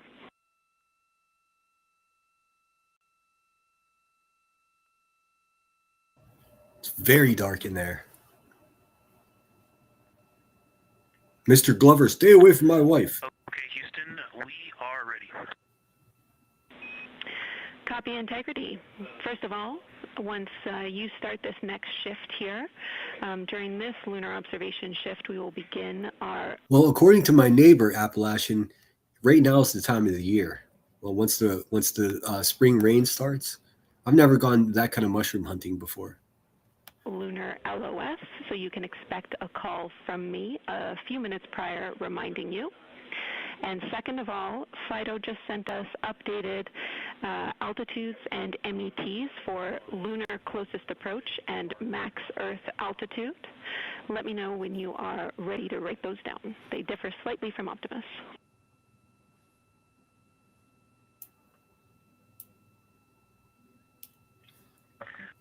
Thanks, Jenny. We are ready to copy. Hey, thank you, Simon Says, for that cash app. I appreciate you, man. Or lady. It's hard to tell. Simon Says, it sounds like a dude's name. I appreciate it. Drop it, 50 on it. Drop it, 50 on it. Lunar closest approach will be at MET, 5 days, 0 hours, 25 minutes, 34 seconds, and the altitude will be 4,067 statute miles. Maximum Earth altitude will be at MET, 5 days, 0 hours, 27 minutes, 39 seconds, with an altitude of 252,756 statute miles. Stealth mode. Yes, I just watched. Funny you say that. Appalachian. You should check out. There was this lady, and I can't remember her name, but if you look at the thumbnails, you'll see her. There was just actually no, it wasn't some lady. What am I talking about? I watch so much Joe Rogan, it all blends together. But the former governor of Texas, I can't remember his name, and his sidekick, they're proponents for this new hallucinogenic miracle drug that's supposed to cure addiction and treat PTSD and other forms of trauma. It was a 3-hour podcast, and every second of it was worth listening to. Was it Greg Abbott? I think his name was. I can't remember his name, the former governor. Really strange because this guy was a staunch Republican, and Republicans notoriously are not interested in using any type of hallucinogens for medical reasons, even though it's been proven. So this is I think it's finally legal in Texas, and once it finishes its first round of official testing from the FDA, then it'll be pretty much available nationwide. Now, these people really believe that it works, and I mean, the studies that they've done thus far have proven that it does work. We need a miracle, and if it's going to work, I mean, I'm for it. Greg Abbott, yes. I would have never listened to that man talk in really wants to ask for that in kilometers. Any other circumstance, but I gave it a chance, and seems like a brilliant man. I don't have beef with Republicans, even though I'm a fucking anarchist. I really don't. What I have a problem with, and I don't want to get too into politics, but what I have a problem with are actual well-intended Republicans that are just stepping aside and letting this new radical extreme shit take over. It's time that the good Republicans stand up, or else, I mean, their whole entire political party is just going to be destroyed. And in parsecs, but thank you for those. That is great. Thanks for that update. I'll send Fido to 19 of us now. If I get down to 10, I'm ending this shit, dude. It's just not worth my time at that point. But Joneson's live over there. If you want to watch a stone bus driver, that's the best bet. Just look for shortbus.com and follow the fart noises. And I appreciate the metric. Other than that, I have no new vehicle statuses to pass to you. Enjoy your handover time, and we're looking forward to picking back up with you shortly. I think they're doing trials for that stuff, Appalachian. Check out the thing. The interview. We'll talk to you shortly.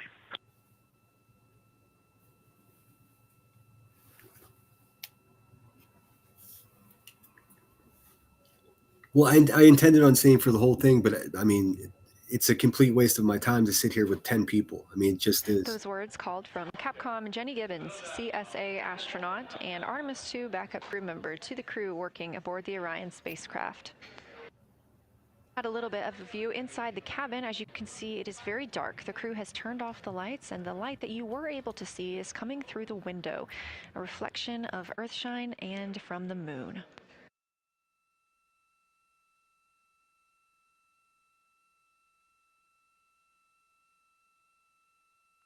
The The crew is moving into their next observation block, meaning they are taking time to switch cabin and window teams. We've had Reed Wiseman and Jeremy Hansen at the windows taking pictures and making annotations and recording some audio files that will be down. It's called Ibogaine. That's wait, let me get this right. Ibogaine is the name of it. It's Ibogaines. Or no. Ibogaine, not plural, just Ibogaine. Ibogaine. Let's see. What is it? It's a powerful psychoactive compound derived from African, can't say that word, shrub. It is described as having a miracle effect for veterans, with some studies showing an 88% reduction in trauma-related symptoms according to studies. It is not a recreational drug. It is a difficult 12-hour experience, often referred to as a life review that allows veterans to process trauma. It is currently a Schedule I substance in the U.S., like Orion, meaning veterans often have to travel to Mexico for therapy, but it is going to become legal here in the U.S. Former Texas Governor Rick Perry, that's his name, Rick Perry, has been heavily promoting Ibogaine for veteran treatment, mentioning it on a show as a potential breakthrough. You get the idea. I know in couples counseling that they're having great luck with MDMA, which is a rave drug, but it's actually saving people's marriages. Linked later to the science team. Meanwhile, Victor Glover and Christina Cook were in the background serving as support. They were also timelined to enjoy a little bit of their... That's it exactly, Appalachian. I was Tabernathi Iboga. Midday meal. Now that we are swapping positions, the support team becomes Reed Wiseman and Jeremy Hansen. They will be in the background helping with SD card swaps, as well as providing those situational reports to the science team. Victor Glover and Christina Cook will be the astronauts at the window, photographing and speaking into those PCDs, portable computing devices, about what they're seeing on the moon. As you heard Capcom Jenny Gibbons call to the crew, this block is also when we will lose communications with the crew. That LOS, or loss of signal, is scheduled to be less than 35 minutes from now. We anticipate to be out of signal with them for about 40 minutes, and we'll regain that communication once they've flown around the other side of the moon. That's going to be scary time, USA. So 35 minutes. I mean, there's only 19 of us here. What are we doing, dude? I feel insulted currently. I feel insulted. I feel unappreciated. I'm unsubscribing to myself.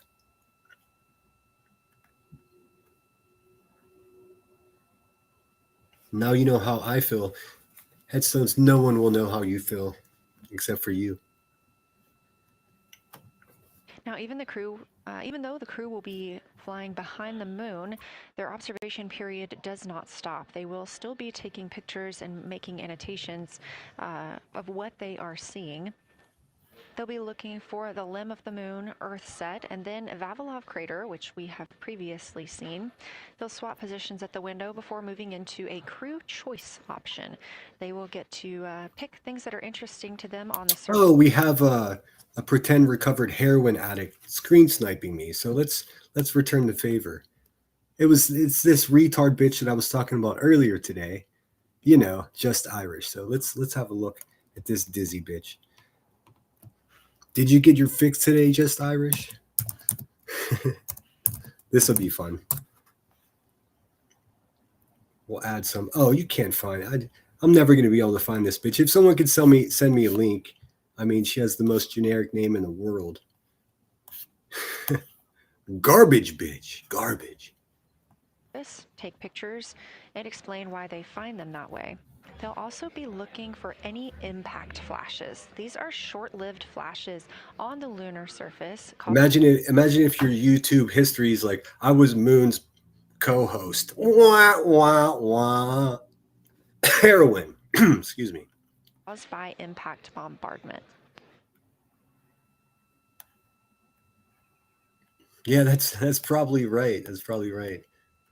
Just before Earthrise, the crew will be looking for lofted lunar. Says the let's see, kids will come tomorrow. Oh wait, kids will come home tomorrow talking about this with the bottom feeders. Their parents will have no idea. Yeah, well, their parents are too busy getting high and looking for an opportunity to scream at them. Dust. This may be lofted just above the lunar surface, and we could only see it just before Earthrise along the dark western limb. Any Earthshine would illuminate potential lofted dust. But once the crew is all the way around the Earth, the brightness of the Earth will wash out any of that dust they might be able to see. These were based on observations from Apollo missions and orbital spacecraft, and so we're very interested to see if the crew might be able to capture some of that lunar dust today.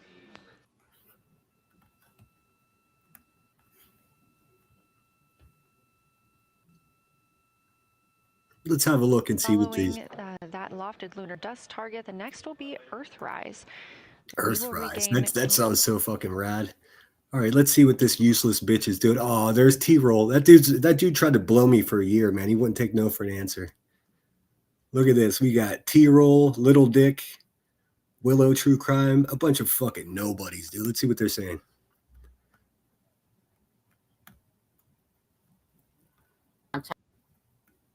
Time. Well, you know, he's just an angry little man.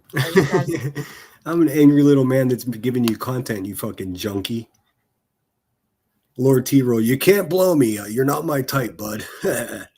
Say, you know, Gemma, pal. Wait, did I miss Gemma? I'm sorry. I'm a little out of my mind. I'll calm down soon. Yeah, because she's a... Oh, yeah, the bubble guts. Oh, I haven't said bubble guts in a long time. I mean, listen to the quality of this garbage bitch, dude. I haven't said bubble guts in a long time. Oh, my God. After Earthrise.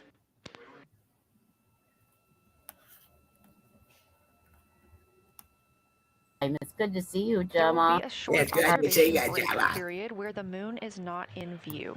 That's because we are also anticipating the crew seeing an eclipse even though I don't today. even go in there, and I just know that she's not like that.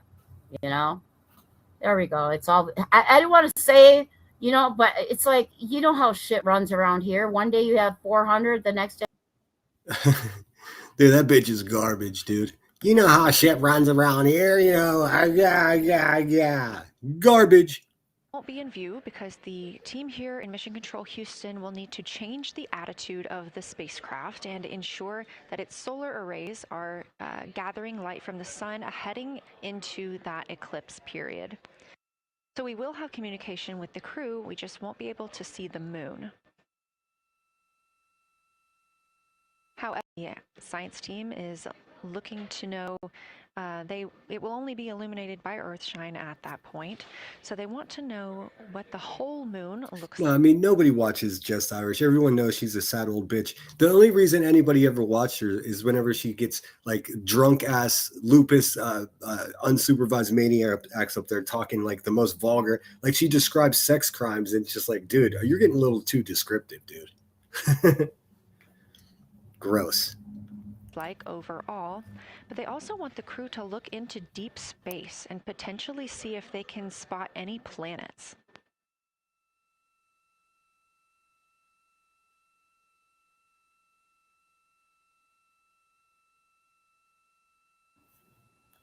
We'll have a big fat drama stream tomorrow. I'll show you more about. Eclipse is over, the lunar flyby period. Tomorrow, I'll show you more about how wretched old Big Irish is.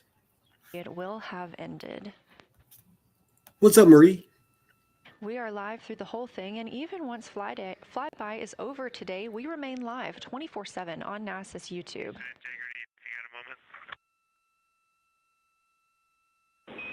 Go ahead.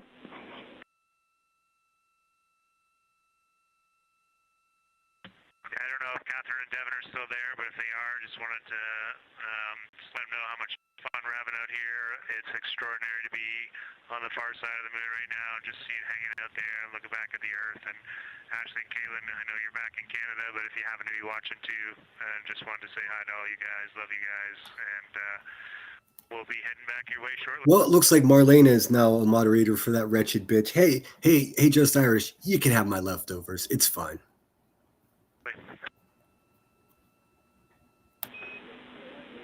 Thanks, Jeremy. I hear they are watching, and your family is still here. So thanks for passing that along.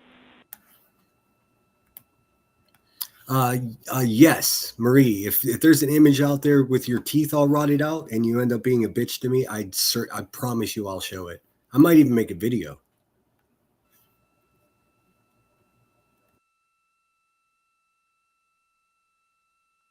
I mean, come on, that's great content right there.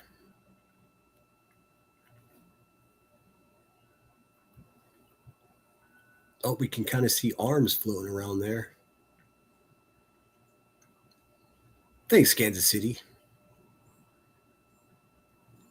Alicia J says, wow, that's fucked. Yeah, what are you going to do, dude? Marlena was a newer ad anyways.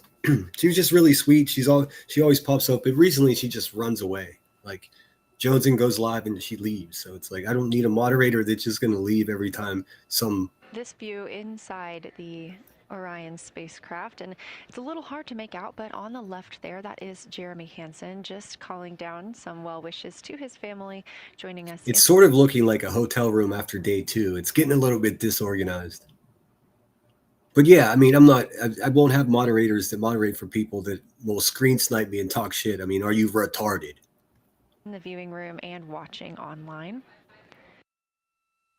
Currently in the window are Victor Glover and Christina Cook. They are taking pictures outside of the window as they are now in their flyby observation block. At this time, Reed Wiseman and Jeremy Hansen are serving as support crew members, and they are also going to have an opportunity to enjoy their midday meal at this time.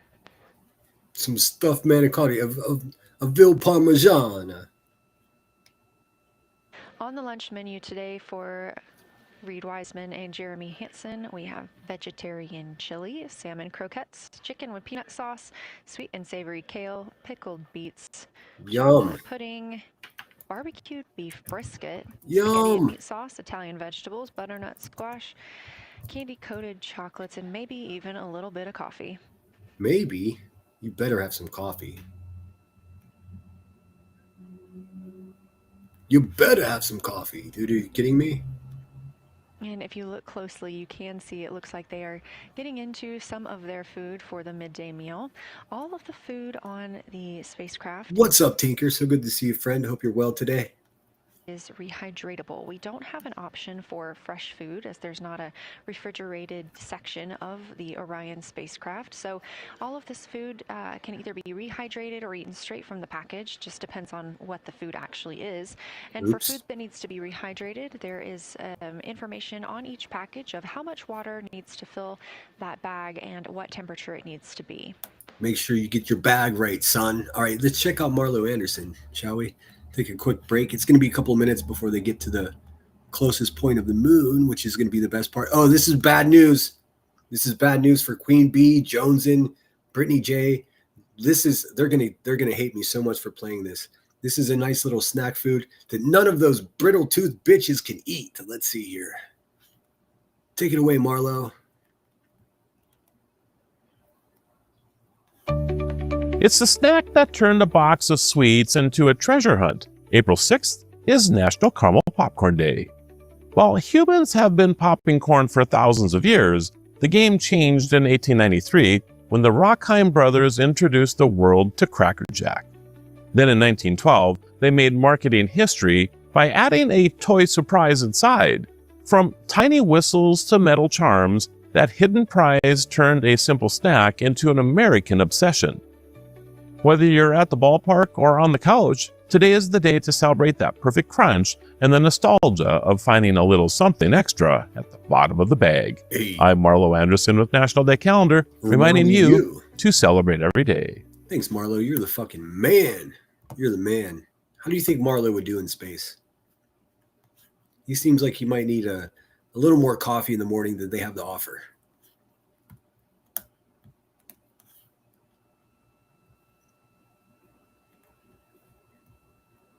I'm having leftovers. I still have a bunch of We are ham and now mashed 4 potatoes. days, 23 hours, and 39 minutes, 40 minutes actually, into the flight of Artemis II, the spacecraft now under 4,500 miles from the moon.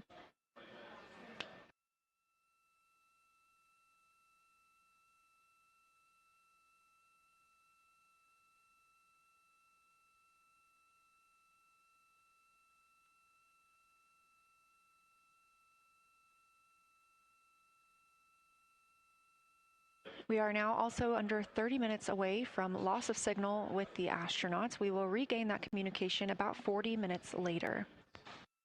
They will still be photographing the moon and documenting what they're seeing while they're behind the moon. Behind the moon. And we especially look forward to potential Earthset and Earthrise views. I don't understand that. I'm going to see if I can As you find can it. see on the left side of your screen, we are streaming this solar array camera view throughout the flyby. And the science team also plans to capture an occasional still photo with the solar array intermittently, perhaps one every 8 to 10 minutes. Still photos represent the highest resolution imagery from those GoPro cameras. So starting 5 minutes before Earthset and loss of signal, the science team will capture a series of photos, one every 30 seconds, to include Earthset all the way through 5 minutes after Earthrise and acquisition of signal. In order to capture these frequent photos, the solar array camera that we were streaming will need to switch to time-lapse photo mode.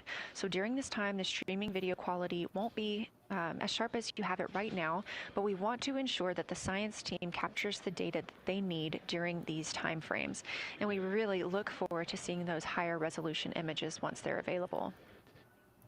But with the view you are seeing right now, we are sharing bandwidth on the Orion spacecraft with every system. Okay, so this is what this is from a Japanese satellite. This is what we expect to see: the Earthrise and the Earthset. So this will give you some idea of what that is. There's no need for volume on this because it's just like classical music playing. So I'll let the astronauts talk as I play that. That is keeping the spacecraft powered and the crew alive, especially the environmental control and life support system. As this is the first flight with crew, this is also the first flight of a life support system, keeping the crew healthy and safe on the way to the moon and the way home. See, this is the money shot right here. So this is what they'll see. They'll be coming up. They'll be coming up over the moon and then see, once they're in the, what do they call it, Earthset. This is the Earthrise.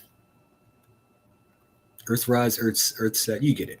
On the timeline, we're getting towards the end of the cabin and window team swap period, but it looks like our astronauts, Victor Glover and Christina Cook, are already photographing the moon outside of those windows. The next target is Ohm Crater, and this is something that they have photographed previously during the flyby. This is a small, complex... I wonder if they have their normal cell phones with them. I mean, I can't imagine they need them, but I'm curious. Crater with a prominent ray system, and as referenced earlier, it's the size of the Eye of the Sahara. That Eye of the Sahara is a feature in Mauritania. Seeing this crater more than once throughout the flyby allows the crew to photograph it at different lighting conditions.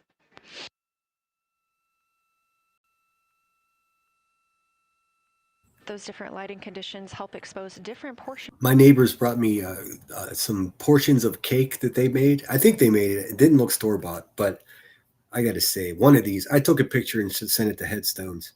And I was like, look at this Easter cake. And this shit, the color of this icing was so unnatural that like I couldn't do it. Also, the layers in between the layers of cake where you would typically find icing, it was just sprinkles, no icing, just sprinkles. So when you cut into the cake with your fork, sprinkles just fell out all over the place. I mean, it was disgusting. Still ate it, but it was so strange. It was so strange. Of the target. and can help the science team learn a little bit more about how it formed. Oh, good teaching. And what it is today.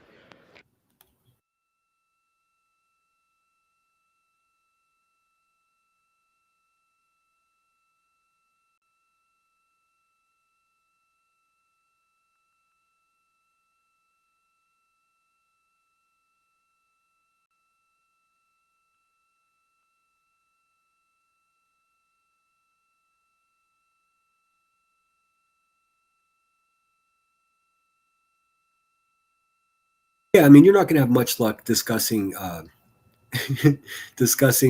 Brittany's despicable life with your family around the holidays. I mean, maybe you do. I sure as fuck don't. It says we need to educate ourselves so we can educate our children and hold good conversations at dinner. Absolutely, dude. I concur. Let's see here. We're just about live. I'll scoot. We're just a few minutes behind. Use photographing the moon outside their windows. They have turned the lights off to allow them to better get photos of the moon, preventing any reflections from coming in from the spacecraft.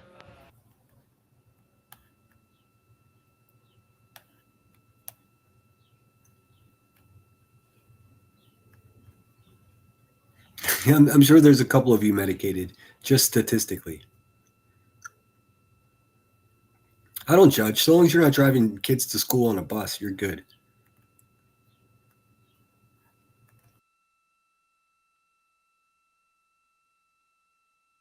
And please, ladies, don't have your husband threaten to go to some other man's house and boink his wife, dude. That's crazy. Ain't that right, Tony? Fucking dirty birds. Dirty birds.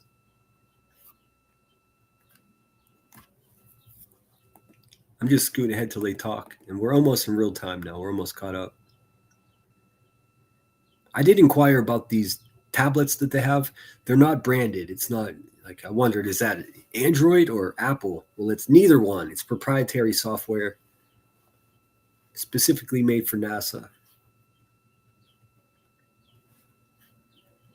We expect the crew to be targeting Ohm Crater for another 6 minutes or so before they move into a discussion of the limb.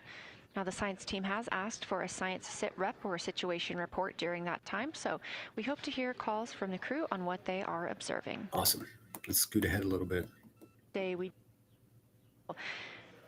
And even just an hour or so ago, we could see about half of the moon. We are now continuing to see more of the far side and that darkness where the moon is not reflecting light from the sun.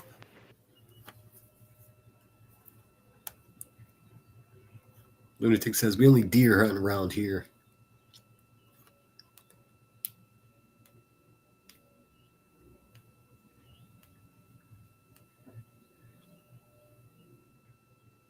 Hey, thank you so much, Duncan, again, as always, for the Cash App. I appreciate you, man. Earlier, we were also able to see some of those darker portions. Duncan just says, I love space in all caps. Me too, man. Me too. Old lava flow that we often see on the near side of the moon and that we can all see from Earth, that has mostly gone away. We are now just seeing very little of Orion Tall. That's down to the bottom right of the moon. You can see just a small dark portion near the limb. I'm trying to figure out what they were referring to when they say the limb.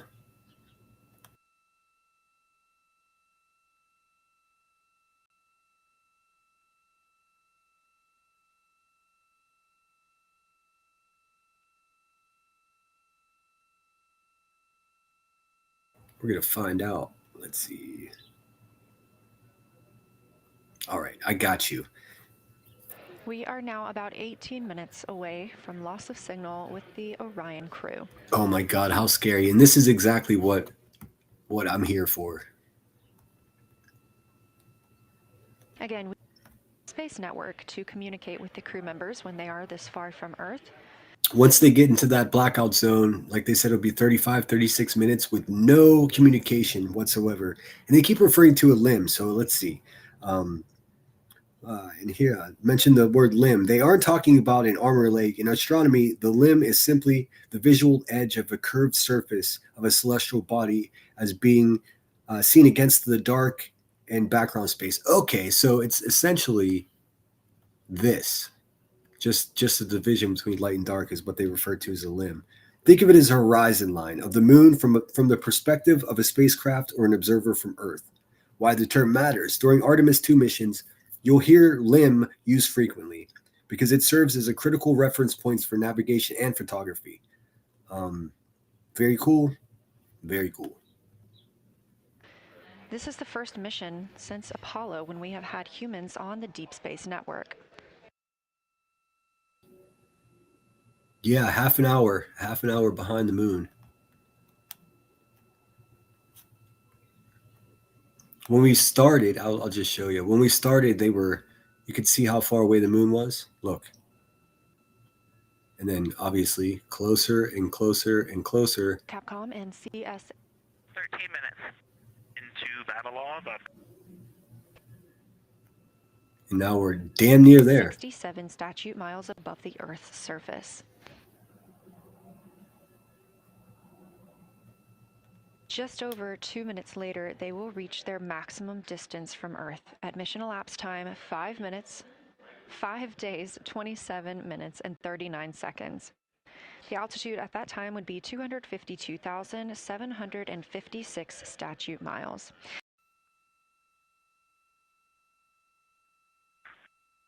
All right, cabin is still full of excitement. We've got Christina in window 2, Ike in Victor in window 3.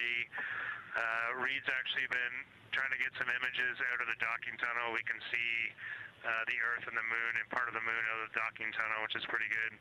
And I'm just grabbing some footage right now with our interior cameras.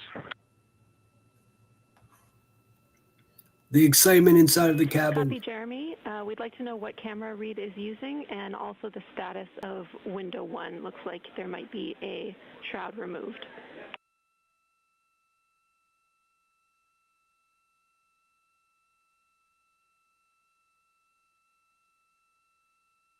Okay. Reed was using the Z9, and the T-shirt shroud is still on window 1, but we took the camera out of it, so maybe that's what you're noticing. But when I looked in there, I saw a lot of sunlight reflecting around. Copy. That makes a lot of sense to us, Jeremy. I want to remind you, coming up on this LOS, it will take sit reps in the blind, and as more and more of the moon... So many acronyms. I know SITREP is simply situational report. ...is in darkness. We will take any report you have on impact flashes.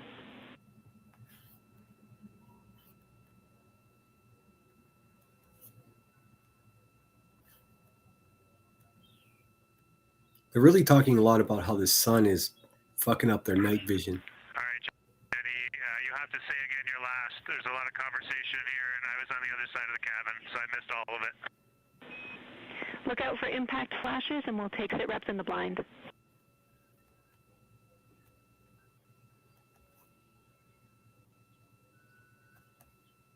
Okay, impact flashes, sit reps in the blind. We got it.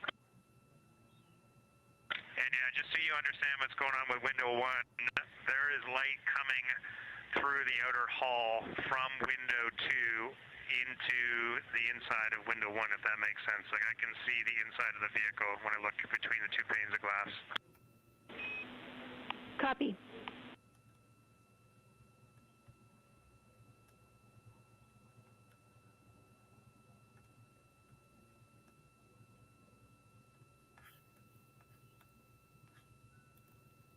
Copy. You're getting your first live look at Orion, the moon, and the Earth. Everyone in this picture.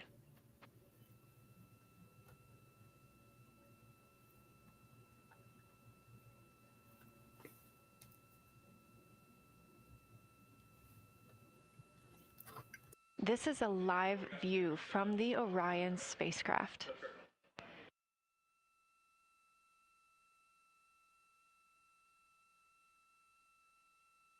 Currently aboard Orion, 4 crew members, Reed Wiseman, Victor Glover, Christina Cook, and Jeremy Hansen. And on the Earth, all of us, all of humanity.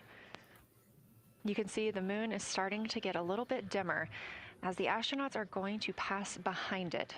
Now, How cool is this, dude?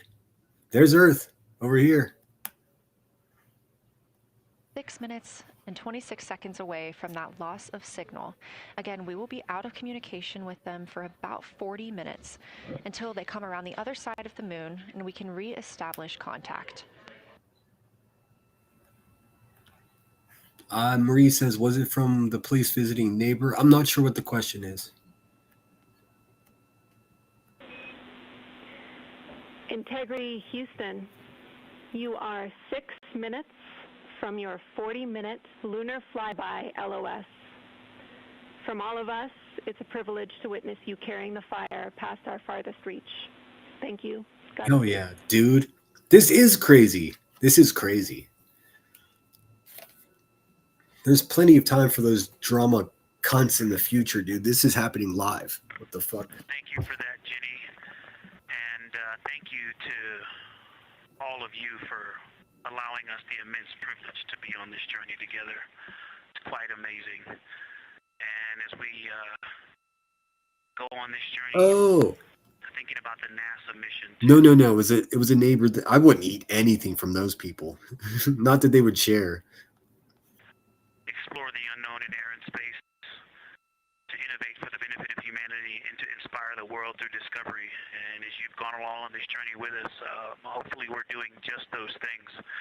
And as we get close to the nearest point to the moon and farthest point from Earth,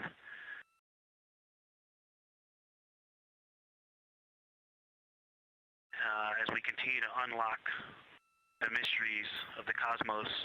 I tell you what, me and my relationship with this mute button, I'm going to run to the bathroom really quick and let this run. Welcome back, Headstones. Just a couple minutes away from being on the dark side of the moon and losing all communication with Houston.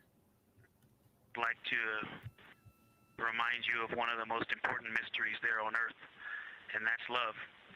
Christ said in response to what was the greatest command, that it was to love God with all that you are. And he also, being a great teacher, said the second is equal to it, and that is to love your neighbor as yourself. And so, as we prepare to go out of radio communication, we're still to feel your love from Earth, and to all of you down there on Earth and around Earth, we love you from the moon.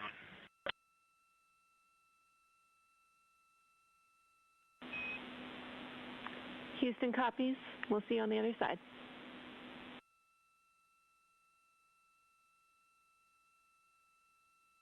We will see you on the other side.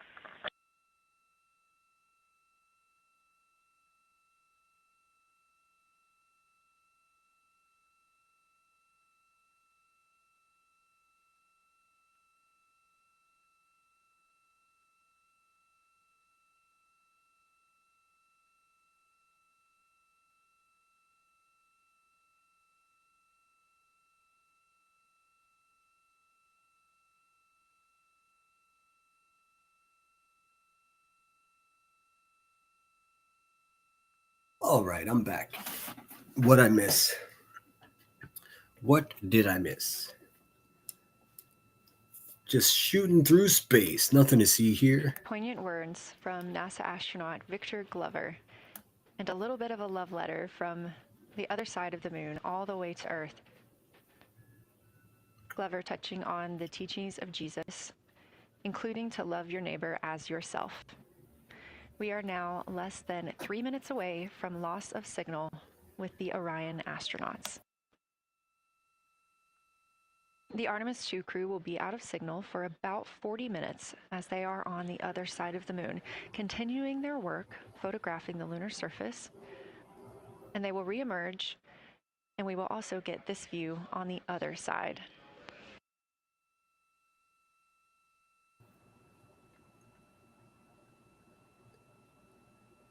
I did. I missed. I missed the quotes. I missed the. Damn. I'll go back and watch it.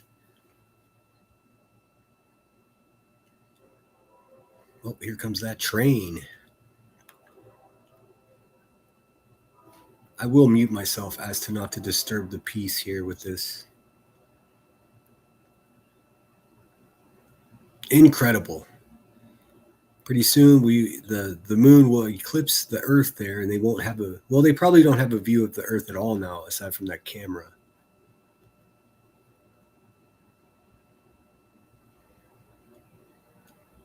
I don't, you guys just listen to that, so I don't want to do that to you. I'd mark the time, so I'll go back and check it out. Space train. Just about a minute and a half now until we lose communication with the astronauts aboard Orion on the Artemis II mission. Now 5 days and 6 minutes since their launch on April 1st. Again, we'll be out of communication for about 40 minutes. And this I will tell you though, if you're interested in starting to post some videos to your channel, if you quickly go ahead and clip that the Bible quotes that they were giving there and make a short video out of it, and if you get it out like before it's nightfall tonight, you could probably have a hit on your hands. really beautiful view of a crescent moon and a crescent Earth. How great thou art.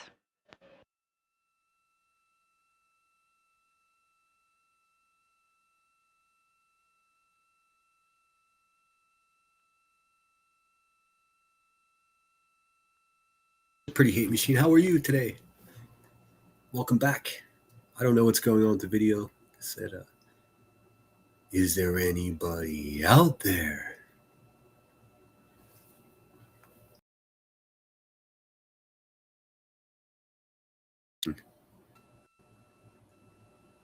Oh no, what happened? That's garbage. I lost 30 seconds now until we expect loss of signal. Well, I just lost my signal. What the hell, NASA? We back? We good? Okay.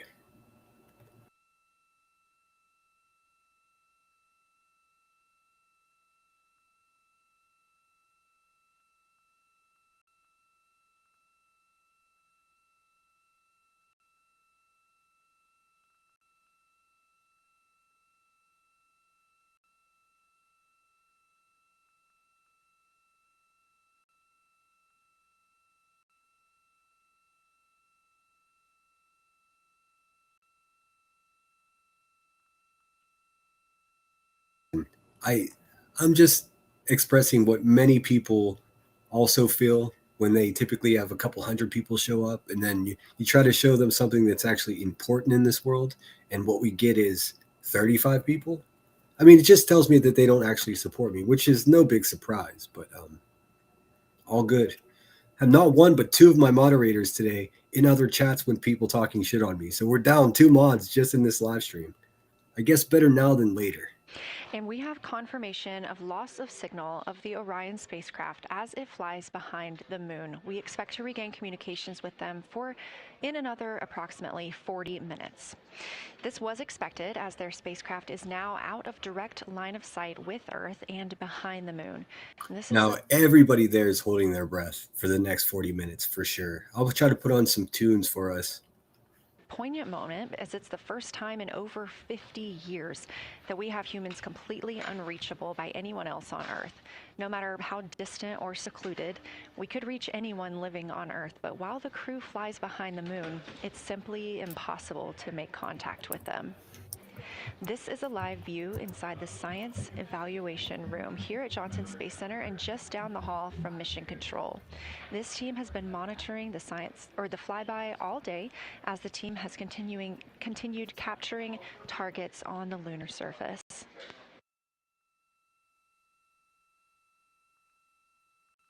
We even got to see this team in action as they were helping the astronauts identify some of the features they were seeing on the moon but not expecting.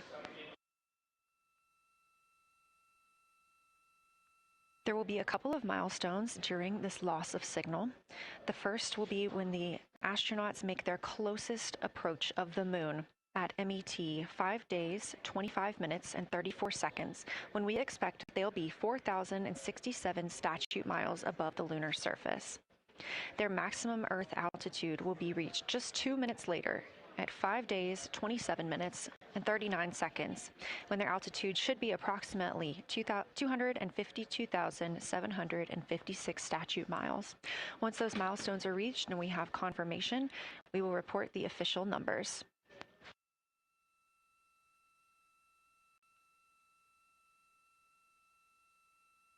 Yeah, I think they'll still be taking photography on the dark side of the moon. I mean, they have equipment to take low level photography. But this is so. Throughout the Artemis II mission, astronaut voice, images, video, and vital mission data must traverse thousands of miles, carried on signals from NASA's powerful communications systems, the Near Space Network and the Deep Space Network. Let's learn a little bit more. Oh, cool. They're going to, hopefully they tell us about the lasers.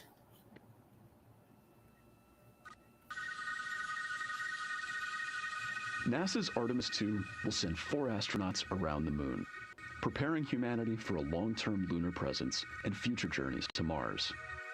Enabling communication and navigation for this test flight are NASA's Near Space Network and Deep Space Network.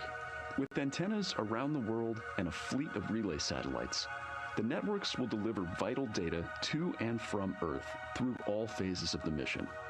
The networks are seamlessly integrated at NASA's Johnson Space Center in Houston, Texas, where Mission Control coordinates the network handovers. These transfers represent a delicate dance between the two networks, exchanging support as the mission shoots toward the moon. On the launch pad and during their early orbit phases, NASA's Orion spacecraft and Space Launch System rocket will rely on communications and tracking services from the Near Space Network. After its translunar injection burn, the Deep Space Network's global array of antennas will serve as Orion's primary communication support during lunar orbit. As the mission journeys farther into space and away from Earth, signal strength weakens and bandwidth is conserved for crew communications. Hey, welcome back, IML. It's good to see you. Hope you're feeling good. The astronauts will have a near constant connection to Earth, ensuring their safety on a journey farther into space than ever before. We say near constant because as Orion goes behind the moon, a planned loss in communications will occur. The Deep Space Network will be standing by to reacquire the signal as Orion reappears. The Artemis II mission also provides an opportunity to test new capabilities. Using laser links, NASA will periodically transmit Orion data to showcase the benefits laser communications could have for future human spaceflight missions. The data from Orion, sent by radio signals or laser links, is massive. The mission is gathering images, data, and video, while also generating details about mission health and crew voice files. All of that data gets processed here on Earth, where systems compress it for efficiency. In the future, we'll upgrade these systems on Earth so that image and video clarity improve with each moon mission. With the Artemis II test flight, we're evaluating the communications infrastructure that will help carry us into the future as we explore the moon and journey forward to Mars. They're essentially, someone asked about their pay. They're essentially paid on a GS scale, a government servant. So they're GS 13s, 14s, and 15s. That is to say, here's the crazy thing. There's no hazard pay. These 4 astronauts get paid the same amount if they're on Earth or out in space. It's just like a salary position. Let's see. And their pay remains the same whether they are on the ground or 2,300 or 230,000 miles away. So the salary range of 2026, their annual salaries typically range from $90,000 to $150,000 a year. Both Wiseman and Glover are active duty military officers. In these cases, they are paid with their standard military salary and housing allowance, BAH, according to their rank, captain and colonel, which is often comparable to the GS scale. So they make even less, dude. Ugh. But I mean, you can't pay for this experience, though. So it's far less about cash. And also, as soon as they get back on Earth, they get paid for interviews, they write books, they go on college campus speaking tours. So they make plenty of money.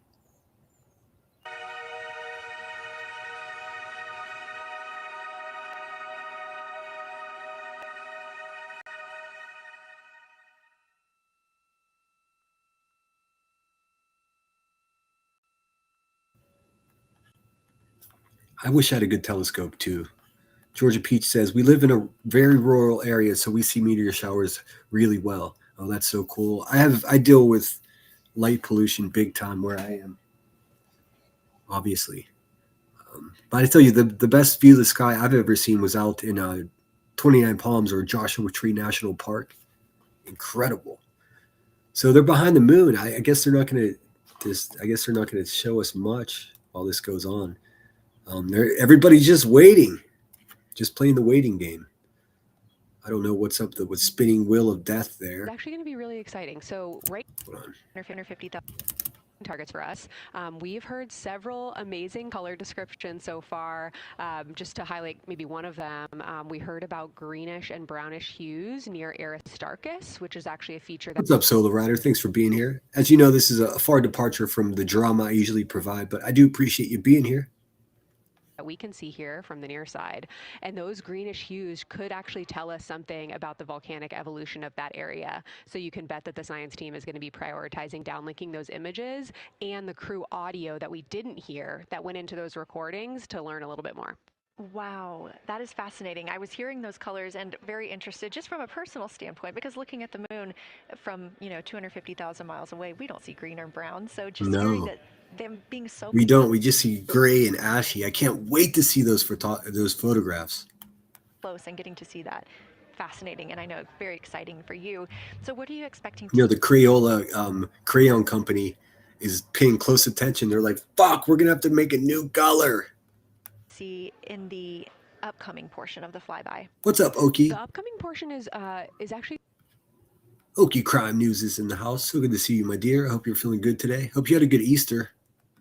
Going to be really exciting. So right now, as we speak, while folks in the room are kind of taking their, their stretch breaks and everything, the crew are still hard at work.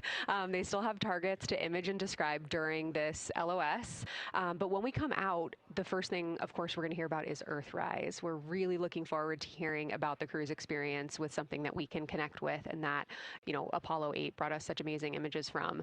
But then we start to get into describing the Terminator, as well as looking for things like lofted dust, which tell us about the... I don't know what the Terminator or lofted dust is, but I just did find out what LOS stands for that they keep referencing, and that's simply loss of signal.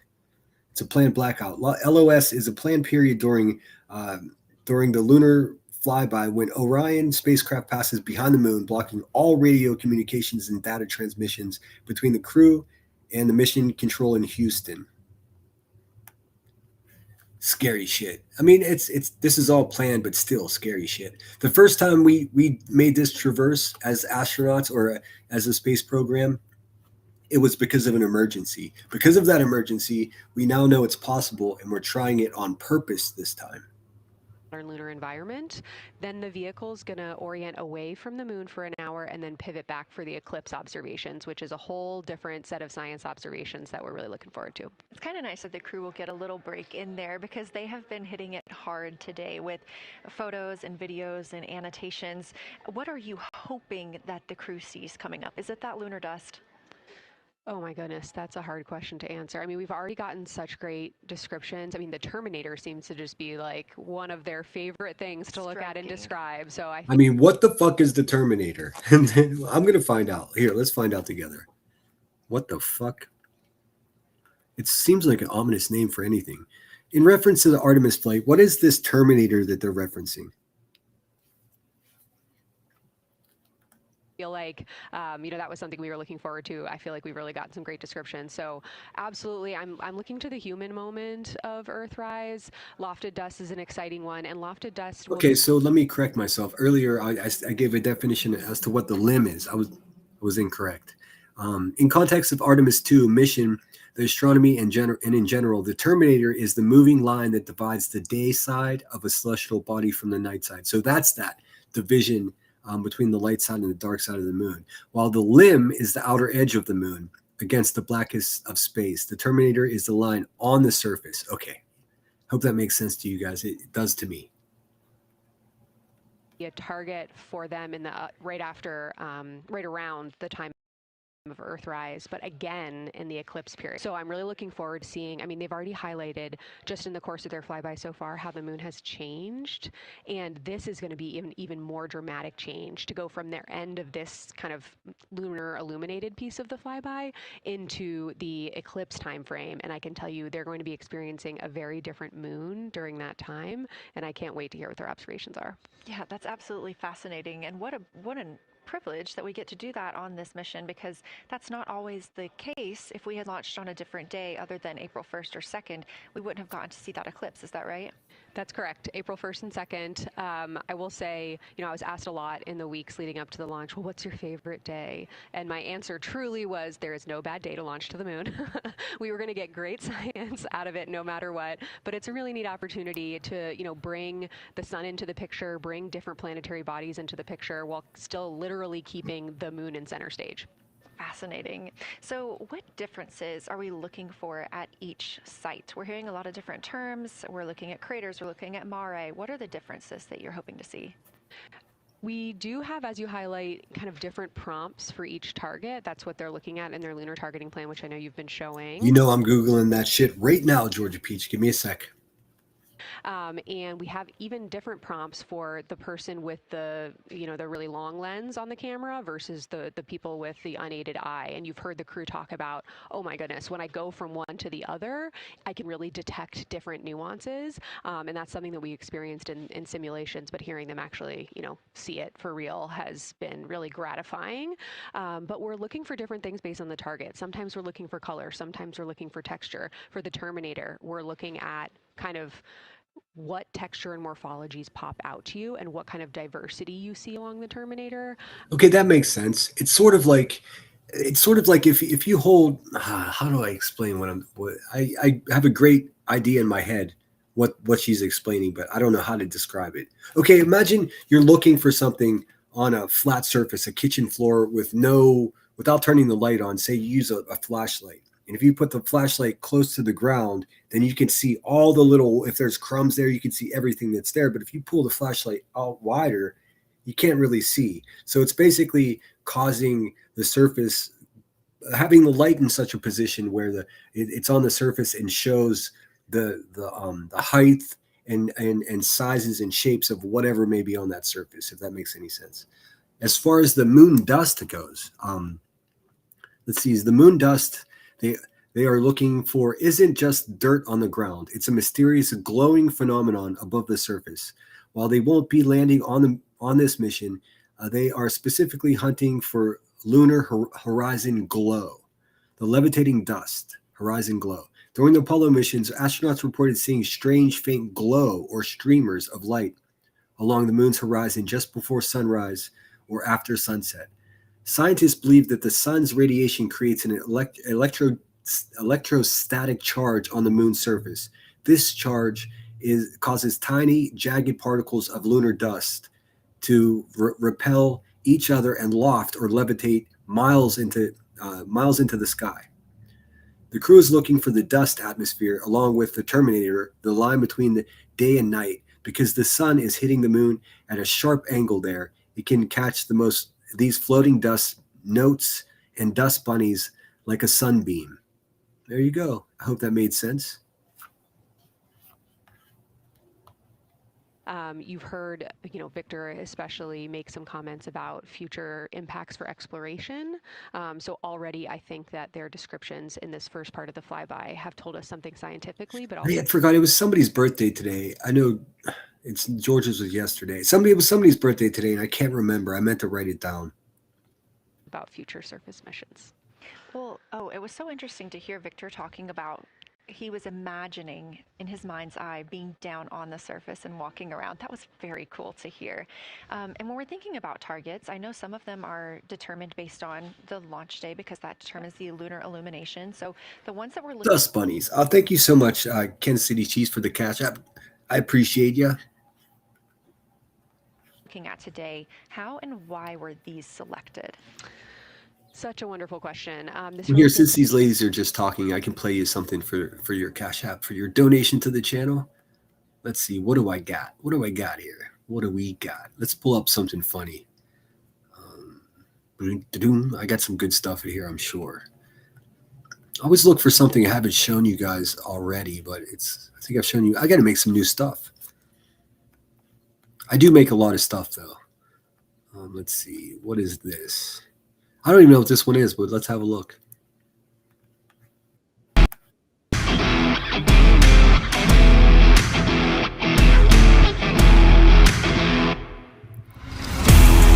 Dancing taco. I mean, it's a dancing taco.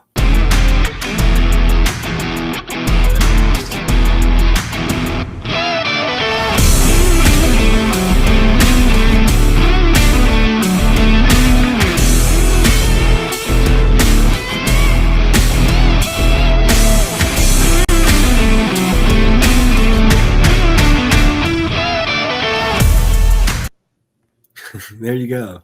I haven't played that one in an awful long time. I hope you enjoyed that Kansas City Chiefs. So funny. I forgot I made that. I don't even know what that's about, man. Just a guy dancing in a taco. That at the heart of some of our really highest priority science questions, illumination conditions is a big. You know what? I just realized that the fucking volume was probably crazy for you guys. If I deafened you, I do apologize. Watch at your own risk, I suppose. Oh, dope. Right. So of course we need the targets that I want one of these. You see the little model? I got to get me one of those for my shelf. Sit on the lunar feature to be illuminated by the sun in order to view them, but the timing in which they see them during the flyby enables us to ask different questions. So you heard in the pre-flyby crew conference talking about, well, the same pair, Reed and Jeremy, will get to actually look at Glushko crater twice, and that looking at it from different illumination angles allows us to understand that feature better and connect color and albedo with topography and morphology. Then you have other craters where you want to look at it with the sun shining on it obliquely versus straight on, and that tells you something different about the scientific objective that drove the target being on the targeting plan in the first place. We've talked a little bit with the viewers today about what the crew is able to He did look kind of like Mr. Bean, huh? capture in this short time frame of those craters in different lighting conditions. Could take years for something robotic to be able to do based on. Oh, there's only 17 of us left. Oh, they must have rushed over to the drama. Maneuvers and where the sun is at. So can you just talk a little bit about the importance of having both the robotic operation and having the crew? Absolutely. We definitely don't want Also, yeah, I want to let you guys know that I probably won't do it connected to this live stream, but quickly following this live stream, what I'm going to do is I'm going to set up a live stream, and what I'm going to do is I'm going to loop the live stream that QB struck down that was just was just put back up by YouTube because she put a copyright strike against me. We all know none of her shit is copywritten, so I'm going to put that back up, and feel free to look at it on your leisure. I may just leave it up for 24 hours because there's something in that live stream that I said that triggered her so much that she struck it down and told YouTube that she was going to sue me. And then I was like, okay, bitch, prove that you're going to sue me. And 10 days went by. Turns out she was never going to sue me. She's just a cowardice monster of a human being. So I figured it'd be fun to just let that loop. The impact of orbiting spacecraft. Lunar Reconnaissance Orbiter is the one that's often referenced. Data from LRO and its payloads have really been instrumental in getting us, frankly, to this point for Artemis II and future missions. But the human experience, the crew observations that we've already been hearing about, it is such a perfect complement to the orbiting spacecraft data because they are able to have this unique perspective. They are far enough away where they can make these contextual observations. You've already heard it. How many times have we heard the crew and their science sit reps say, if I track this feature from all the way up here in the northern hemisphere down to the southern hemisphere, here are comparisons I can make. That right there is not something we had the ability to do with the Apollo missions, and it allows just literally in the blink of an eye to synthesize observations that it would take, a really significant effort to coordinate with different orbiting platforms, and they're making it like that. Wow. It has been very, very exciting to hear all of their calls so far. And so I've heard they were able to capture every single target so far too. Is that correct? I think that's correct. And I think it's important also to remember that, and I know the science team is anxiously awaiting this, we've been hearing from the crew members who are not at the forward windows, right? The those crew who are, really in the thick of the observations, they are recording minutes-long observations per target on their crew tablets. We will be getting those down starting here in a couple hours, and that's going to contain really meaty science information that we haven't heard live yet, and that's going to form the basis of my conversation with them tomorrow morning, where we're going to have a really deep dive into. She said meaty conversation. It sounds like something that Clue would say. All right, let's see here. Of course I can show. Let's see here. Bruce McCandless, floating in space. You asked and you receive.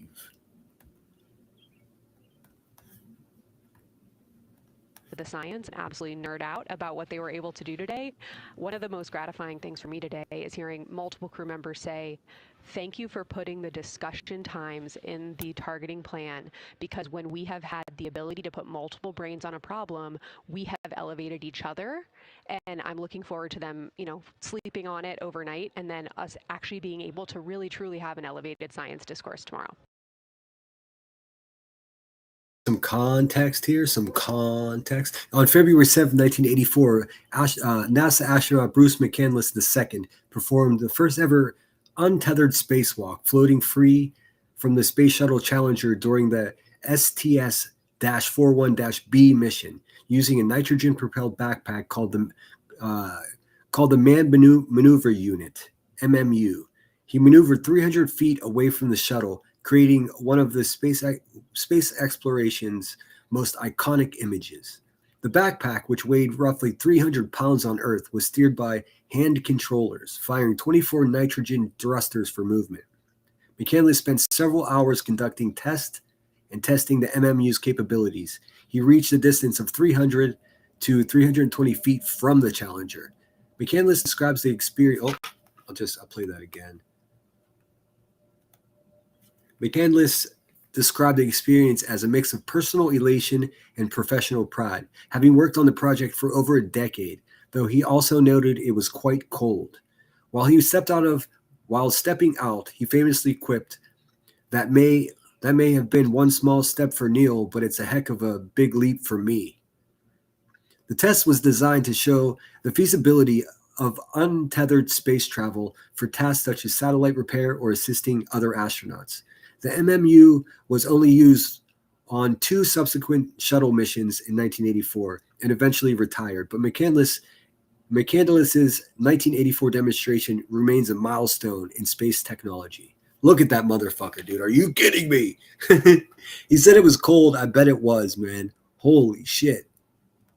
Well, we're looking forward to it too, and I cannot wait to hear everything that you guys get to learn overnight from some of those audio recordings and just everything that they'll be able to share tomorrow. So, Kelsey, I know you are very busy. You've done a great job today, and thank you so much for joining us. You guys better be careful. You might actually Thanks for having me. It's such an exciting day.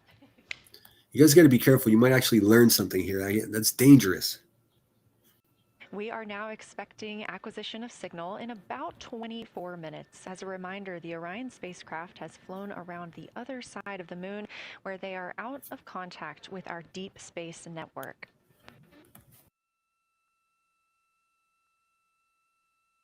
They're on the dark side of the moon. How cool.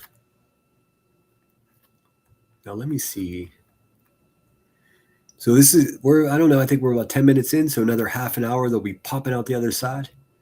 Very exciting. All right, let me see if I can find something else here for you. We know so little about the dark side of the moon, it's actually kind of comical. And try to find any information about it, and you just get Pink Floyd shit. Touche, internet. Excuse my typing.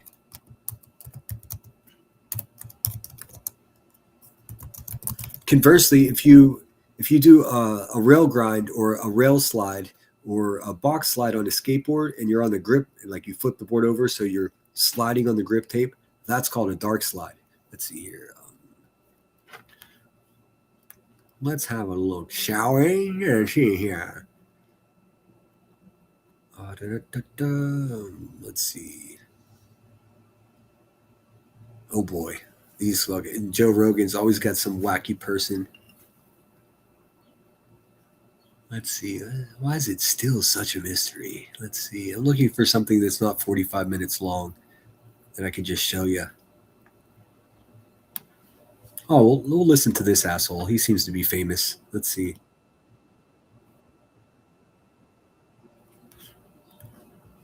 All right, let's see. Let's see here. Un momento, por favor. Let's see here. Let's get this going.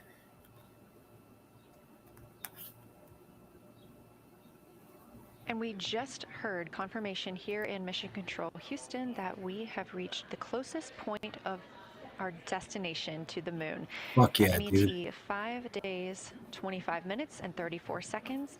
And we anticipate the spacecraft's altitude is approximately 4,067 statute miles above the moon. Whoop-de-whoop. That's so cool. So fucking cool. I'm going to leave her audio on. If she starts talking, I'll mute this guy. Release of that album. I've spent every one of those 50 years trying to undo the damage caused by the title of that. They are continuing to take pictures of the Earth, or sorry, of the moon, the Earth now out of sight. What they are in right now is a crew choice event. The science team has encouraged them to find interesting features on the surface, to take photos of those, and describe why they were interesting. Something else that they'll be looking toward next, just momentarily, will be impact flashes.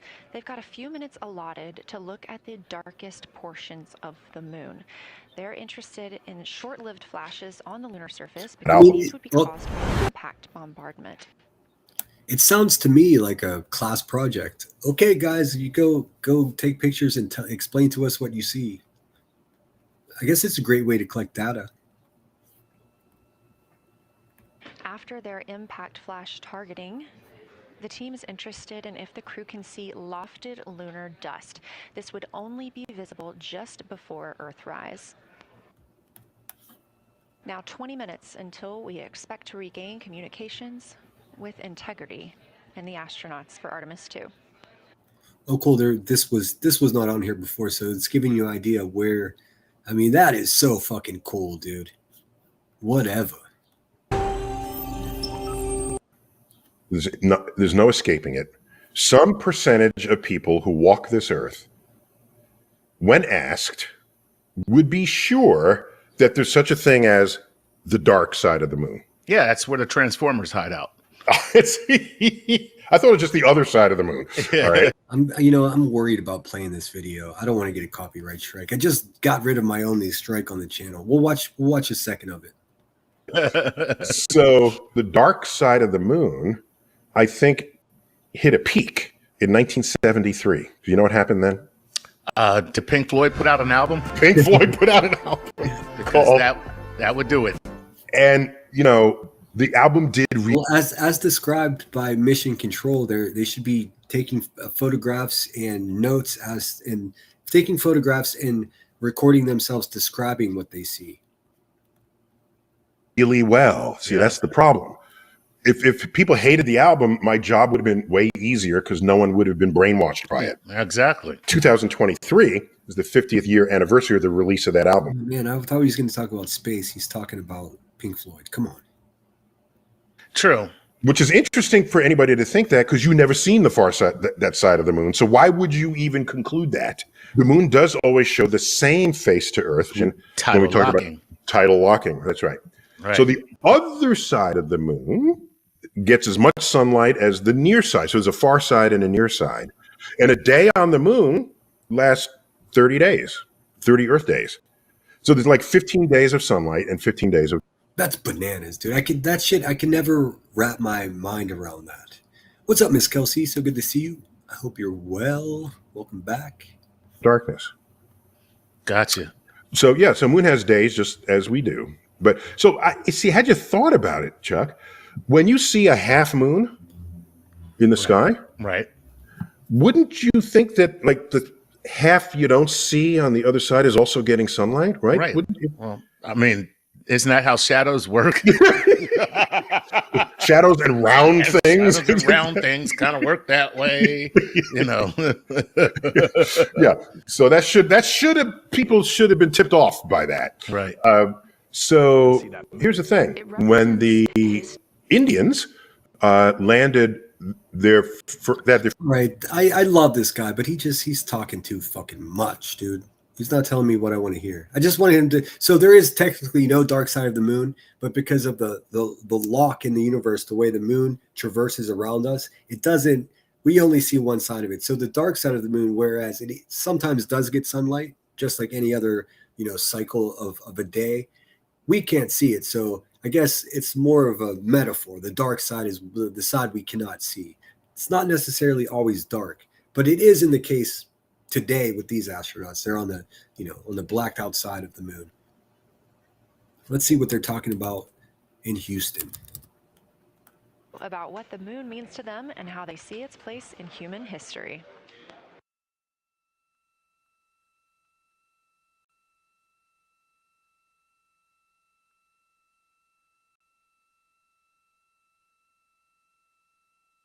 I remember being a little kid lying in bed at night and just looking out at the moon in whatever phase it was in. And I was thinking, man, my friends that live like 20 miles away, they can probably look out and see that same exact moon. And then when I was in the Navy and I would look out at the moon and I'd be halfway around the planet and I would think, man, my brother can see that moon where he is and he's halfway around the planet from where I am. And it's a connection of life on Earth. We can all look up and see that moon. It represents history. It is a witness plate. Everything that's ever happened. Hey, thanks, Georgia Peach.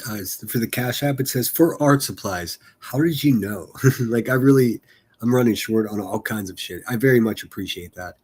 For those of you that are, do support my channel, I'm very pleased to announce that it looks like June 15th may be the opening day of my art gallery here. I'm so fucking excited. It's been so much work and there's still so much work to do. But I don't know. I just want to accomplish something that will be there after I'm gone. I mean, I don't want to be morbid or have gallows humor, but I'm almost 50, man. I want something to be here to signify that I was here after I was gone. A legacy, if you will. Happened to the moon is still written on the moon. There's no processes of wind or change in the Earth, geologic processes like we have here that change it. And something that's been telling and can read out the story of its own evolution, there's something beautiful about that. I've also learned from my indigenous mentors that they refer to the moon as grandmother moon. So you've probably heard of Mother Earth. They use grandmother moon because grandmother moon is responsible for the water. What a pleasant way to describe. I believe he's speaking of Native Americans. Hold on a second. I want to hear this. My indigenous mentors that His indigenous mentors. How fucking cool is that? This guy's one of the coolest fucking people on Earth, dude. Refer to the moon as grandmother moon. So you've probably heard of Mother Earth. They use grandmother moon because grandmother moon is responsible for the water in their community. The grandmothers, sort of protect the water source, just like the moon moves the water around the planet, affects the tides. It's something that represents something different for each individual culture around the planet. And that's really neat because we all share that same moon in the night sky. We all have... Very true, very true. Georgia Peach says, I'm the weird mom that lets the kids stay up late when their meteor showers were at their peak. We lay on their trampoline and stare at the sky. Good memories. And that's good parenting right there. I didn't get, my parents were sort of trash. They didn't do any of that stuff with me. But I tell you what, I did spend a lot of times in the woods with my friends doing that very thing. I was kind of lucky as a teenager because my sister had already broken my parents. And so by the time it was my turn to be adventurous and, ignore a curfew and just do whatever I wanted, I still haven't determined whether they just trusted me a lot or they were just like, okay, they were too tired of it. But I was able to leave and be gone for a week at a time. I just had to call and check in. And I did. I think because I played by the rules. If I would have just disappeared, I would have gotten in trouble. But I would be gone for days, sometimes weeks at a time. Like I said, when Kurt Cobain died, I just skipped school and got in a fucking Volkswagen bus with a bunch of dirtbags, and we drove all the way to Seattle. So, but yes, I'm envious of that, but I enjoyed it my own way, I suppose, Georgia Peach. Seeing the same side of the moon in different lighting conditions our whole lives. And so it seems very familiar to us, but it's also kind of unknown. When we get up close, some of the imagery that we'll get to describe and to share with people will be very unique. And that nature, both of those things being true about this one entity that we all know, just is really special. It's just the epitome of a symbol of both something that's in each of our hearts, but that's also represents exploration and reaching.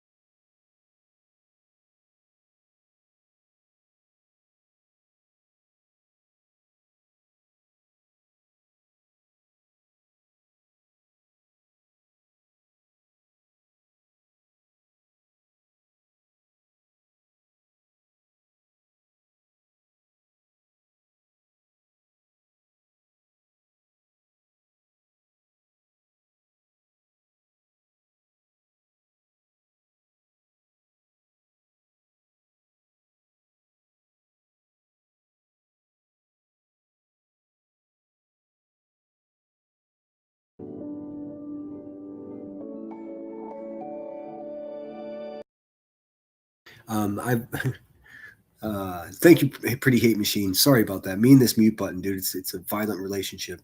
Pretty Hate Machine, thanks so much for the super chat. It says, fun thing I did on my drive home. What 5 friends from your life history would you most want to share this moon watch party with? Nerds unite. And I there's one guy, one of my best friends in life. He's no longer with us. But he was a bit of a crazy person. I'll say that. I think he would even admit to that if he was sitting next to me. But he's the one that taught me most about the space program. Every time I hung out with him, inevitably the conversation would go back to the space program, the Challenger, and the whole thing. Whether the moon landing was real or not, he was convinced that it wasn't. Well, he was convinced that it was, but the footage was like pre-recorded just to put on a show, a presentation. But if there was anybody out there in the world I'd love to have sitting next to me, it's Scotty. And may he rest in peace. Scotty was a wild man. I mean, he taught me how to surf. Just an incredible dude.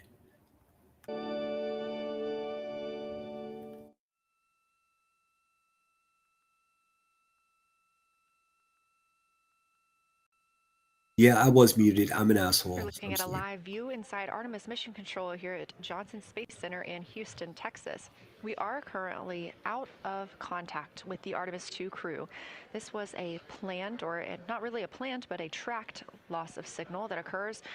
Okay, since we're not going to see much for them for like the next 15 minutes, it gives me time. Let me play you something for that super chat. I do appreciate it. Let's dig into the box of old videos here and see if I can make y'all laugh. Mayhaps B. Let's see, local video. Some of these I made and I never used because I get so distracted while I'm live. So it might be something you've never seen. It might be something you've seen 100 times. Let's see here. What do we got? What have we got? It keeps defaulting. Okay, here we go. I'm going to dig way back to the way back. Let's see, videos. Hope you guys are feeling good out there. Let's see. I'm looking for something you ain't seen before. Well, here's a funny one of QB jumping the counter at Subway. Give me the K's. This is based on an actual event. FOIA is on its way.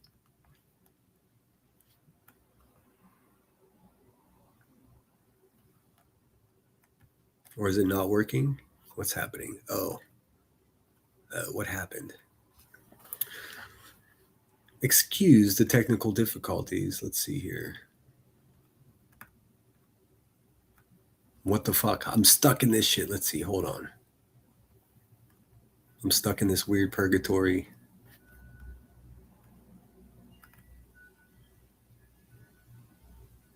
There we go.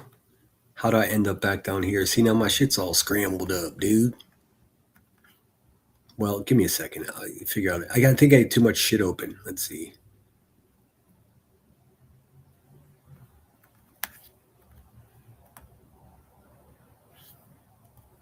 Let me see here. There should be a way to stop. Yes, stop that. Boom.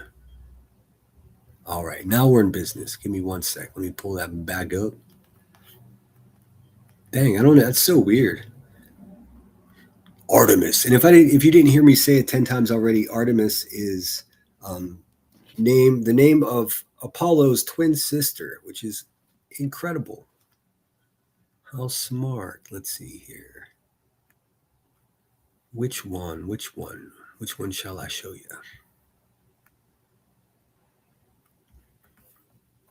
Let me get rid of some of this shit because it's starting to just muddy up the works here. Delete that.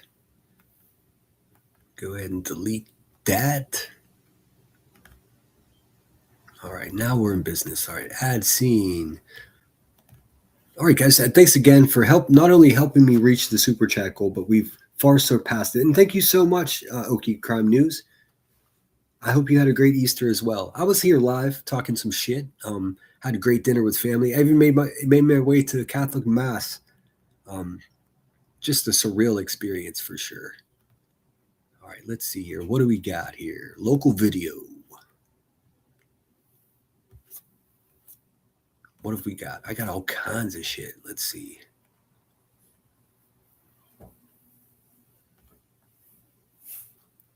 Oh, I got a good one of QB stomping around her kitchen. Don't ask how I got this footage. It's just not working. I don't fucking understand it. How bothersome. Okay, maybe I can't play anything. I think because I got too much shit open.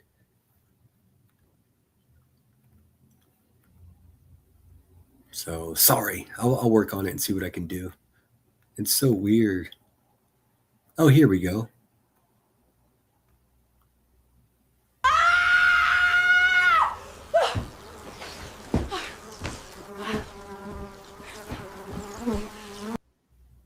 Now, one more time. One more for her. This is when she found out that the FOIA with the body cam footage came in.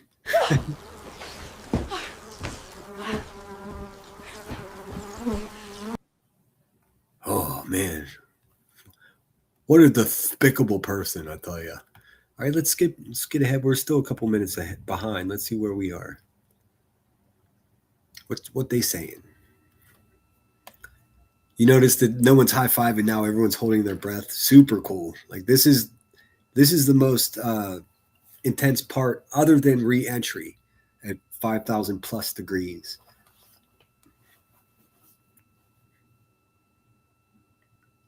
Oh, your volume was down. Yeah, it could have been my technical difficulties too.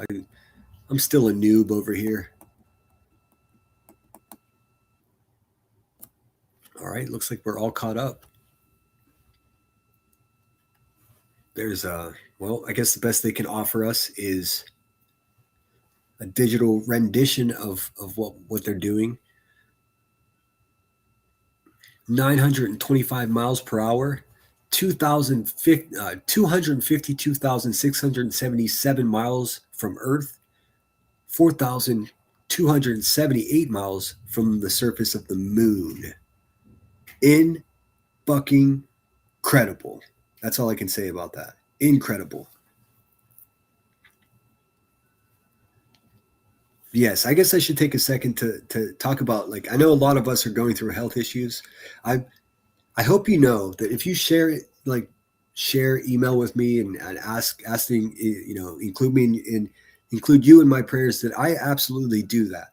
I don't feel comfortable saying, oh, this is what's wrong with so-and-so and so-and-so is going through this, but you know who you are. You guys are definitely in my thoughts, and just take a minute to just, I don't know, maybe consider taking better care of each other, because I know a very special moment. We could be some pretty brutal bitches around here, but really, I mean, just recognize the good people, stick with them, and be good to them. You know, if someone's bad to you, bag of dicks to them. Just now in mission control ahead of the crew's flight to Kennedy Space Center, and during one of their last simulations here, they visited the mission control team in Artemis Mission Control in Houston and brought us each a patch. Everyone in the flight control room has had these on their signifiers at their console. On one side of the patch that you've probably I gotta get one of these patches, dude. Seen is the moon with the Earth behind it. Now that we are behind, I just found a site that I can buy them from. So I'll order some, and as I do giveaways, I'll ship them out. So you guys can get one too. We've passed behind the moon and we are returning home. The flight control team has instructed everyone in the room to switch their patch around so that the Earth is closer and the moon is behind us. We are really looking forward to seeing the Artemis II crew.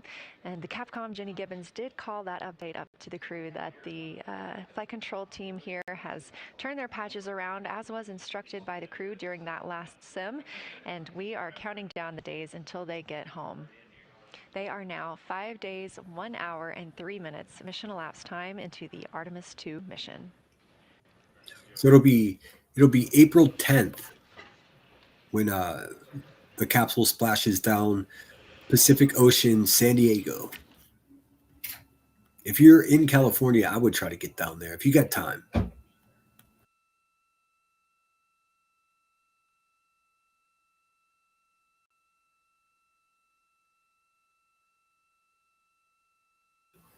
I so wish I was in San Diego. Cool part of the city called the Gas Lamp District. It's like where a bunch of really good food and restaurants and bars and stuff are. It's just great. Just fucking great. Let's see if my blues music fits in with the vibe here. Let's have a look.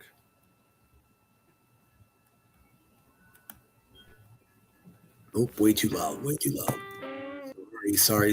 Didn't mean to deafen you. Now we wait.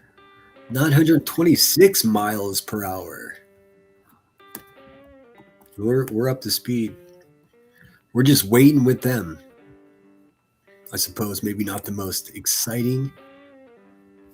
Let's see if I can find something, some other video. They can pass the time with us so we don't have to sit here in silence. Let's see. Joining me here in the room, Artemis Mission Control, I have Angela Garcia, Artemis II Science Officer. Thanks for being here, Angela. What up, Angela? It is an honor to be here. What a day. Everyone's been buzzing. I can't contain myself. So it's been a really awesome day. So you're sitting on console at the Science Console now. Have you been in the SIR earlier today? There's a lot going on. So I went here first, and then I'm going to go there after. Summer's in the house. What's up, friend? All right, Integrity, we hear you. That was a little clipped, but I think we have a better link now. We experienced some blockage from a solar array. We moved it, and we are in bias tail to sun. Now I'm confused. Were they speaking to the capsule? I thought they were going. It was going to be.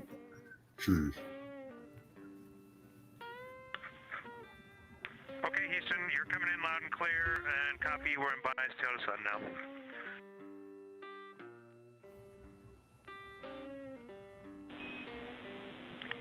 Affirm and Integrity, just so you know, we did not hear your response once we flipped our patches. Jeremy, we heard you call down, but you were clipped, and then we briefly lost comm. Glad we're back. Well, that's a bit obnoxious. If you look right here, you can see that they clearly have imagery of inside the capsule. Jeremy, we heard you call down, but you were clipped, and then we briefly lost comm. Glad we're back.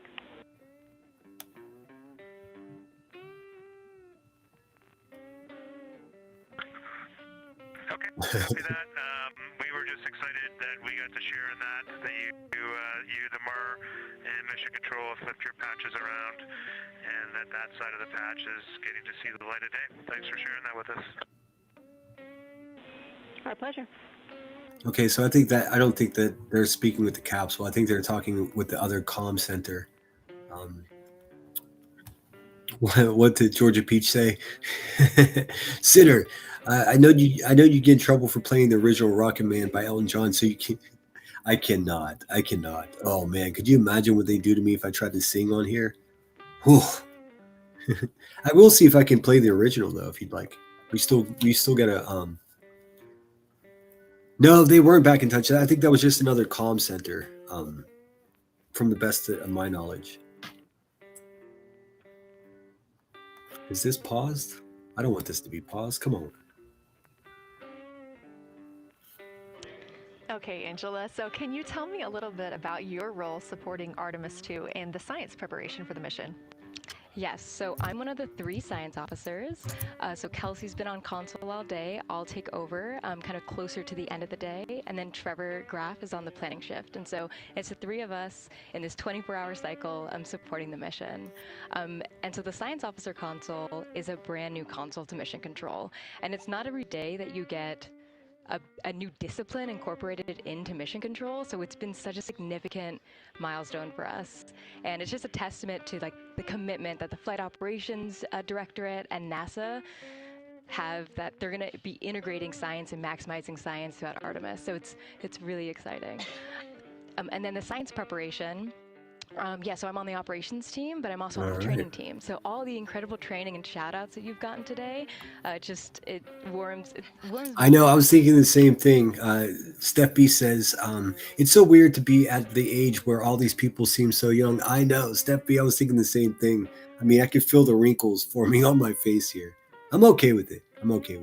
It's just, it is crazy. And the same thing happens to me when I watch sports now. They used to be older than me, and now they're younger than me. It's like, what the fuck? It happened so quickly, I'm not ready. Good news, though. I do have a live version of Elton John's Rocket Man that I can play for you. And then we'll get back to these ladies. Let me switch this here. You see, I have to keep switching that. I wish it would just go where I wanted to go. I'm still learning this stuff. Like, they just reimagined this whole control center here I have in Restream. So, but this is, without further ado, I mean, this is fucking Elton John, Rocket Man. It's a live version, so it may be questionable quality, but I mean, it's the best I can find. I'd rather listen to a live version where the audio is not perfect than listen to a cover, you know. So this is for you, Georgia Peach. Maybe you'll get me to sing next time. You would have had way better luck whenever I drank. I tell you that. Like, it's good. You'd be pretty hard pressed to get me to do that nowadays. But do enjoy the song.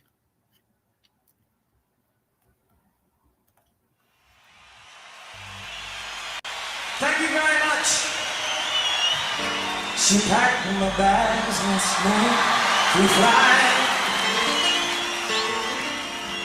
0 hour 9 a.m. I'm gonna be high as a kite by then.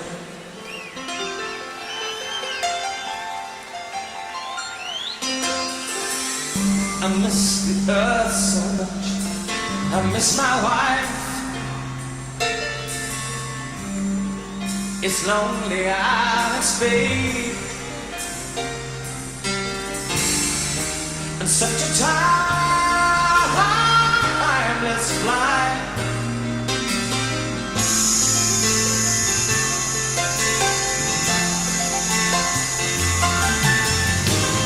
And nothing is gonna be a long, long time.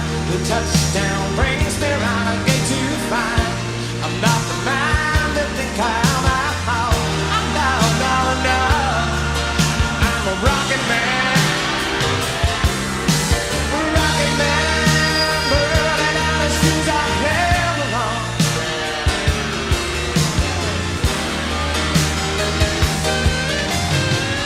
And I think it's gonna be a long, long time. The touchdown brings me round again to find I'm not the man that think I am at home. No. I'm a rocket man. Rocket man, burning out the shoes I ever belong.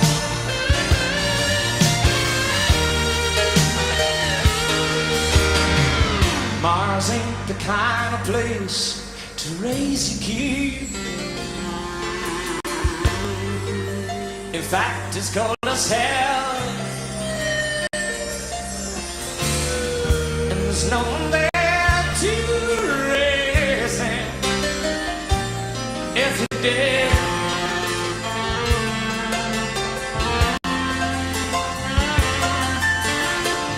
and all this science I don't understand. It's just a job that pays me. Rocket man, oh,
team into specific targets on their plan. They're also helping call out these science situational reps. So they're looking out a different window and listening in to what the crew who are really down and in the science on the window team are doing, and they're giving us insight. And those recordings that the window team is doing are going to be uplinked or downlinked overnight, and we're going to be able to chew on that data. But yeah, they're helping. They're doing a lot. And so making sure we have a plan that's flexible, but also make sure that we check off all those boxes was really important. So tell me a little bit more. You talked earlier about the analogs that the crew has done. What kind of analogs or environments were really useful for this? Yeah, so for procedure development, right, you have so many different environments that you can do. You have classroom, like we said, we have you have the Orion mock-up, you have simulations, and at least for developing the plan, we kind of did it in a tiered approach because each of those different analog environments helps us answer a slightly different question and has a little bit of a higher fidelity. So we would start with the classroom. So we would get, we would just get into a classroom, we would put all the hardware on the table, and then we'd almost role play of like, you be Victor, you be Reed, you be Jeremy, and I'll be Christina, and like, let's just do the plan how we think we should do it. Write that down and then just keep iterating on that. And then trying to be slick over here. It didn't work. I replaced the wrong one. So let me just get rid of that shit. Whoopsies. Okay, we got these ladies back. So now I'm trying to replace this one. Will it let me? Will it let me? Has it let me? No, that's not right either, bugger. I just doubled it. I'm not trying to double it. Here, I'll just let them talk while I fiddle with it. My bad. Integrity Houston for a tag up pre-forward link LOS in place of the Flight Director Conference.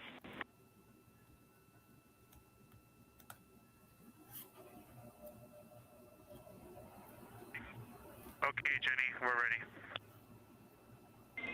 All right, crew, I'm going to roll through a couple of topics here. The first two are for timeline.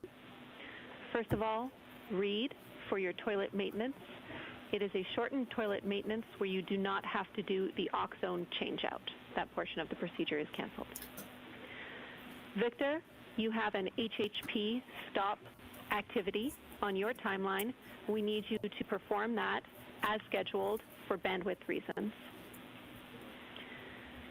For your next portion of the flyby, in particular the eclipse, we want to remind you that you can take off the eclipse glasses when the sun sets and you are simply looking at the corona.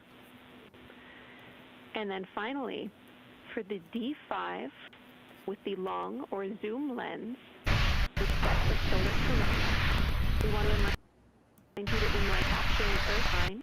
Now I'm going to mute this, but I wanted to show you this incredible. That's all I have for you. I'm talking over them, my bad. So this is the incredible 3D version of the launch. So as they talk, I'll show you this. I'll show you how it works. You can actually look around on the camera. It's pretty slick.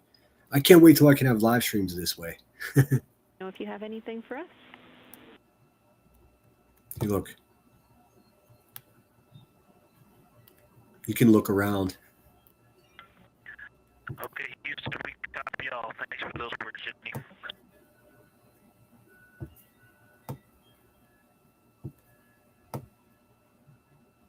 There it goes.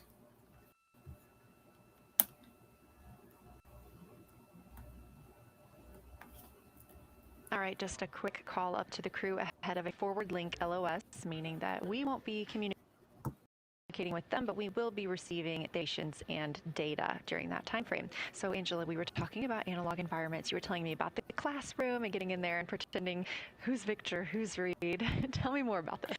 Yeah, I don't know about you guys, but I nerd out on technology. I mean, I think this is cool as shit. Look at that bird flying. Caw-caw.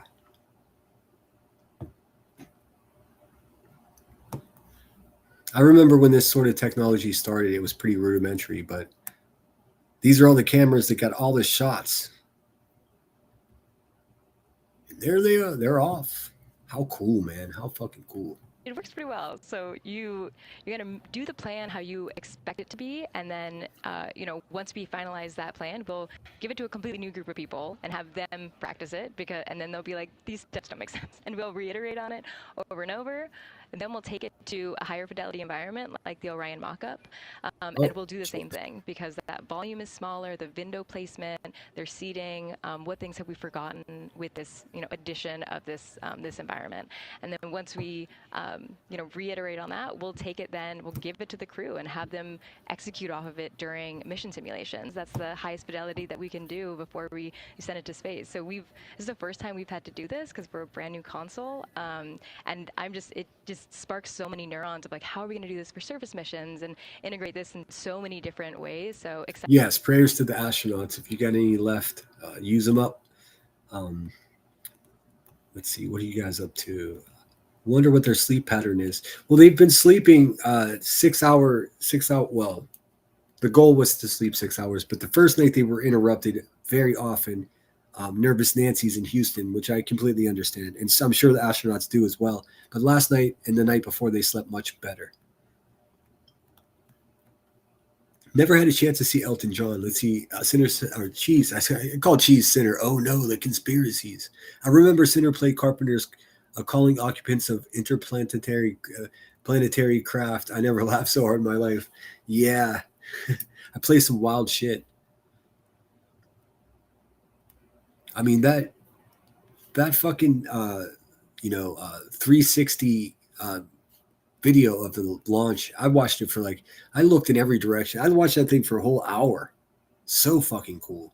Excited to have kicked off this process, but there's so much more to come. Fascinating. And I think it was really well thought out too, because each crew member gets an opportunity to do each task. And so you're getting different perspectives and different insights from each crew member, maybe even about the same target, but something that one person sees could be completely different than something another person notices. So we also know that Artemis II has traveled. They're now on their way home, but they traveled farther from the moon than the Apollo missions did. So what makes that vantage point scientifically interesting? Oh, we know Cheese loves his yodeling, dude, for sure. You would never guess that.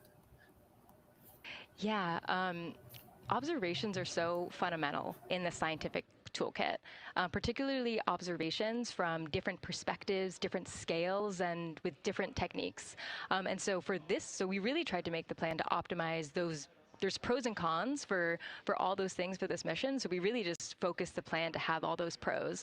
So in terms of scale, this zoomed out scale, you can learn different things. This different perspectives. So their perspective, as Kelsey talked about, photometry around when they orbit the moon. And then also just the different things they're able to observe. So yeah, let me talk a little bit about scale, because I think observations at different scales, you can gain a lot of different information. So like, for example, if you were an astronaut on the surface looking at a rock, and you describe at this micro scale. So in training, we kind of talk about observations from micro to macro, or from outcrop to orbit. So looking at a rock at this scale, you can describe its components, you can describe what it's made of and its colors and its minerals, and you're like, okay, and this rock came from this boulder, and it's this part of this boulder, and these are the different things that I'm observing around. Dude, it gives me context to this sample. I'm such a ridiculous person that I just found a song called Space Yodel. And I can't help or stop myself from playing that. So fuck, here we go. This one's for my boy Cheese, representing Los Angeles, California. You're going to fucking hate it. And I think I will too, but it's still worth playing. Ladies and gentlemen, Space Yodel. Are you ready for this, dude? I bet you're not. I'm not sure any human. Hold on.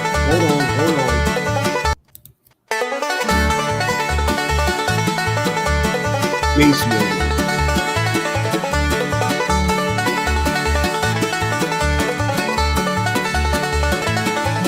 In the vastness of space where the stars are so cold, yodelay, yodelay, yodelay, oh. I'm floating alone in the steel-covered home, yodelo, yodelo, yodelo, hey. Yodelay, yodelay, yodelay, ooh. In the silence of space with a view that's so blue, yodelay, yodelay, yodelay, hey. I'll yodel through night and I'll yodel through day.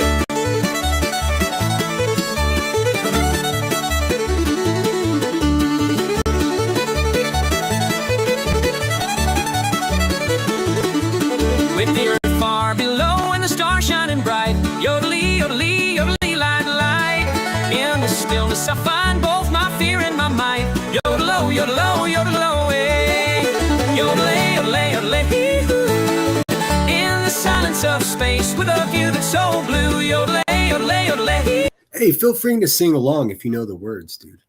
Hey, I'll yodel through night, I'll yodel through day. Yodelay, yodelay, yodelay. In the silence of space with a view that's so blue. Yodelay, yodelay, yodelay. Hey. Yeah, I'm willing to bet that it is in fact AI. It's still funny. Tennis ball Temmie. Hey, Sinner and everyone, great coverage. I've been listening while working and then cooking. Awesome. Thanks for being here. I appreciate it. We're playing a special song for a special someone out there. Cheese 69. I'll yodel through night, I'll yodel through day.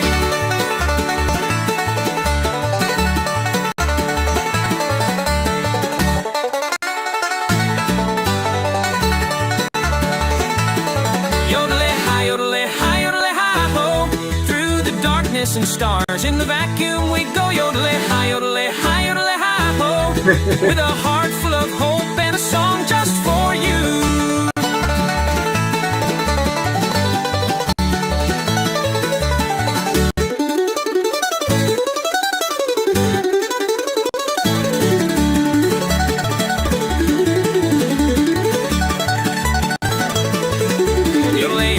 All right, I think we get the idea. There's also one called the government surveillance yodel. I mean, I don't think we're going to get into that, but it exists. My goodness. Let me make sure we're up to speed in current time. What's up, True Seeker? So good to see you. Hope you're doing good. Annotations on the lunar surface, because the astronauts will be in suits. You know, they're going to be collecting samples, they're going to be deploying instruments, and so personally I'm really excited to see some of these annotations and to see how that develops over time, because you've heard a lot of descriptions, and I think, you know, I've been supporting this subtext that this lady's in a capsule with 3 hunks and her husband has to watch it live on his cell phone. Just saying. people are describing something that's unique and different, you can interpret it differently. But if you're drawing and you're marking, particularly just going back to like the color provinces, for example, and those boundaries, you know exactly what they meant. And really, I'm just very excited about those annotations. There's been some famous annotations that the Apollo crew have made, particularly about solar coronas and the structures that have, and lofted dust that have given a lot of debate within the scientific community of they're observing this phenomenon, and now it's our job to hypothesize of like, why are they observing this? Like, what is Yes, her husband is certainly a silver fox. No question about it. He's probably rich. He got that good health insurance. what is going on? So I think that's just a really cool part of exploration and science, and this beautiful thing that we're about to do. Well, now you've got me excited about the annotations too. I mean, I've been excited about the pictures and the audio, but now don't sleep on the annotations. I am very excited to see these little sketches that they're able to draw out, and we have pictures that they can just draw right on. It's like this particular thing is different than what we've seen, so I'm excited about that. I'm excited too. Angela Garcia, thank you so much for joining us today, and have a great time. Yeah, isn't that crazy? Tennis ball, they make the same amount as any other government contractor. That's just bananas. I mean, they're the accolades and the story that they can tell their grandchildren. Like, you can't fucking pay for that. But at the same time, you'd expect some type of hazard pay or whatnot. Tonight on Console. Thank you, and you've been doing a great job, and it's so excited to see where we go from here. Thank you so much.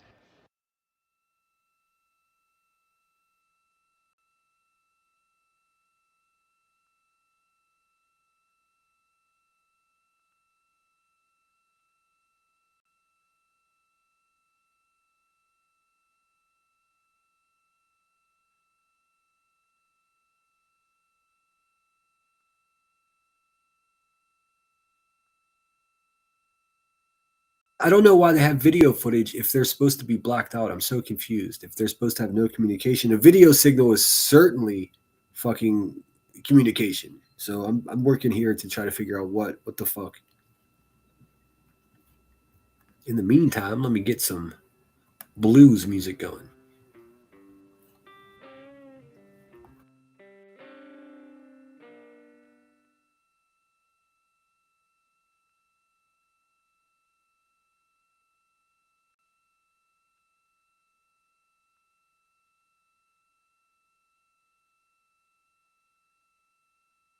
Let's see. Learning on the fly.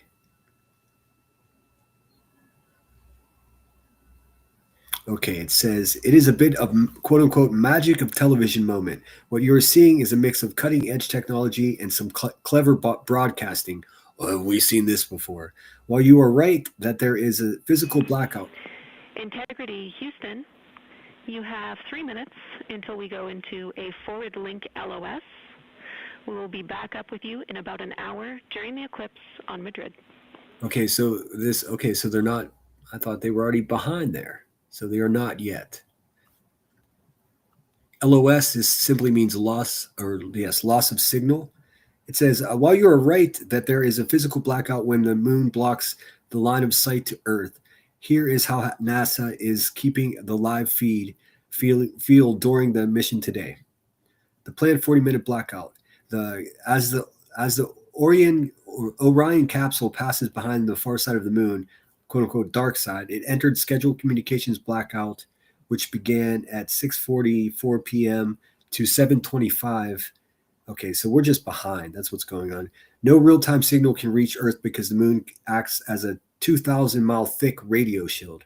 NASA typically fills the gap in broadcasts with pre-recorded footage. Otherwise, expert interviews or digital visualizations of the spacecraft's position. So that's what we're witnessing now. Stock footage or from earlier in the day. Distance from the Earth is suspected to be 252,756 statute miles. Both of those moments came while Orion was flying in their loss of signal time frame behind the moon. The crew also set that new record today, beating the Apollo 13 record of distance from Earth. This is an animation or a visualization that you can track anytime, day or night, by visiting nasa.gov/track Artemis. This shows you how the spacecraft is positioned as well as... All right, I've got a little bit more from our producers here. It says, as soon as the spacecraft peaks around the edge of the moon and reestablishes connection, it begins dumping that recorded footage to Earth at incredible speeds. On the broadcast, this can look like continuous live stream, even if the events actually happened 10 to 15 minutes ago. And more on the laser tech as to how they're communicating. Back with the Apollo mission, they used a simple AM, well, it wasn't simple, but it was a beefed up AM radio signal. They basically just pointed it at the moon and hoped for the best. Thankfully, it worked pretty well. That's all been replaced with lasers. This mission is debuting a Orion Artemis II optical communication system, O2O. Unlike the grainy radio signals of the Apollo era, this uses lasers to transmit data at 260 Mbps, fast enough to send 4K video. Because the data transfers so quickly, the wait time to see what happened behind the moon is shorter than ever before. How exciting. I want to see the images of the upcoming like eclipse looking thing that they have, the Earthrise. We'll get there. Distance and velocity, now traveling 930 miles per hour. 930 miles per hour, 252,507 miles from Earth, 4,670 miles from the surface of the moon. During this break in their time today, the crew is working on a couple of other tasks. Some of those include their National Geographic timeline test. National Geographic was selected through a competitive process by NASA. Now, something we did miss that they didn't broadcast, but they were recording, was we kept hearing them talking about the Oriental. I thought they were mispronouncing the word Oriental, but it's pretty much a very similar word, Oriental. It's Orientale, the Oriental Basin. The crew was calling it the Grand Canyon of the Moon just before they went to the dark side. I can only imagine what the view is like. How incredible, dude. To help tell the story of Artemis II. So you've seen the crew with some GoPros inside the cabin, taking videos and pictures, and with other cameras as well. National Geographic plans to leverage its portfolio of media assets, including magazines, social and digital content, and television programming for engagement opportunities. Throughout the flight, the crew has been timelined a little bit each day to film from a shot list provided by National Geographic, and that includes their morning routine, talking with their families, exercising, and just their overall thoughts about the mission. And I cannot wait to see that footage.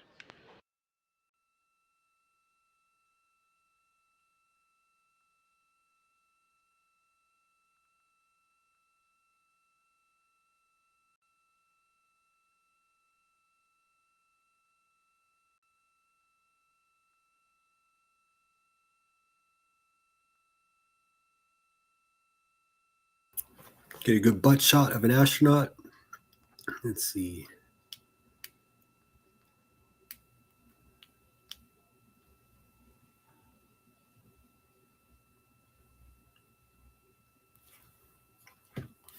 Let me see if I can scoot ahead. I'm keeping us a minute behind, so in case anything happens, we can. Is good as well, all setting us up in a proper position before eclipse. Extreme butt shot. Position before eclipse. Watch out now.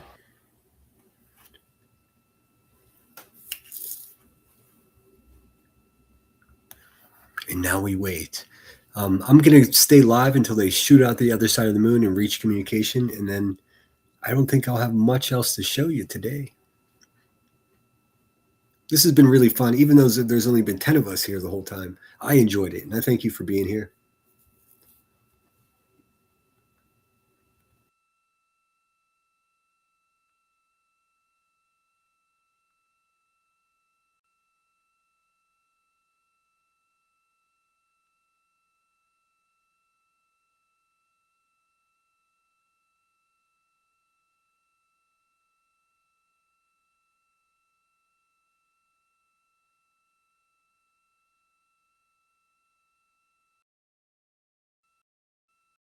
Core Artemis missions, they'll target landing sites near the lunar South Pole. There, ancient rocks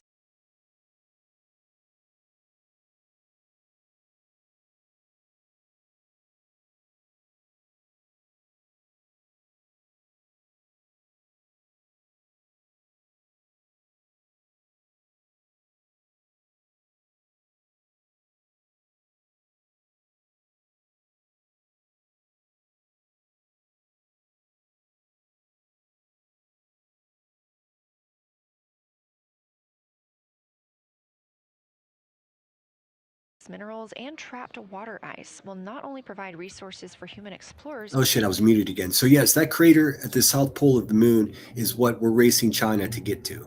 It's a deep, dark, cavernous crater that the sun never reaches the bottom of. So that's, if there's going to be evidence of prior life on the moon, that's where it's going to be. That's why China wants to get there before us. But that's also where monsters are going to be, if there are any, because it's such a cavernous area, and it's so deep and dark that the sun never reaches it. Obviously, fertile ground for science. May also contain clues to the formation and evolution of our planet and the solar system. Let's learn more about the lunar South Pole with this video featuring Dr. Kelsey Young, Artemis Science Flight Operations Lead. Awesome. They're going to tell us better. We learned a lot from the Apollo samples, but we still have a lot left to learn about the moon. The Apollo missions visited only a pretty narrow swath of the moon. All the missions were concentrated near the near-side equator. Really interesting and really critical insights were unlocked with the Apollo samples, but we have so many questions still to answer about the moon and the evolution of the moon. And liftoff of Artemis I. We rise together, back to the moon and beyond. NASA's Artemis missions are NASA's plan to send people to the surface of the moon. We'll be sending people and roving assets and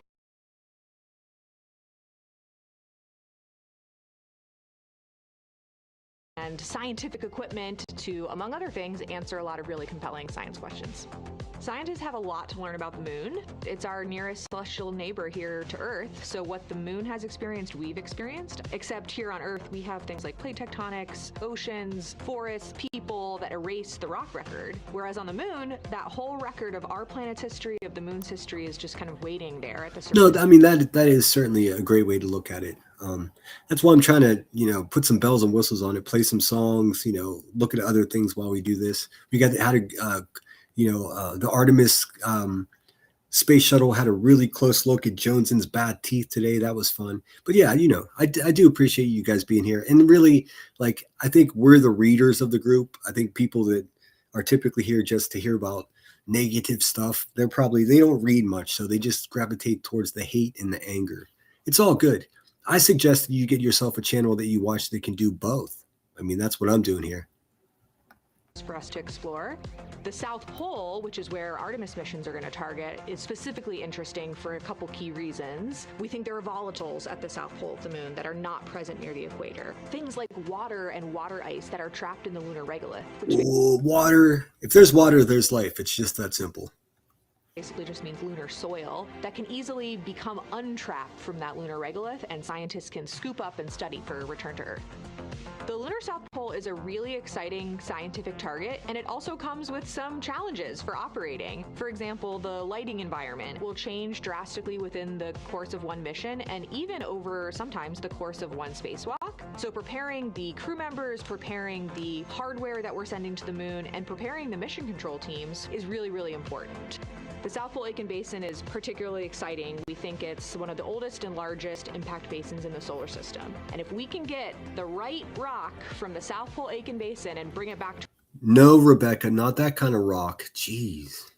our labs here on Earth, we can use that sample to constrain the entire evolution of our solar system and really understand the timing of how the moon and our planet and the entire solar system evolved. Back to the capsule. So we're waiting patiently for them to safely get out of the darkness. You're looking at a live view aboard the Orion spacecraft of the Artemis II crew, working in the middle of one of their breaks, or really their only break today during this lunar flyby period. Coming up next will be that solar eclipse.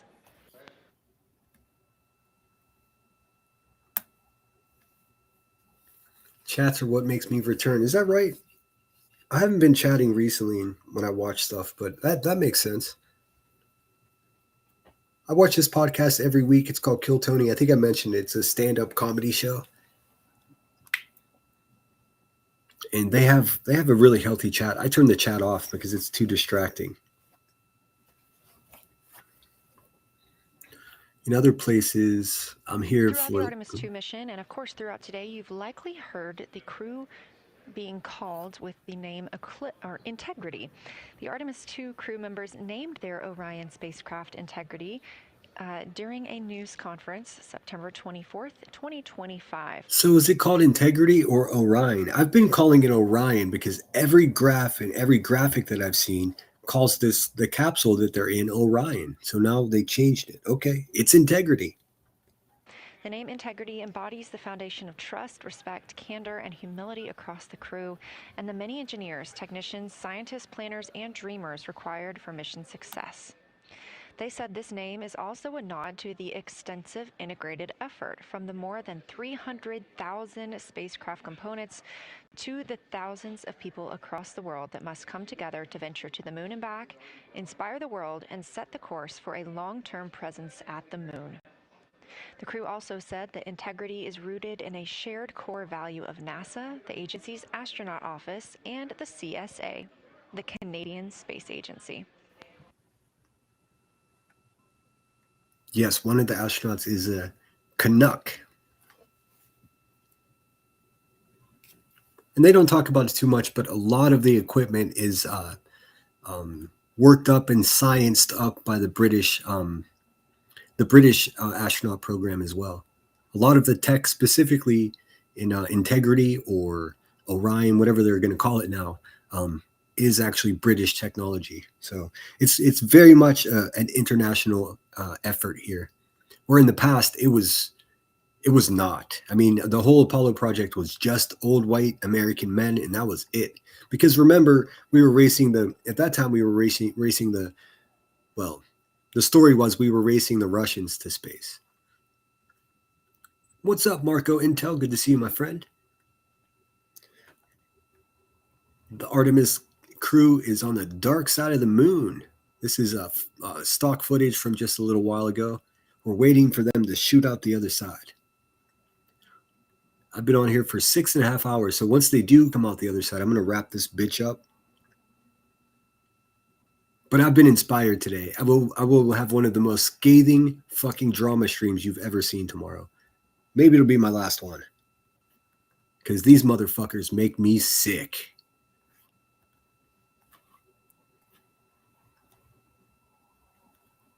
Close quarters. How would you feel if your husband was in space with the lady? Better yet, how would you feel if your wife was in space with 3 thoroughbred studs, dude?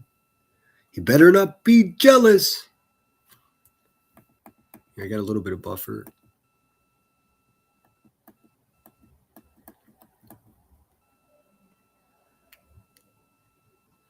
No idea what they're doing. I wish I can give you a better idea. Transmitting data and whatnot.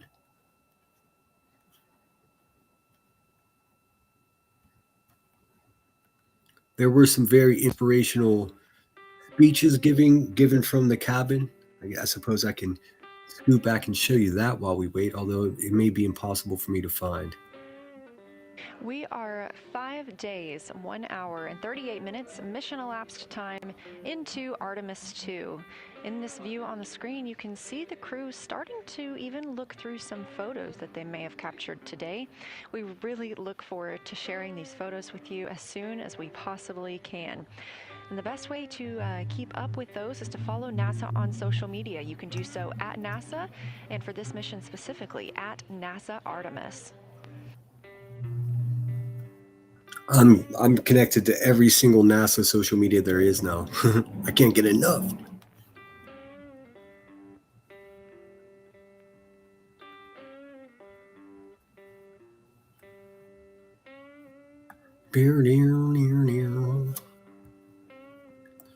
See, tight dockers are the uniform of the day. Able to communicate or send any commands to them right now, as they were. This is a tracked event that occurs at times, but they could still provide communications down here to us, and we are obviously still receiving their video and their data.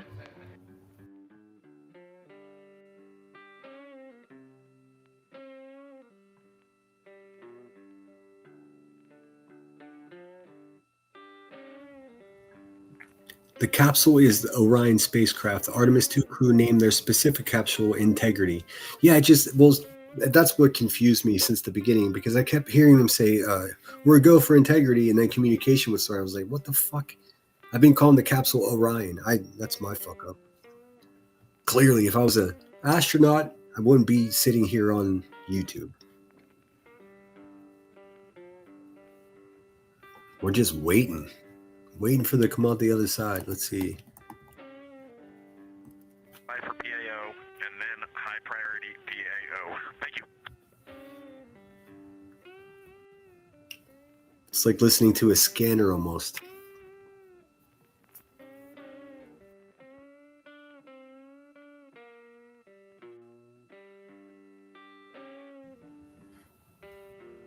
Thanks, by the way, Burn Proof. Let's see, how far behind are we here? 5 minutes.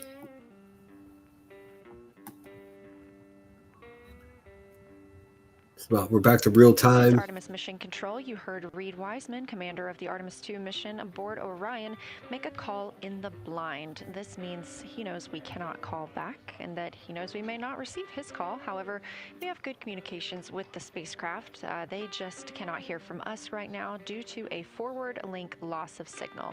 Again, we were tracking that this would occur, and we will regain that momentarily. So we, again, to see, very much looking forward to getting pictures taken from the moon today. Again, to see those images, make sure you follow NASA on our social media at NASA and at NASA Artemis. So many names, Pretty Hate Machine. And add that into the plethora of fucking acronyms, dude, and my head's spinning. I have a whole page of notes written here to try to figure out what they were saying. Summer says, if E-Curb is still watching, we are sending up prayers. I saw him earlier, but wasn't able to chat with him. Yeah, I hope he's all right. Hopefully I was, clear enough and I didn't scare him off. I got an open door policy. Like Like I said, we all deal with shit, man. I know what that feels like. It's almost brave to admit that you're feeling that way nowadays, but one way calm only. Yeah. We're just waiting. We're just waiting. I am in animation. The view on your screen right now is in animation. This is called Arrow, or Artemis Real-Time Orbit website. You can visit this for yourself at nasa.gov/trackartemis, and you can watch as we continue to grow closer to Earth and farther away from the moon. Hold on, bear with me really quickly. I'm going to just go back so I can write this down. Called Arrow, or Artemis Real-Time Orbit website. You can visit this for yourself at nasa.gov/trackartemis, and you can watch as we continue to grow closer to Earth and farther away from the moon. It's all seemed to happen so fast so far, and we're coming up on splashdown now in 3 days, 23 hours and 31 minutes.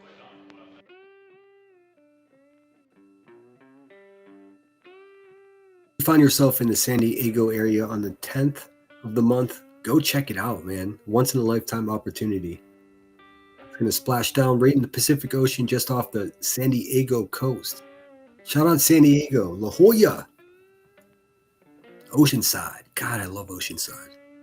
All right, let's see. We're going to look at the official NASA website, hopefully.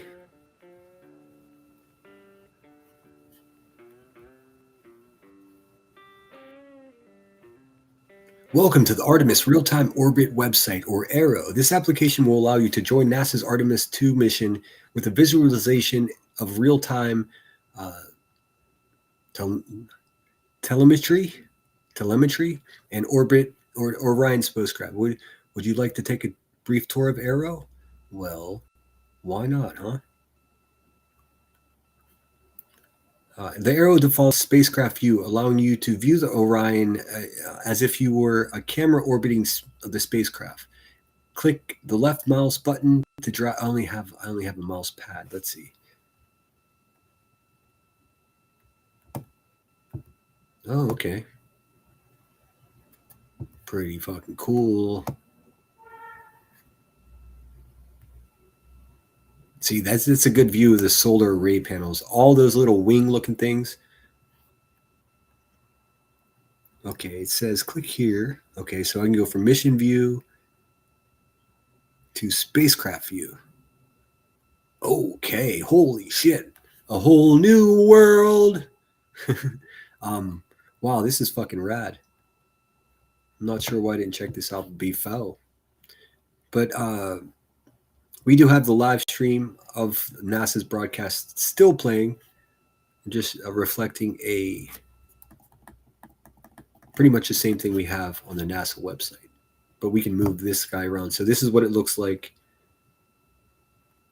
How fucking cool is this? Wow, wow, wow. Now, I don't know if I can zoom or what. Can I just click over here? Lunar flyby. The Artemis II crew will travel approximately 4,700 miles beyond the far side of the moon. From this vantage point, the Earth will be able to From this vantage point, they will be able to see the Earth and the moon from Orion's windows. With the moon close in the foreground and the Earth nearly 250,000 miles in the background. 250,000 fucking miles. It's so crazy to me. All right, so let's go back to the ship view. Uh-oh, where's it at? Oh, there it is. Hey, hello, Artemis. How the fuck are you? Pretty fucking cool.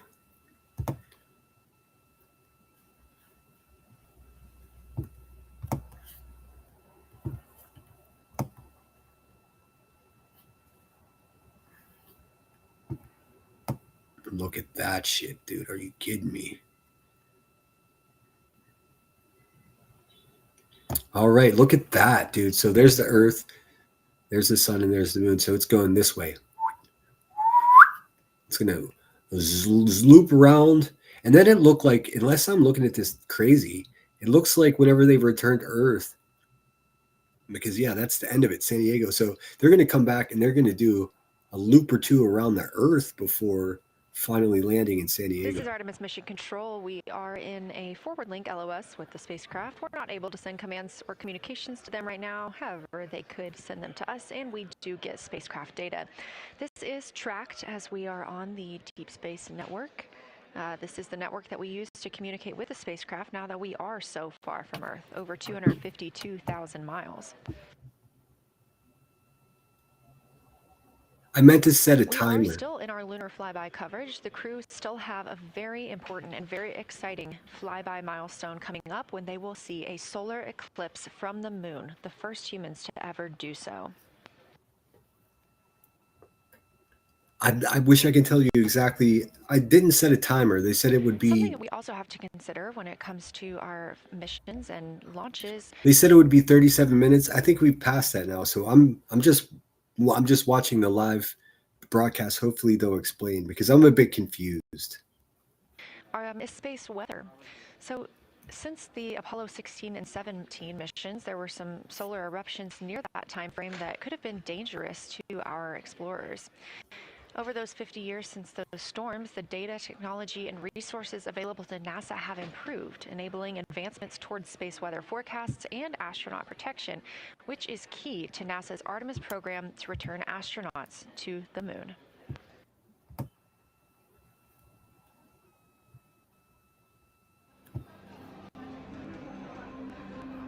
Across our planet, billions of people depend on the invisible networks that connect us to space. Every day, those networks are at the mercy of our temperamental sun and a space weather that it unleashes across our solar system. That's why NASA's space weather program tracks solar storms from the moment they erupt, modeling their paths, anticipating their impacts, and leading the research that the world's industries rely on.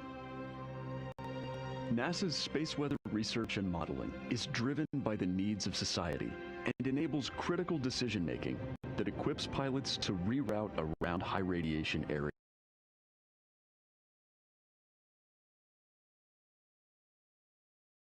Enjoying this coverage. I won't be doing much in the next couple of days during my trashy drama live streams. I'll be sure to at least give a brief if there's any press conferences, and then the real meat and potatoes are gonna come through the 9th of the month and the 10th of the month. Obviously, the most dangerous part of this operation, or this space flight, is the re-entry into our hemisphere. Over 5,000 degrees, could be really hairy shit. I think they're going to be in good shape, though.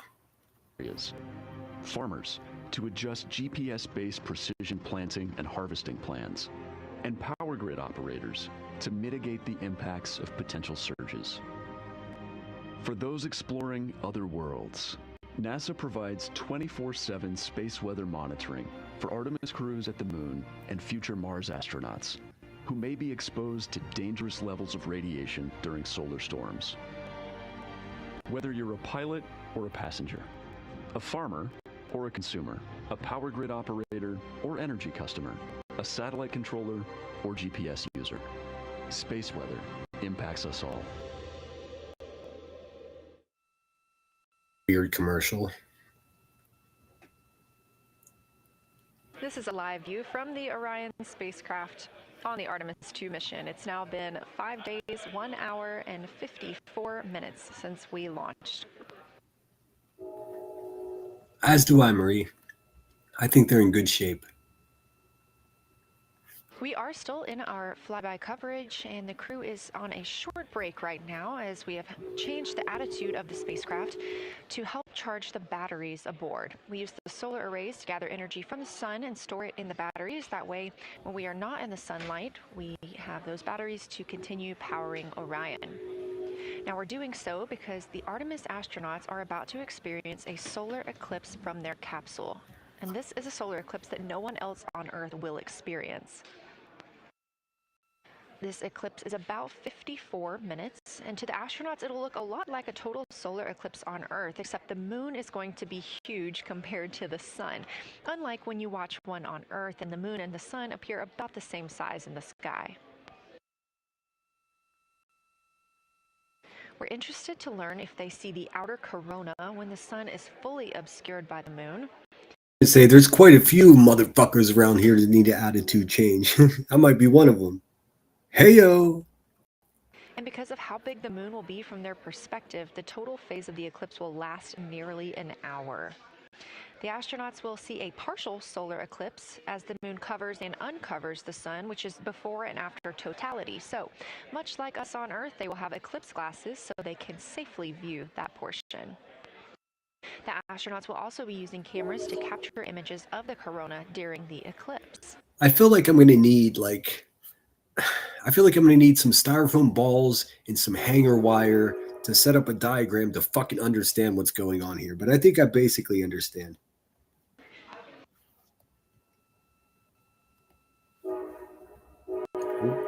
There also may be some other planets visible during the eclipse, including Venus, Saturn, Mars, and Mercury. If they can identify what part of the sky they're looking at, this can help train future Artemis astronauts on what part of the sky they're seeing. This provides useful knowledge in challenging situations when they may need to rely on that information instead of instruments for navigation and orientation.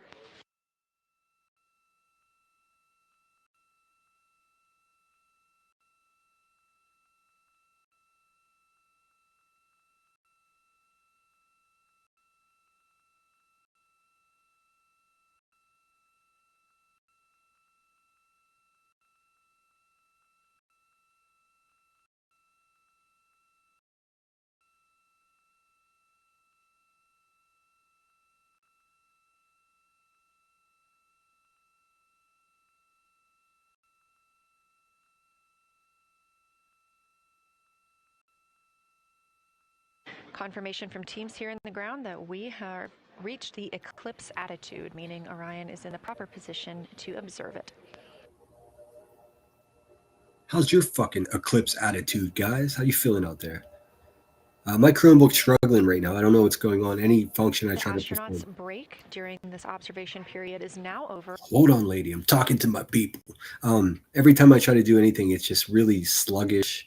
I can tell on my phone, though, the video and audio to you guys is pretty good. I just can't seem... it's a shitty Chromebook, but it's holding up pretty well. And we are Best $160 I ever spent. resuming their lunar flyby observations. The first of these is sunset.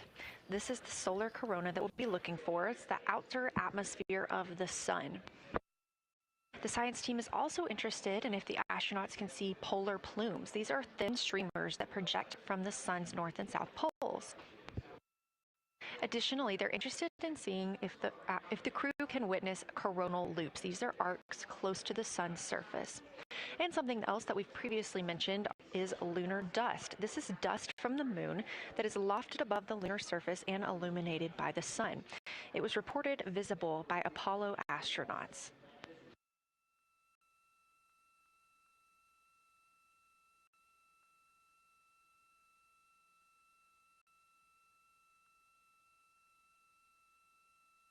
I'm trying to find a good song to accompany this beautiful fucking view that we have right here. Amazing, amazing.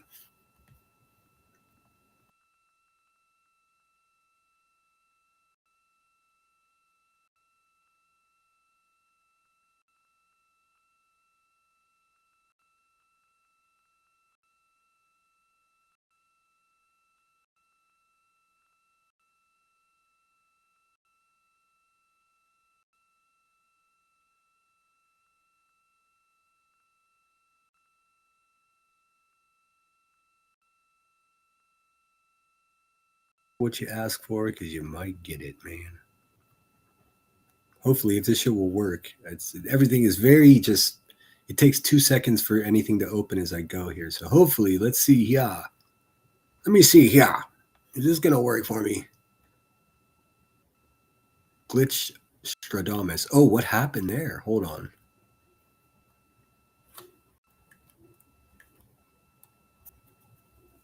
Wow, there it is. Zoink.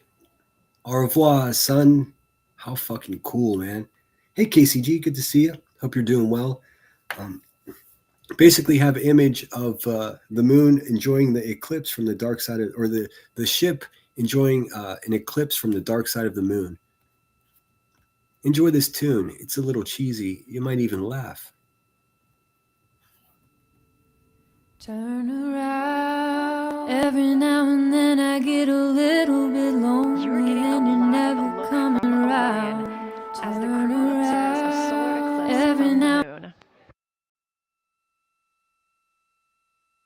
Eclipse from the moon. Orion. As the You're getting a live look from Orion as the crew observes a solar eclipse from the moon. Now and then I get a little bit tired of listening to the sound of my tears.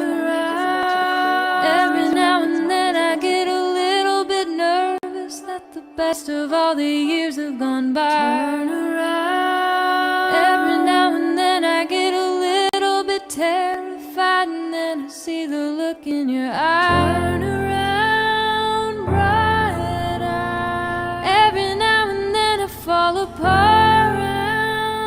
Bright eye. Every now and then I fall apart, and I need you now tonight, and I need you more than ever. And if you only hold me tight, we'll be holding on forever, and we'll only be making it right, 'cause we'll never be wrong. Together we can take it to the end of the line. Your love is like a shadow on me all the time. I don't know what to do, and I'm always in the dark, living in a powder keg and giving off sparks. I really need you tonight. Forever's gonna start tonight. Forever's gonna start tonight. Once upon a time I was falling in love, but now I'm only falling apart. There's nothing I can do, a total eclipse of the heart.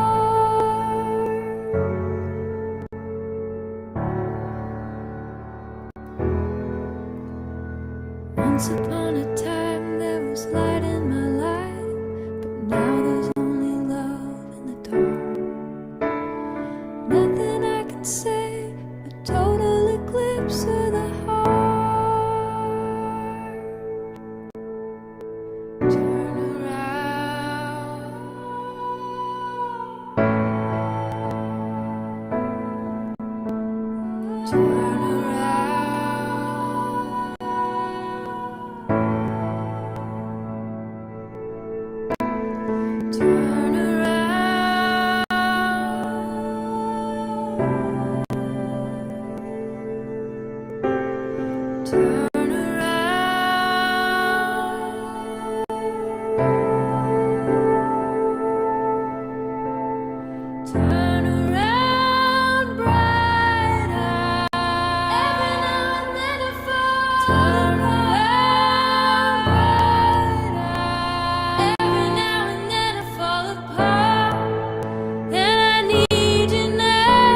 Once upon a time there was light in my life, but now there's only love in the dark. Nothing I can say, a total eclipse of the heart. A total eclipse of the heart.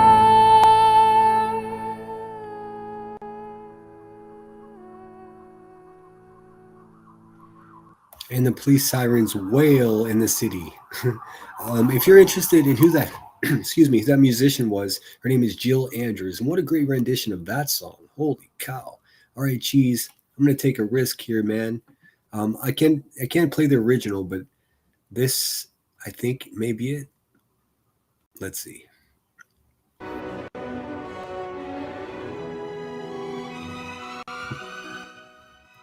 I can let that play behind me. Let's see if they're talking.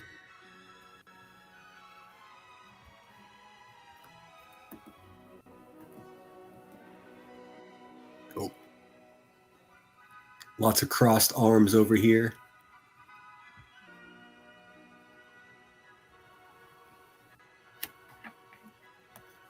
Again, you're looking at a live view from the Orion spacecraft on the Artemis II mission.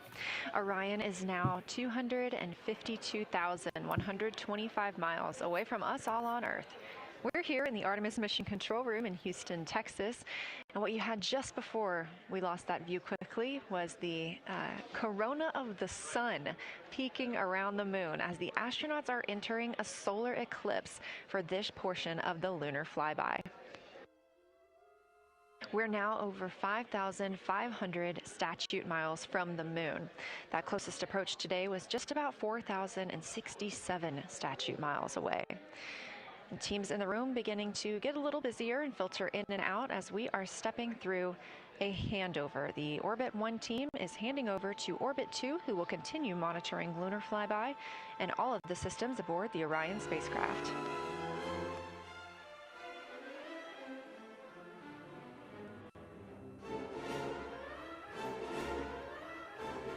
Okay, guys, I am most certainly aware that, reports are showing that the Artemis II mission has reappeared from behind the moon, but we're looking at the live NASA broadcast, so I'm not sure how else I can get information on the NASA situation aside from NASA. So I'm looking around.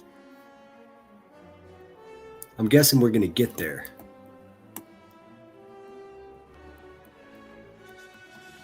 I don't know if they're working on some type of delay. But as you can see, this is still the edge of the end of the eclipse right here. It's the sun still peeking around the moon. You're getting your last few views of the solar corona as the moon begins to take center stage and completely cover the sun. If you see that bright dot up near the top left of your screen, we think right now that that may be a part of the spacecraft, but we'll be sure to correct that if we end up figuring out later that it is something else entirely. Yeah, the link is copyright protected. I couldn't use that one. She says she thinks that's part of the spacecraft. Well, what if it's not? What if it's something else?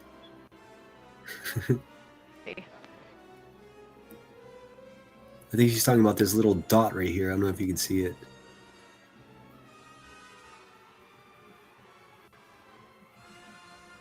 I'm certain they're set up on some type of delay in case there's something crazy happens. It has been an absolute honor to join you here today. Yeah, I listened to Man in the Moon. You weren't here, Marie. For the lunar flyby of Artemis II, the first time humans have flown by the moon in over 50 years. I'm Leah Cheshire Mustachio, and I'm excited now to hand over the game is shifting around in the windows, and we are transferring settings on a camera to pick up Earth shine, and it is amazing. The brightness. That's a Tesla out there. Could be. It's a Waymo. Where the sunset is still bright. There's. It's Elon Musk on magic mushrooms and Adderall, just doing his best Tony Stark impression. I think there may still be corona visible, but that part of the horizon is still lit brighter, and you still have a distinct Earth shine.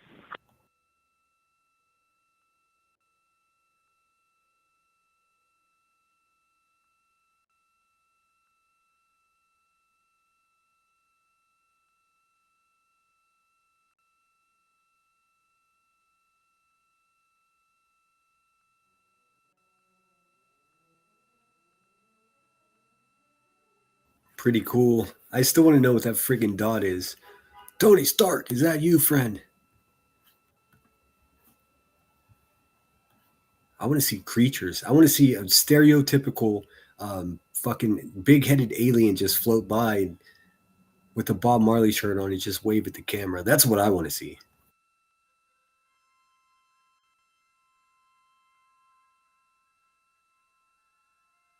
You know our rules that we don't talk when the crew is talking, so wanted to give Victor Glover a moment there to call down what he was seeing now that the moon is covering the sun. A really amazing time during today's lunar flyby. Again, thank you so much for letting us help tell this story today. I am Leah Cheshire Mustachio, handing it over to my friend Anna Schneider at the PAO console as the Orbit 2 team. Cheshire Mustachio? What is a Cheshire? First of all, incredible fucking name. That must be your maiden name. Mustachio? Oh, I don't know. It's like is that a fucking pistachio with a mustache on? Hey. Comes to join us. So thank you so much, and I hope you all enjoy tonight. Anna, you can take it away. What's up, Thank you so Twisty? much, Leah, and it's been a joy listening to your coverage over the last several hours. So as you mentioned, the Orbit 2 team of flight controllers is currently making their way on console and completing a shift handover with the Orbit 1 team of flight controllers. The Orbit 2 team tonight will be led by Flight Director Diane Daly, and she is currently handing over with the Orbit 1 Flight Director. They're on your screen. So they're discussing ground crews, not the crew itself in space. Who was Flight Director Jeff Radigan. Hey. The Artemis II crew currently on board the Orion spacecraft. It continues to observe the eclipse that they are witnessing. There's about 43 minutes remaining in that eclipse period. All right, let's go. Let's go. Fly me to the moon, let me play among the stars. Let me see what spring is like on Jupiter and Mars. In other words, hold my hand. Oh, in other words, baby, kiss me. Yeah, fill my heart with song. Let me sing forevermore. You are all I long for, all I worship and adore. Oh, in other words, yeah, in other words, in other words, I love you. You oh, fill my heart with song. Let me sing forevermore. You are all I long for, all I worship and adore. Oh, in other words, yeah, in other words, in other words, I love you.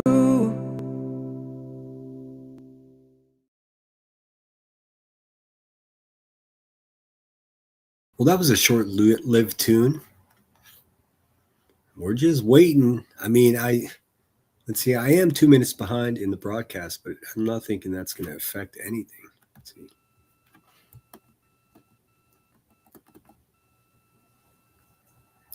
Talk to us, NASA. What is happening? That you can see so much on the surface. You can see the surface of the moon between, I guess, the Earthshine. I guess Earthshine. You can actually see a majority of the moon. It is the strangest looking thing that you can see so much on the surface.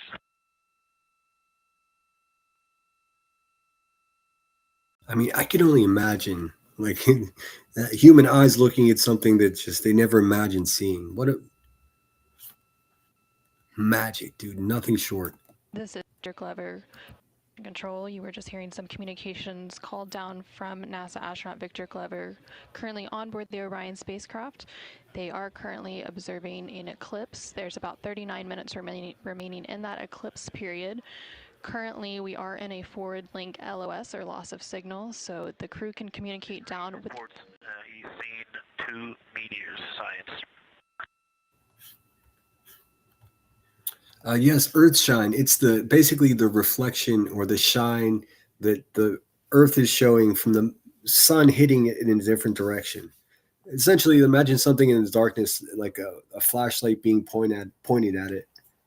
So let's see, the crew's communication down to Earth can be heard. However, the Earth is unable to respond back up to the crew.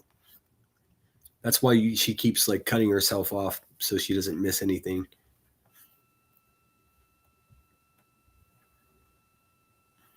Wallace and Gromit say it's made of cheese. It's a big hunk of cheese, dude.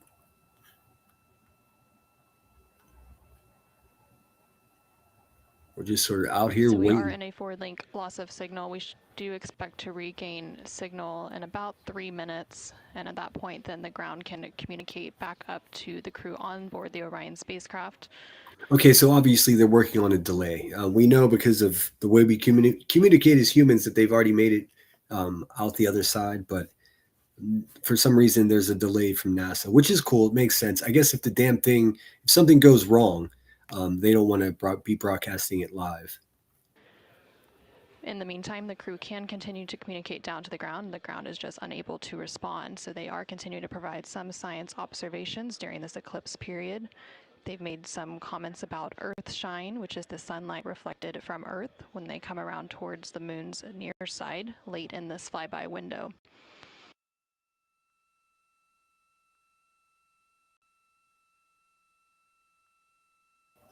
So now we wait. They say 3 minutes, so that's good. Bernard Proof says, somehow I can see NASA stream a few minutes ahead of your center. Huh. A few minutes? Yeah, a few minutes ahead for sure. I'm behind 2.5 minutes. Let's see. Yeah, now we'll all hear.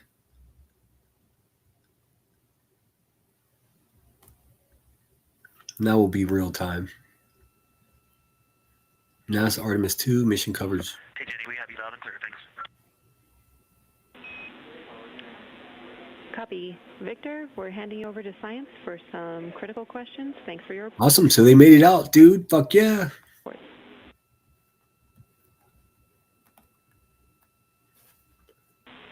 Integrity Science, we were loving your Science It Reps in the Blind, and it should come as no surprise that we have a number of follow-up questions. First, you mentioned Reed observing meteors. Can you speak to that? Were you referring to comets or... Now we're talking. ...or impact flashes or something else?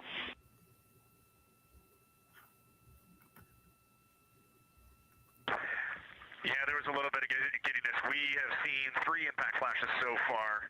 I saw 2, and Jeremy has seen 1. Undoubtedly, Jeremy saw 2, so that's 4 total. Undoubtedly, impact flashes. It was not fun. I love their reactions. They're like, "What? You're seeing shit explode?" Off a particulate from the thrusters or the purge tanks. It was definitely impact flashes on the moon.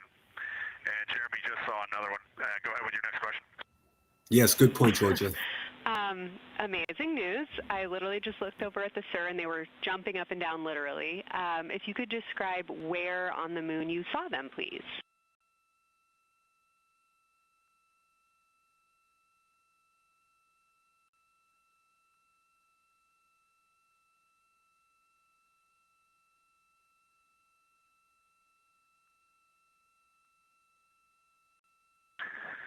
So they've all been either on or a bit south of the equator and on the Earth side of the moon.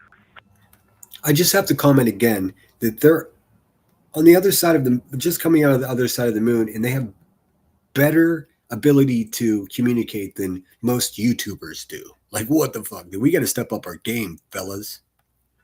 Stand by. All right, so Jeremy has seen them kind of on and south of the equator, kind of spread across the moon, and mine were both south of the equator and just a little bit left of center of the moon. Incredible news, Reed, and reminder, we have citizen scientists here on Earth looking for impact flashes, so hearing you saw them on the near side means that people saw them too.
Tell us more. Tell us more.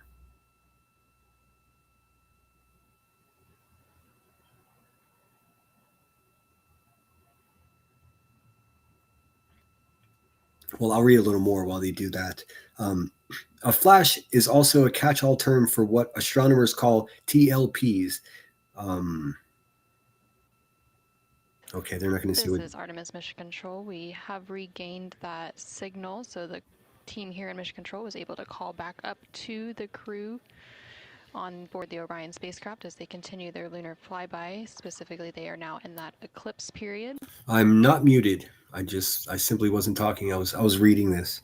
I was reading. Did you guys hear me read what the flashes were?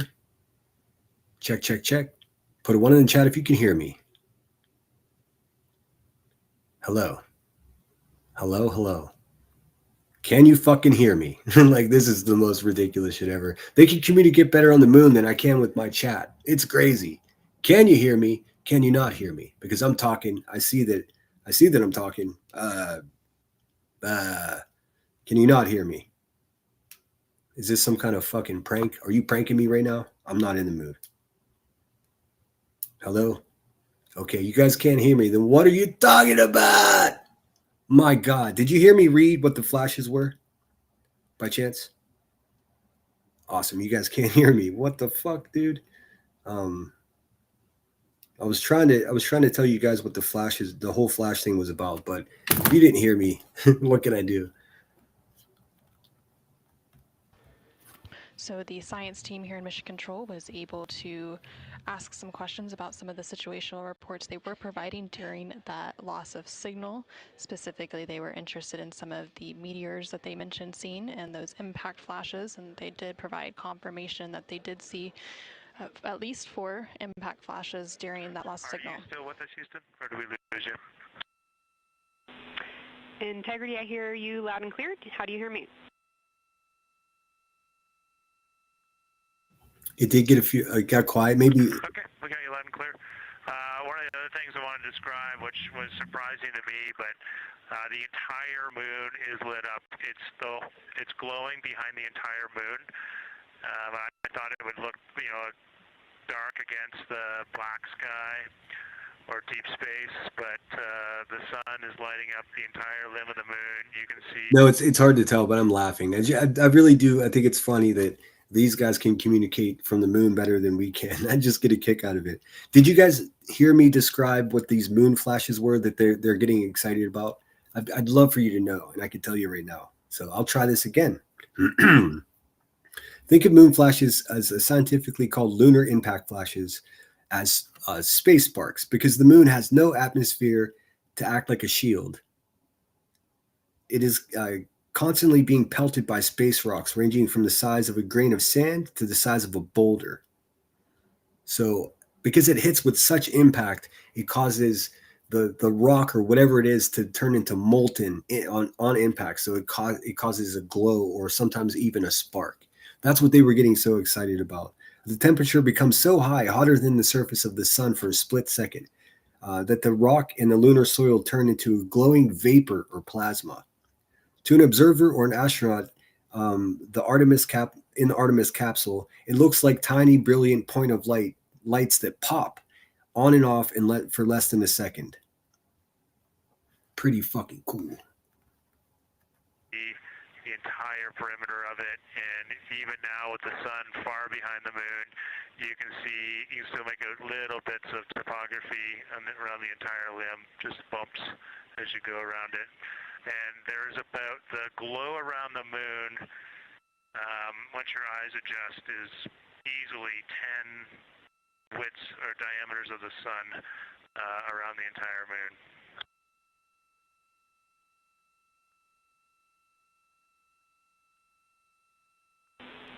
Incredible to hear, Jeremy.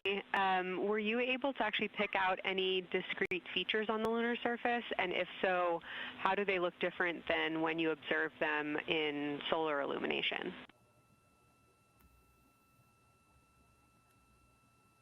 They're darker. No, we really haven't been able to identify features on the lunar surface yet. We just see, the topography on the limb. For the Earth glow, we're about a quarter moon, waxing quarter moon, if you will, from the Earth glow perspective, and it's just at a very, just the sight angle. I'm just not able to tell what I'm looking at yet in the Earth glow. Understood. Thanks, Jeremy. One other question for you on the solar corona. Were you actually able to see any structure or color in the corona before most of it disappeared behind the moon?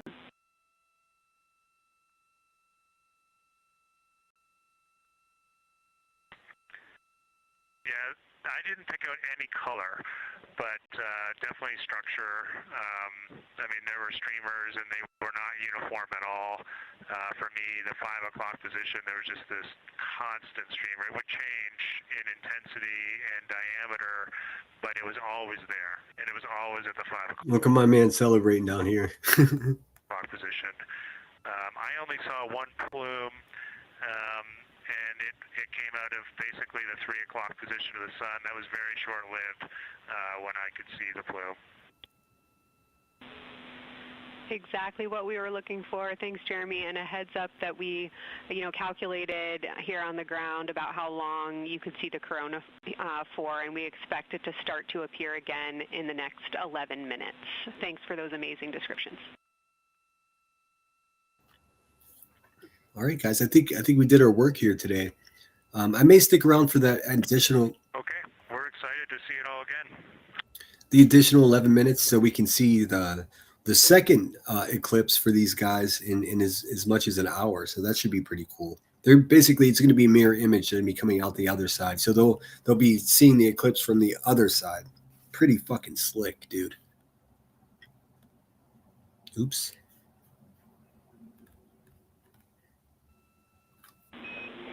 Integrity Houston, we're following along as well. That was outstanding. If you haven't already, just reminding you to swap positions at the windows. And that brief LOS we had previously was due to a data rate change expected.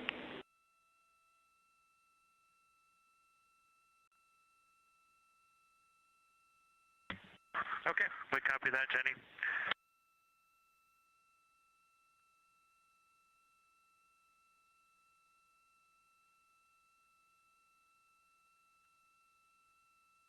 Oh, thanks, Burden Proof. Awesome website. Super cool. It has a complete timeline here. I love it. Integrity Science, one more request for you. While it's still fresh in your mind, any annotations or sketches you want to make of what you're seeing either around the corona structures you just mentioned or even on Earthshine would be so appreciated. Oh, you're welcome, teaching. I would have spent this time watching it anyways. I probably would have gotten other stuff done in the meantime while I listened, but it's fun hanging out with you guys. And I learned a lot today. I learned a lot about who actually supports the channel and things like that. So. Okay, Kelsey. It's going to be pretty hard to go look at a PCD right now, but we'll definitely try and annotate what we saw. And if the annotations come in the next block where you're cleaning up your documentation, that sounds like a good plan to me. While I was sitting here, I ordered 10 of the patches, so I'll have some giveaways. I mean, I don't want your fucking address, so maybe if you've got a P.O. box, I can send you one. Oh, thanks so much, Pretty Hate Machine. Thanks for the watch party. You're more than welcome. Like I said, I would have watched it. My grumpy old ass would have watched it anyways. This is Artemis Mission Control. On the bottom right corner of your screen, you can see I will tell you though, and this has nothing to do with NASA. This is, just about the channel. I did learn a lot today. Not one, not two, but three of my moderators were in a chat in which I was being screen sniped covering NASA whilst people said the most wretched shit about me. So, I think I'm doing my own science over here. You know what I'm saying? Thanks again for being here, guys. You rock. The science officer console here in Mission Control. And we've been hearing that communication between the science officer. The Orbit 1 science officer is Kelsey Young, and she's been asking questions to the crew, specifically CSA astronaut Jeremy Hansen, based on the observations they've been making during this eclipse period. And then in the upper left-hand corner of your screen, you can see a view of the Artemis Real-Time Orbit website, which provides updates on the velocity and the distance from Earth and the Moon. Yeah, I will say, I can't. Mama Bear X2-I3Y says, I can't wait to see the pictures they send back. I know. Here's going to be my thing, because it's already 9 o'clock. I've been on here for 7 hours. I think I'll probably be up scanning the internet waiting for images. I'm so excited, and tomorrow we'll review some of it. I got to get back into the drama to keep the channel alive. Unfortunately, that's just part of the game. Let's see. What's it see? That has to hurt, Sinner. When people show who they are, believe them. I've learned it does hurt. It does hurt, and I'm man enough to admit it. It is what it is, man. We live and we learn. Of the Orion spacecraft as it continues to make its way back to Earth.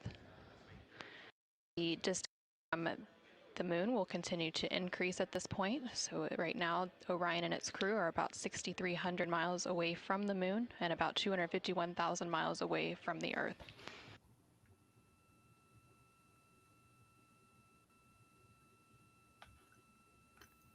Earthling Elliot. Yes, every mission has its a unique patch, and theirs is reversible. So once they are on one side of the Moon, they had a patch on, and then they reverse the patches. So super cool stuff. Good night, Tora. Thanks for joining us. I'm waiting. I'm hoping. They said 3 minutes. Let's see.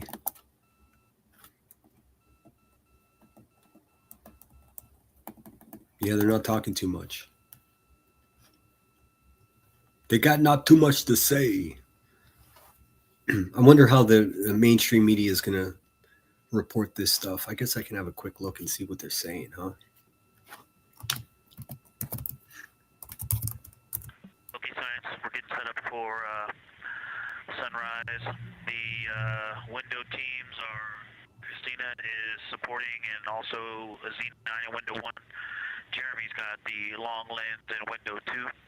And the short lens in window 2, and Reed is in window 3, and he has started recordings and is set up to see Corona.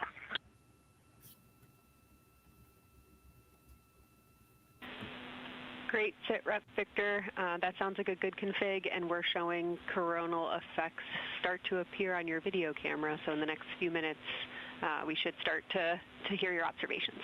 Awesome. We'll see this out. Hopefully they'll show us that. And then we'll wrap it up for the day. So this is, again, well, aside from the blue, when it was black, that was still inside of the capsule. Everything's going perfect, as a matter of fact. Who asked me that? As far as I can tell, like, I know they had a problem with the shitter. Sorry, I lost that comment. It seems like everything's going great. This is Artemis Mission Control. We just heard the crew call down to the team here in Houston, reporting that they have swapped out who is in the windows for the final portion of the lunar flyby. So Christina Cook is in window 1. with Jeremy Hansen in window 2 and Reed in window 3. Reed is focusing on observing corona, which is the solar corona, which is the sun's outermost atmosphere. There is about 18 minutes remaining in the eclipse period. Science in Houston, integrity. I know this observation won't be of any scientific value, but I'm really glad we launched on April 1st because humans probably have not evolved to see what we're seeing. It is truly hard to describe. It is amazing. That's what I'm talking about. That's the kind of audio I was looking for. He said humans. I don't think most humans have evolved enough to handle what he's looking at. Fuck yes, dude. Chicana Army Brat, good to see you. It says, good evening, Center in chat. Just checked in with my mom. She had surgery for retinal detachment on Thursday. Headed home listening. Awesome. I hope she's healing quickly. The wonderful thing about those surgeries is the technology has come such a long way. So I hope she heals up with as little pain as possible. Thanks for being here, too.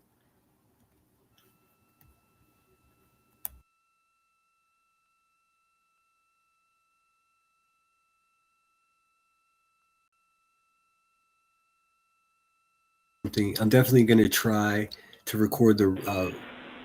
Amazing. Thank you, Victor. Amazing. Victor is Summer's favorite.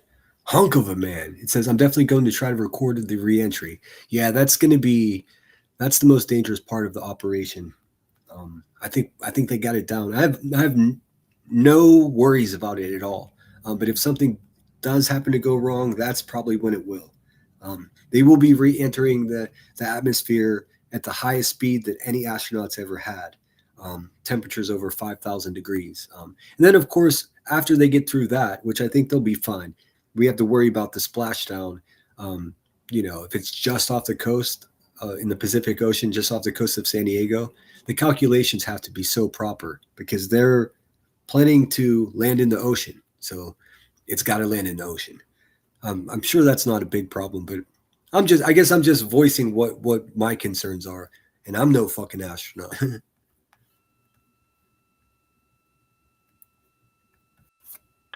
just one more logistics note, we have gone as dark as we can in the cabin. We have turned the DUs all the way as dim as they can go, so you can't see anything on the screens. Every bit of light in the cabin affects the view. You're definitely seeing the brightness go closer. It's definitely brighter on the Earthshine side, and so we're expecting to see some corona here soon. We copy all. Excited for what you see next.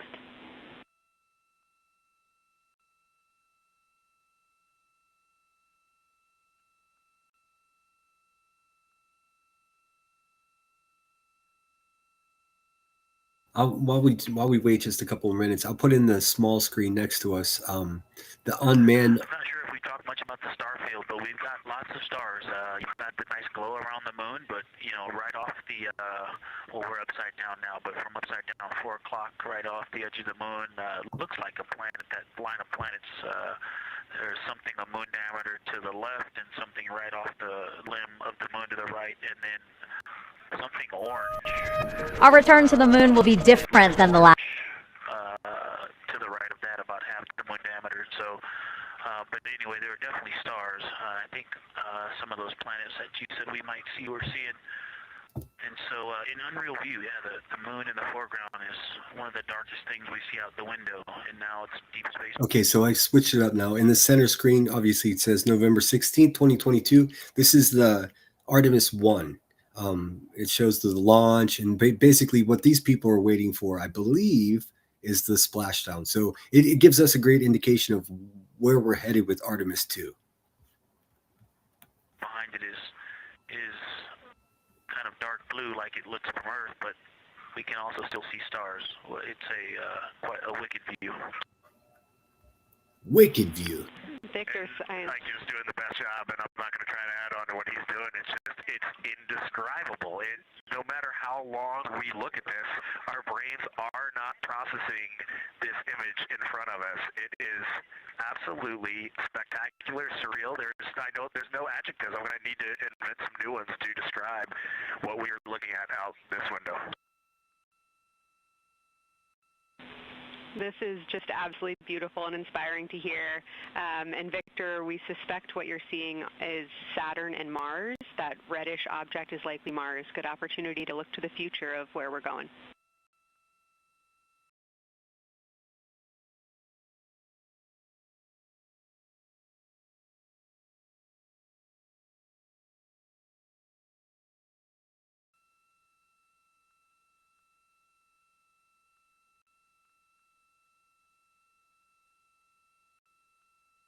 Yeah, we can absolutely see the color of Mars. That's awesome. Skadoosh.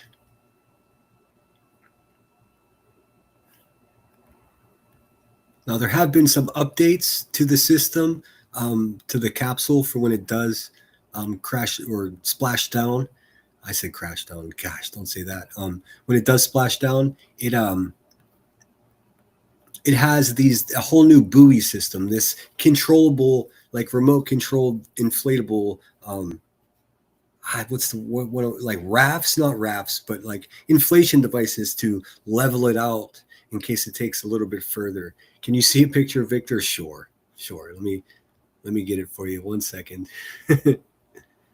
Hey ladies, I don't think Victor's single, but he, depending on how mad Christine's wife is, let's see here. Give me 1 second. Uh-oh, there he is with his shirt off. Look out, guys. There goes the neighborhood. All right, Summer, calm down. I don't want your husband to get mad at me, but here's some footage of Victor with the shirt off. I'm going to hell for this, by the way. He's an astronaut, damn it, not a piece of meat. All right, here you go.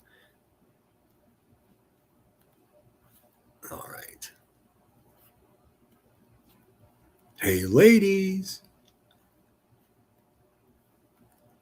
Oh, wait.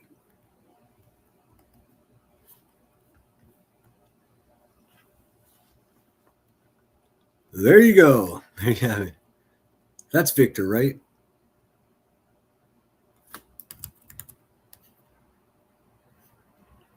Fly me to the moon. Okay, now if you're her husband and Victor's over here doing this, and you're at home watching it live, you're like, motherfucker, you better stay away from my wife. Can't do nothing, bruh. She's 270,000 miles away. All right, that's the best I found on the fly. Let's see. Look at her. She's blushing too. She's like, oh, Victor. Oh, no, he's taking his socks off. Put your socks on, man. Or get yourself a fucking, what is that website that people look at feet? He's cleaning his feet. Already cleaner than most YouTubers right there. There's the evidence. Georgia Beach says, holy moly. What has my channel turned into? I guess this is better talking about a pregnant woman's toothache. I tell you what. Let's see if there's any sound on this. I have it muted.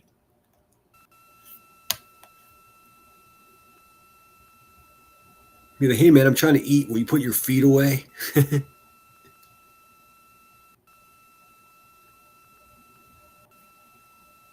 All right. They always say keep them wanting more. So I'm sure you guys can find.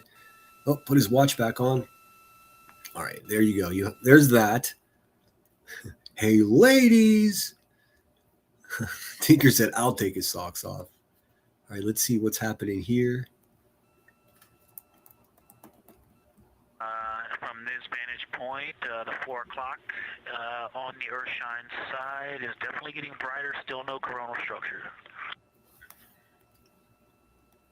I will definitely play this out with some music, Twisty, I promise. Or did you want me to put like Chippendales music on? I'm only going to stick with this for a couple more minutes because I think they've completed the big mission, which was to whip around the moon there. He's taking a whore bath, Queen Bella. What has my channel become? He was probably all clean and showered every day of COVID lockdown. Definitely. Come on, you guys didn't step up the grooming as you were stuck in confinement. I will play some music at the end, Twisty. Every time I start playing a song, they start talking, and I won't miss nothing. Houston copies.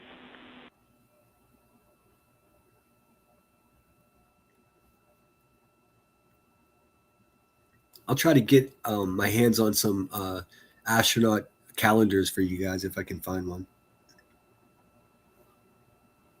Oh shit, I was on top chat. Son of my bitch. Sorry if I missed any chats, guys. I'm an asshole. And we aren't able to distinguish which Mare is, but we can clearly see Mare in the Earthshine. Hey, and thanks again, Pretty Hate Machine. You've been so generous. I do appreciate it. We copy.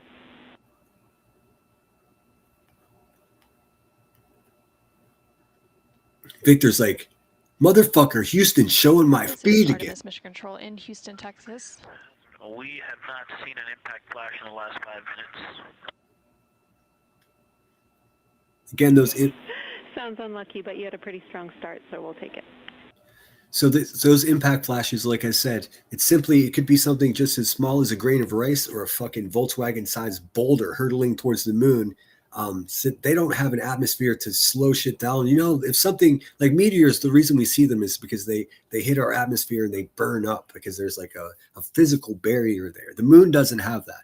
So these things come hurtling at thousands of miles per hour. And when they make impact, they turn into molten rock on the surface of the moon, creating a spark or a little glow. That's what they keep referring to. He said he hasn't seen any in a couple minutes, but they were really lucky. He said he saw 3 in a row. So the footage we're going to see, we have made, and this has all been theory. I mean, scientists knew that this was occurring. There's no footage of it. So we're going to get all that sweet, sweet data, dude. I'm all about it.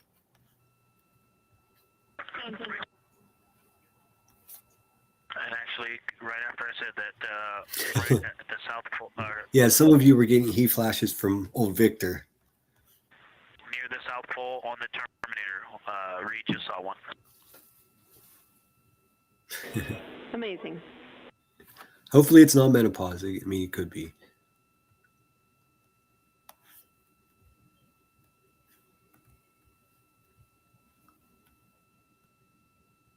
I imagine they would be communicating more than this.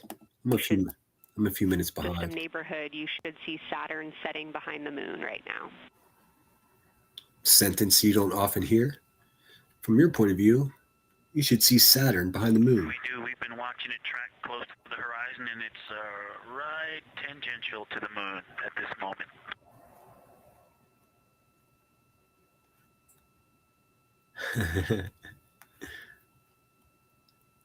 Calm yourselves, ladies. Jeez. Control S2 mission, and we have about 11 minutes remaining in the eclipse as at the latter half of the lunar flyby that the Artemis II crew is experiencing on board the Orion spacecraft. We've received several different call downs from the crew and questions up from the science officer here in Mission Control. One of the things that they said that they were able to see is Mars off in the distance, and then the science team also confirmed that they should be seeing Saturn setting behind the moon. They've also acknowledged seeing several different impact flashes, and these are flashes of lights from meteorites striking the surface of the moon. They've also mentioned the solar corona, which is the sun's outermost atmosphere. If you've ever wondered to yourself, I mean, look at this. We're actually learning stuff. So the moon is covered with these craters for that specific reason. They have no atmosphere to restrict anything from just bashing into it. All of those, well, I guess we'll find out in the future, but most of those features that we see are exactly that. Big ass things hurtling in space, bashing into it. But now we're going to have footage of it happening. Here in Mission Control Houston, the Orbit 1 and Orbit 2 teams have officially completed their handover. So the Orbit 2 team is now leading here in Mission Control, and that is being led by Flight Director Diane Daly, and the Capcom here in Mission Control will be Tess Caswell. And you can see there on your screen on the right-hand side is the flight director console. And Diane Daly is in the far right of that screen, and Tess Caswell, the Capcom or capsule communicator, is in the far left hand. I mean, they're cool, but they're not Victor. Steph B says, share with your mom and your aunts and your grandmas. We are here. I know my target audience. That screen.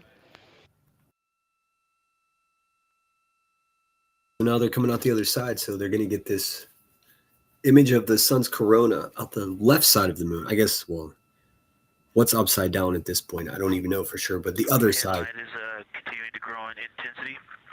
At about the 4 o'clock position on the, about the 8 o'clock position on the Earth-shine side. Saturn has set. Mars is tracking towards the moon's horizon.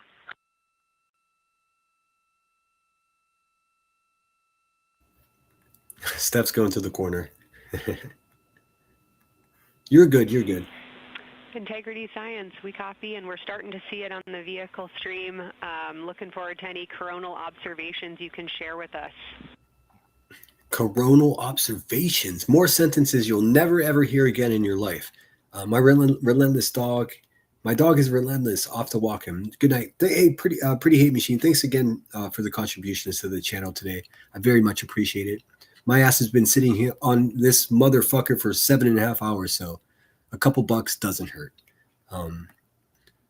Steph is taking herself to the corner. Platform Boots is ordering Chinese food and pizza. Divorce tomorrow. Hey, at least he didn't look at the credit card statement and realize that you sent like $1,000 to a woman for a Fendi diaper bag. Boom.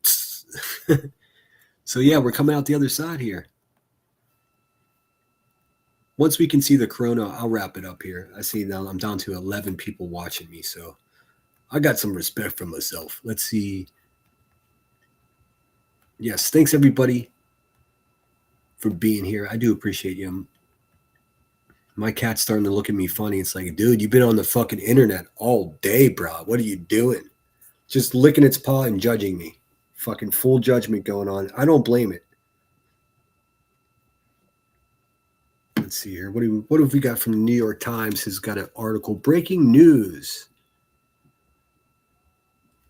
Astronauts call home after emerging from the far side of the moon. The astronauts were cut off from the rest of humanity as their spaceship slipped behind the moon, severing radio communication. This is Artemis Mission Control. That view you're seeing on your screen is coming from the solar array wing cameras outside of the Orion spacecraft. And you can see the light starting to come into view as the solar eclipse period is starting to end. Integrity, still no coronal structure at this time, just continue to grow in intensity.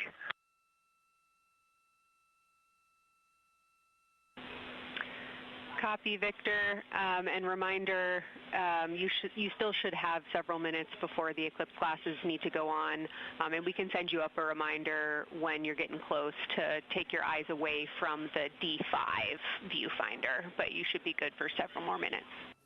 Yeah, don't blind yourself, dudes. It's like our jackass. Copy, thank you, and yes, please send up the reminder. Thank you. Thanks for the reminder. I won't blind myself. Remember when our president went outside to look at the eclipse and fucking looked right at it like a jackass? That was hilarious. Let's see. You've never seen pictures of me. I think I've seen you cam up before, didn't I, Cheese? I might be wrong. But yeah, guys, that's what I got for you today. 7.5 hours strong. Thank you, everyone, for being here. We learned some lessons today. We did some science. We did some science and. Okay, we all think we're starting to see something. I believe the most popular term is baby hair. As the light grows in intensity and the horizon on this side becomes very distinct.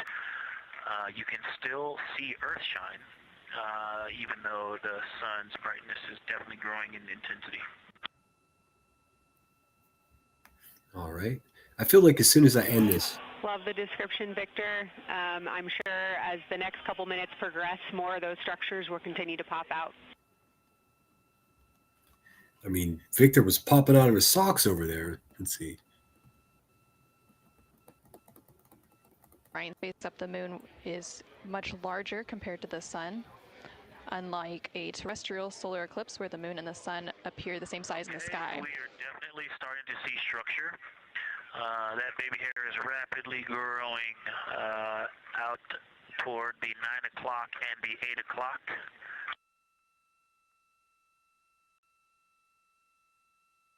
It's almost as if it were reaching out for Venus or for the Earth. Yeah, I think the astronauts are starting to trip out a little bit. I super love that description, though. He was just like, I don't think human beings have evolved enough to comprehend what I'm looking at. I cannot wait to see that. I know I haven't evolved enough, but I'm still going to look at it.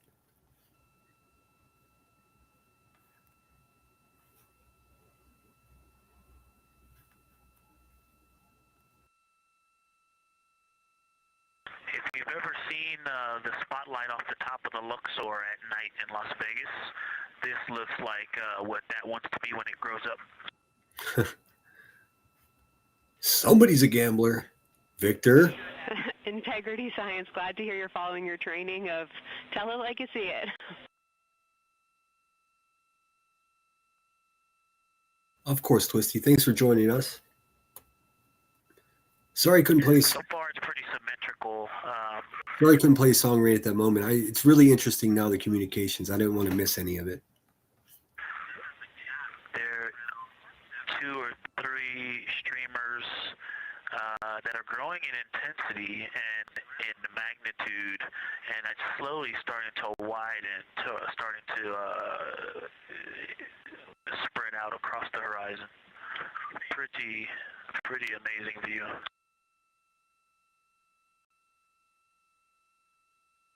Just tell you quickly what he's referring to when he says streamers. The moon streamers being described by the Artemis II crew today are rare and beautiful visual phenomenon that occurs right at the edge of the moon sunrise or sunset. So basically, that beam of light. While the moon has no thick atmosphere like Earth, it has a very thin dust atmosphere. These streamers are visual proof of the dust in motion.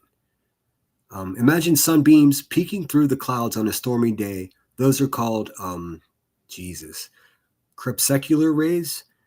On the moon, there are no clouds, but there are jagged little mountain peaks and crater rims. For a beam of light to be visible as a streamer, it has to hit something.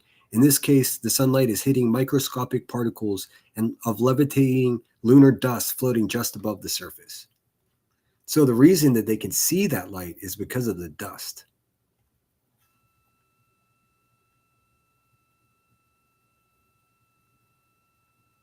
All right, I could be here all night. And Integrity Houston, great words. Reminder for you, we are approaching the brightness level at which you should no longer be using the viewfinder on the D5. Don't blind yourself, Victor. Integrity copies, and thanks for the heads up. Listen here, I'm gonna skip ahead just a bit. And so it has some inherent movement. Now there's a very bright spot. There's a very bright spot in the center of it. There's a towering light of.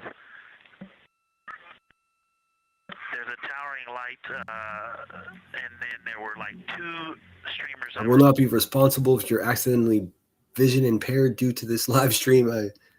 Blame NASA. Going 30 degrees out from it, and now it is just extremely bright. I've read Dune, Twisty. In fact, I stole a hardback copy of it. Houston, copies all. I stole a giant hardback copy of Dune as a very young idiot man or young boy, and I read the thing and I returned it and apologized for stealing it. Still friends with that librarian, by the way.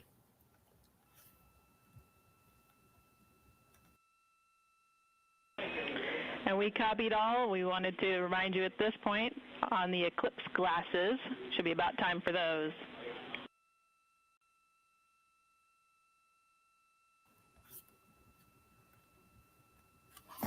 Absolutely spectacular, magnificent experience. Say what? Houston, we copy all. We are in eclipse glasses. That was an absolutely spectacular, magnificent experience. Thanks for the report. We sure wish we were there with you. I wish I was there too.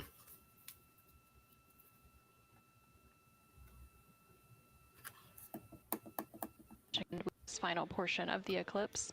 And these views coming to you from the solar array wing cameras on the Orion spacecraft. Houston, if you could give me about 20 new superlatives in the mission summary for tomorrow, that'll help my vocabulary out a bit. Thank you. We will solicit input from the team.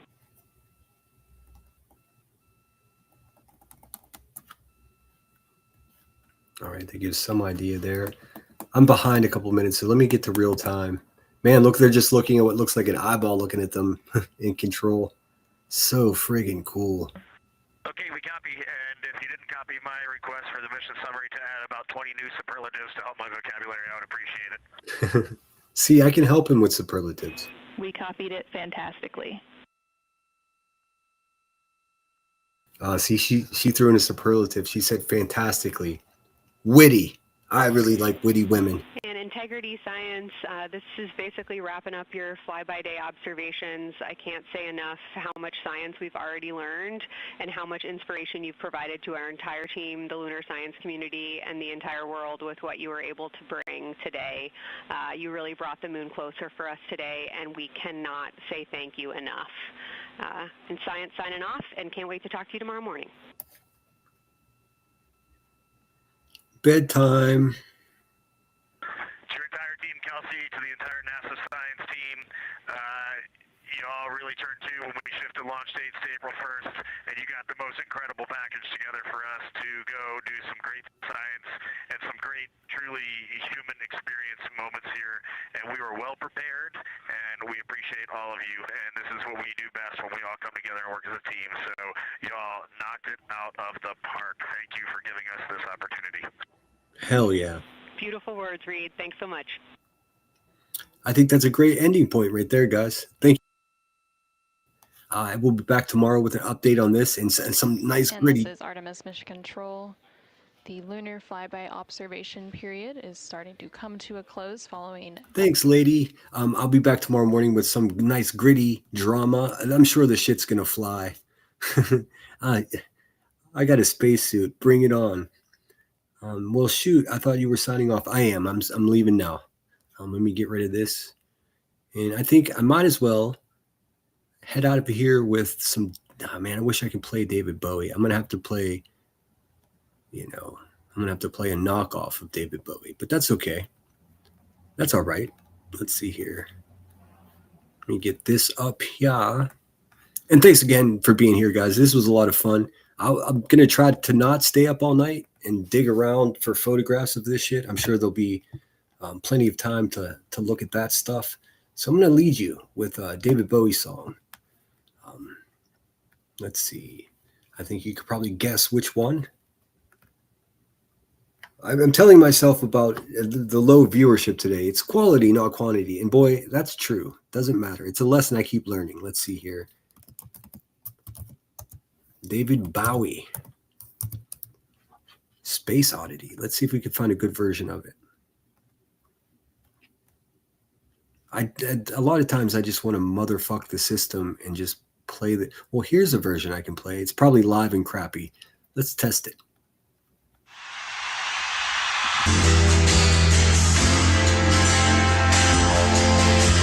Yeah, the audio is just so bad. I don't want to do that to you guys. Let's see what we can do here.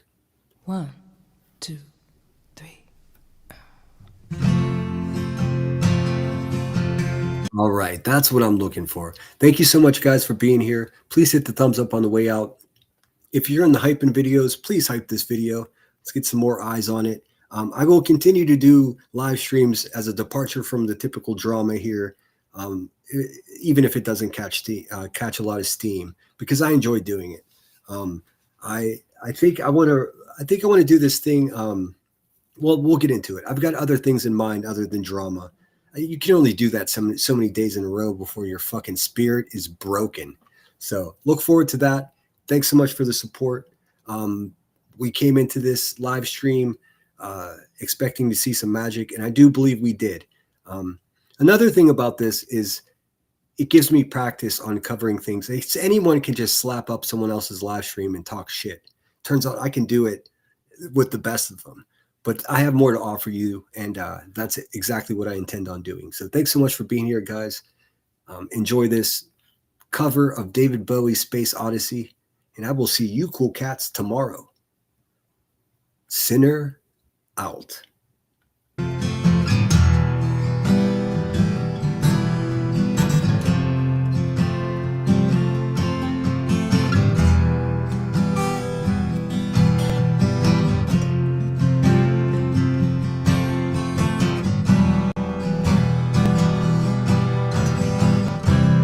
Ground control to Major Tom. Ground control to Major Tom. Take your protein pills and put your helmet on. Ground control to Major Tom. Commencing countdown, engines on. Check ignition and may God's love be with you. This is ground control to Major Tom. You've really made the grade, and the papers want to know whose shirts you wear. Now it's time to leave the capsule if you dare. This is Major Tom to ground control. I'm stepping through the door, and I'm floating in a most peculiar way, and the stars look very different today. For here am I sitting in my tin can, far above the world. Planet Earth is blue and there's nothing I can do.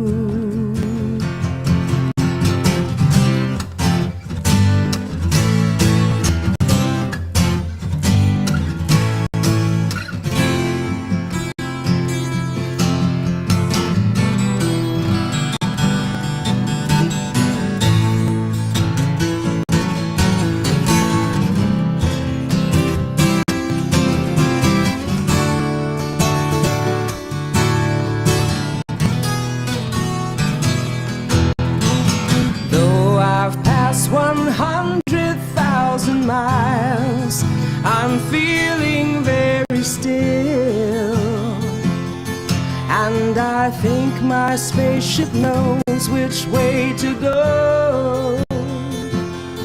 Tell my wife I love her very much, she knows. Ground control to Major Tom, your circuit's dead. There's something wrong, can you hear me, Major Tom? Can you hear me, Major Tom? Can you hear me, Major Tom? Can you hear? Am I floating in my tin can, far above the moon? Planet Earth is blue and there's nothing I can do.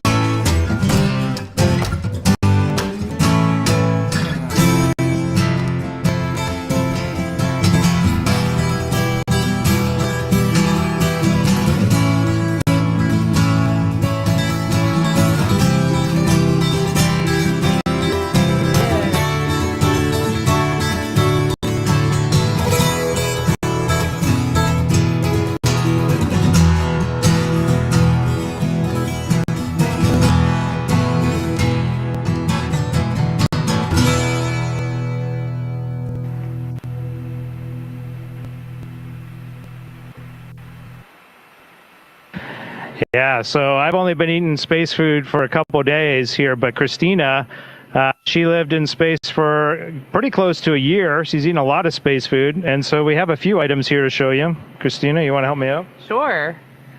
Let's see where we're going to pull out. So my dinner. This is Jeremy's dinner, and in space